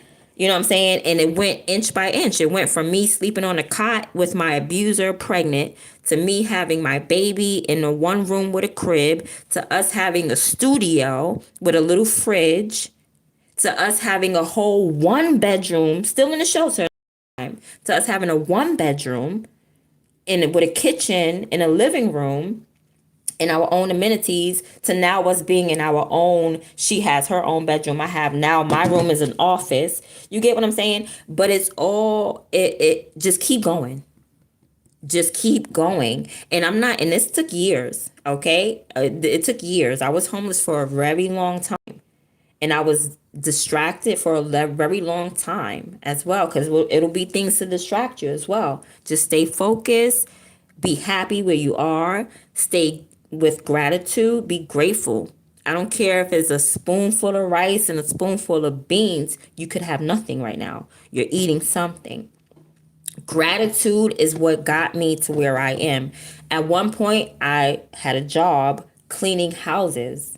Okay. And I would clean, and every shelter that I went in, I made sure I respected that shelter. I made sure I kept it clean. I made sure I had them walls wiped down, because I always thought the next person that comes in here, I'm going to leave behind a really good energy. So when they walk in and they feel this energy, hopefully they'll be led on the same path. You get what I'm saying? So it's your whole mindset is what is going to create your reality. So it was my mindset that was creating my reality. So I kept being grateful. I kept saying, I'm going to leave something good for the next person. And then I got a job cleaning homes while I was homeless. And I would clean these people houses to a T. I'm talking about $25 tips, $100 tips. You know what I mean? Because I put love into everything that I do. Everywhere that I go, I give my all. I put 100% in. So I expect to get 100% back. And that's what the universe is going to give you. Okay. So just be grateful wherever you are. I don't care if you live with somebody, you hate it. I don't care what it is. Be as grateful as you can. If it's a sheet, thank you, Lord, for this sheet. If it's one pillow, thank you, Jesus, for this pillow. Okay. And you respect the people that's around you, and you be mindful. I was mindful. I said, I want to keep this clean. Even this in this apartment that I'm in. I've been in this apartment for 9 years. I don't trash it. I don't mess up the walls. You know why? Because I'm renting this. I don't own it. And we need to come to a realization. Everything is rented on this earth. We don't own nothing. If anything, we're going to go back to this earth. So that's why you need to take care of it. Because if your bones and your body is going to go back to it, why do you want to go back to poison and pollution? Why create pollution in a home that you can't escape from? Why not just make it better for the next generation? Why not grow that garden for the next generation? And they take care of it. They take care of you. When my grandma died, my uncle took her ashes back to her home. We have land. I have land. I'm not a bum. I'm not poor. I choose to be poor because I detach myself from a narcissistic family. So I don't care if y'all got money. If y'all narcissistic, I'd rather be a bum. I'd rather be poor. Okay. But legacy wise, my family is very much wealthy. They have land. They took my grandmother's ashes, poured it on a tree in that land. All right. Had your children been tilling that land, your essence would be in every single fruit and every single food that is growing back to the earth and replenished through your children. Okay. I hate to put it that way. I'm gonna eat an apple. It's gonna be my grandma. Okay, grandma put her foot in that. Really? But you get what I'm saying? And that's what was an African tradition at one point. In Africa, what they did was they mummified the bodies. Like how Jesus was mummified and put in a tomb. That was an Egyptian African culture. He was not treated as the Jewish tradition was treated when they do that. The Jews, they put their dead bodies in a pine box and put them 6 feet under. That was not the tradition of the Africans and Egyptians. They didn't do that. They treated Jesus as an African and they mummified him. And back in the day, what they did was they mummified people. Then they would put them in some type of sarcophagus, some type of coffin or whatever. And then they would they would seal the top and they would put food on top of it and they would eat. It was a celebration. The death was a celebration. It was never mourning. And they felt like the spirit of that person would raise up into the food and they would eat the food. And that's where they had got that saying, oh, let my bread be your body, let my blood be your wine. That's where the Eucharist was originated from, was Africa. That's what the Africans did. The Jewish did nothing, no such a thing. They put your body in a box and put you in a pine box and put you 6 feet under. All right. I'm very knowledgeable. Like I said, I love God and I love to learn. So you got to be on that type of time. Okay. You get what you're saying?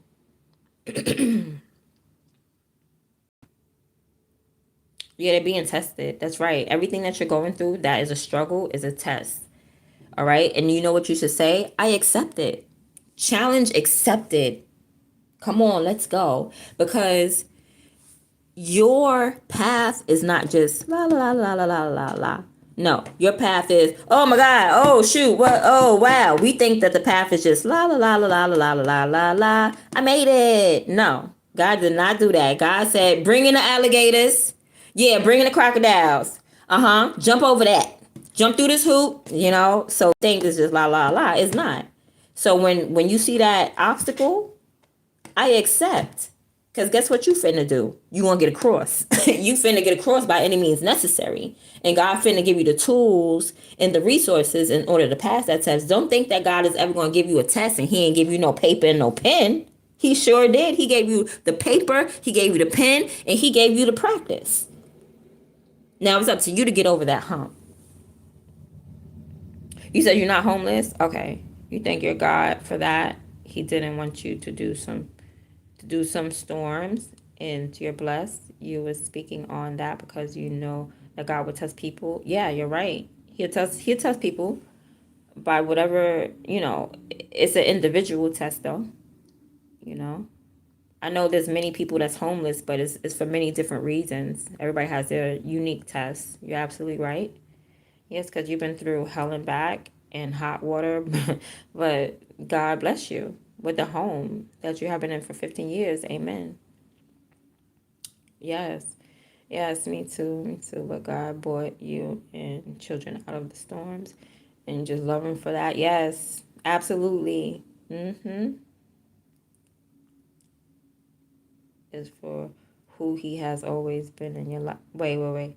Much, and not only for what you do for me, is for who he always been in your life. Yeah, God has always been there. Even when you weren't even talking to him and didn't acknowledge him, he was there from the beginning. You're going to realize that as you look in your hindsight, as you look back, you're going to be like, wow, God really did rescue me from a lot of stuff. Like, damn, I really disregarded. I was supposed to send my kid to school. I've been here all day with y'all, 4 hours. I don't know if my baby left. Lily! I think my child went to school. Damn, y'all. Hold on. You still here? Yeah. What time is it? Why do I go to school?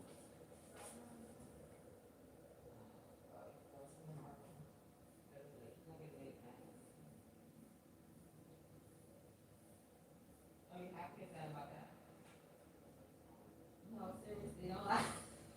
Don't play with me. You happy, you sad.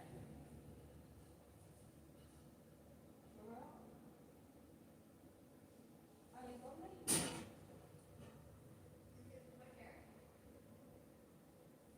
Yeah, let me get my hair.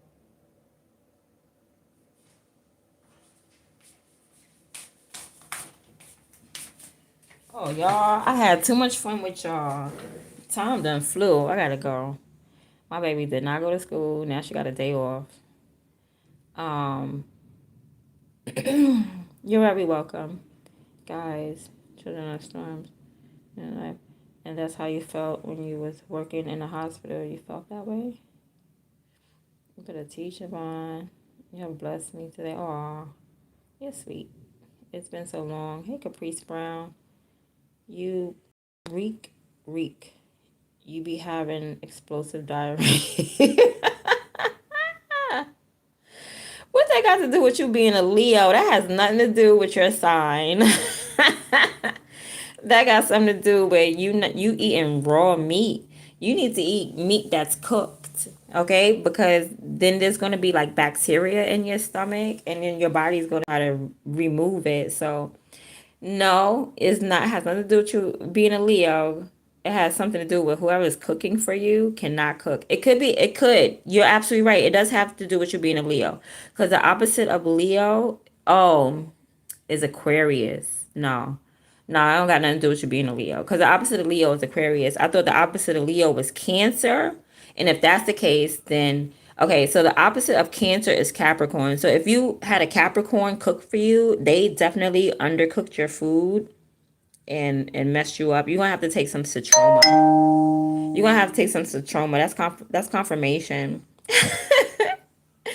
Caprice Brown, you said all you ever wanted was a home for you and your kids, but you keep getting put out. Now your kids look at you like you're not good. Oh, but you tried so hard. They didn't ask for this. Oh, Bookie, please don't mess on yourself. um, so you gotta figure out what your challenge is. Okay, what God is testing you about. Okay. You can get a personal reading or you can just open the Bible and talk to God. You need to start talking to God for real. And I know it's probably not that you don't have faith, but you need to find out. You see, you keep getting put out. You might need to move. Maybe it's the state that you're in. And I know children never really ask for it. They don't. That's why I make a lot of decisions based on my kid too, because they don't ask for like abusive parents. They don't ask for all these trials and tribulations and stuff like that. It's like you bring them into the world and you bring them into this stuff, and it's like they definitely don't deserve it. You know what I used to do? Okay, there was a time where I didn't have no food. You need to talk to God, and when you talk to God, well, dude, when y'all talk to God, you have to be straightforward.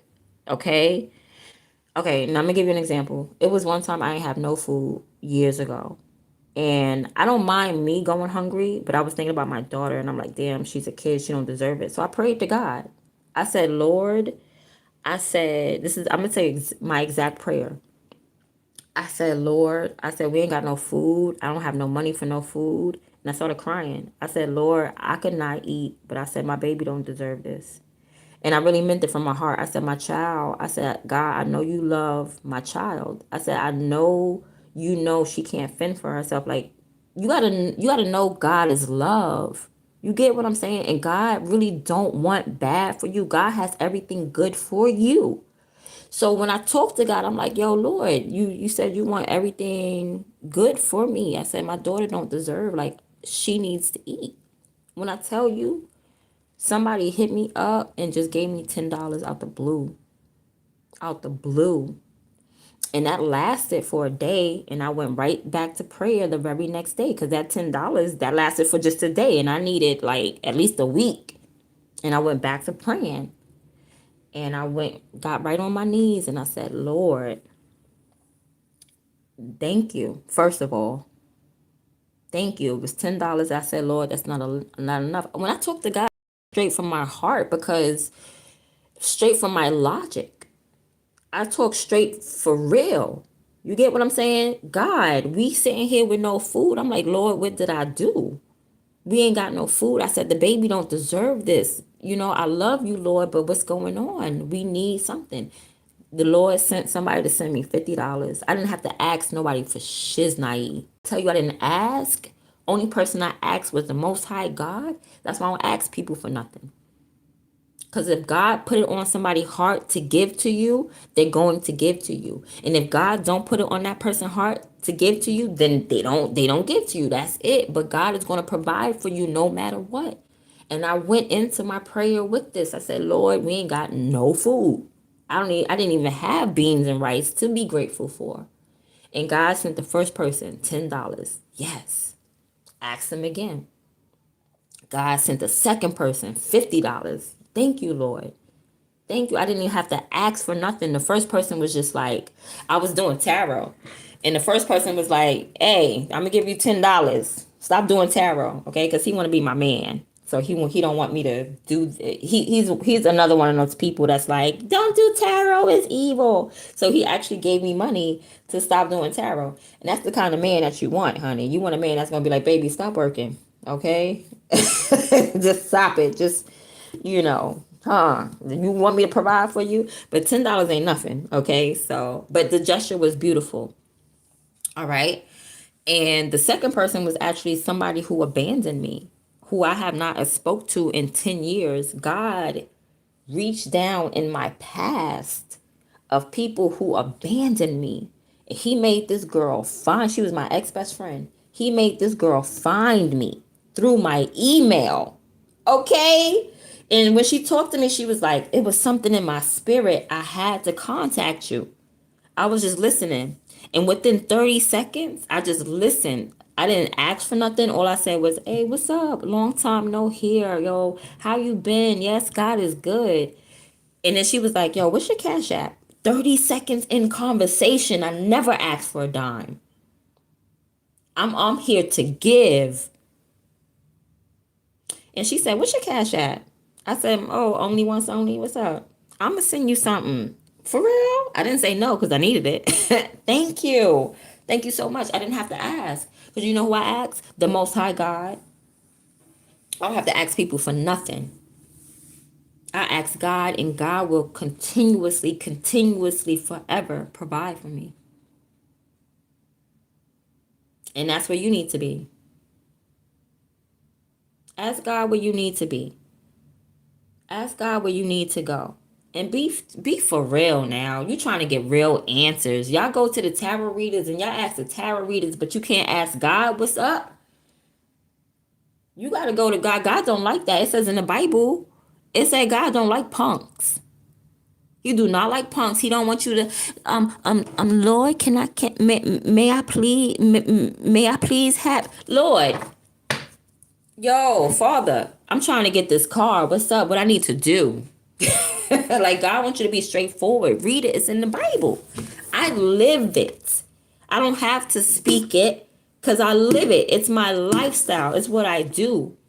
And I still feel a little blinded because I need to get back into, there's a whole bunch I need to read. This is food right here. This is my lifestyle. This is how I live. And it's successful. It works. Because before I was a faithful, blind follower of Christ, I was a logical, sensible scientist. And I only believed in what I could see in logic.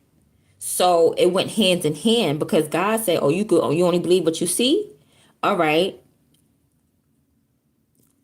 Believe before you see it and watch me show you. And for the first time, because I was at my lowest. I was at a position where there was nothing left but God. You get what I'm saying? God will take everything and strip everyone away from you until you realize there's nothing but God left. So all I had was my belief. All I had was to believe and to follow instructions so that I could see, because my instructions was leading me the wrong way. So I went to God like, Lord, all right. What's the experiment? I'm ready. God said, get on your knees and pray and do this and do that. I said, no doubt. I got on my knees. I prayed. I did exactly. And I'm going to tell you what I did. I said, Lord, show me what to do. And I went like this. And then right there, it said, get on your knees and pray. Child, I did exactly what it said to do. I got on my knees and prayed. And that's when the doors started flying open. And I never went back. And I'm never going back. I couldn't even go back if I wanted to. What this say right here, though? I saw a unicorn. Canst thou bind the unicorn with his band in the furrow? Unicorns is real. Oh my God, it's right here in the Bible. You see what I'm talking about? You learn something new every day. I learned that vampires was real and werewolves is in the Bible too. They're called leeches, and the vampires are called leeches in the Bible, and I forgot what the werewolves are called, but they're in the Bible too. Look, a unicorn. I thought that was made up. It's in the Bible. Canst thou bind the unicorn with his band in the furrow, or will he harrow the valleys after thee? Wilt thou trust him because his strength is great, or wilt thou leave thy labor to him?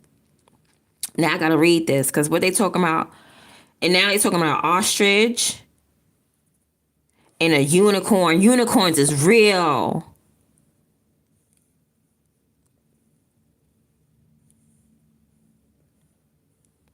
Get out of here. Yo, you see what I'm talking about? Y'all don't know nothing. Y'all can't tell me nothing about God. Because we be learning stuff brand new every day. I'm looking for a bookmark, y'all. I'm looking for another bookmark because now I got to read this. What is this? Job or Job. I don't know if it's Job or Job. Now I got to read that.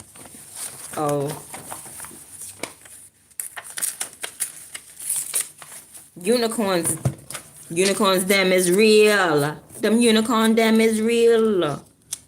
Goodness gracious. Now I'm gonna read that. Okay, y'all, I'm supposed to be going. I cannot go. Who said 6-7? I talk to God 6-7 times a day. That's so funny because that's that new thing the kids is talking about, right? 6-7, 6-7. Y'all funny. I like when y'all make me laugh in the comments. I like a good laugh. Even if it's at my expense. Like somebody has said something funny, even though it was a diss towards me, it was still funny. Ascension of the hairline. They said the hairline is ascending. That was funny. Let me see. Right? So are you ready to leave all that behind and start new in Florida? Ciao. I'm not going to Florida. There's already a Tower Rita in Florida. That energy down there is not good. I'm not going to Florida. I know what you used to. You know what I used to do? Oh Lord, what I used to do? What's slick? What's something slick you want to say? I used to sell my cuda. You do. You talk to God 6-7 times a day. That's good though if you're serious. Brenda Jackson, yes, Lord, you've been here. Yes, yes, thank you, God. We serve is awesome. Yes, wonderful. God, supernatural miracle worker, absolutely. It's heaven or hell you can't serve to. That's the truth. That's what it says in the Bible too.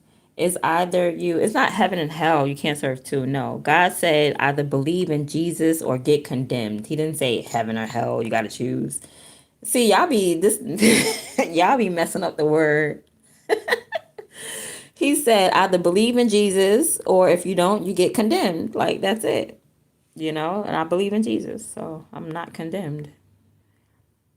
Capri said, oh wow. And last is either you of God with your Bible or Satan with the tarot cards. All right. So there's no more intelligent life on my live. I can see there's no more intelligent life. So I'm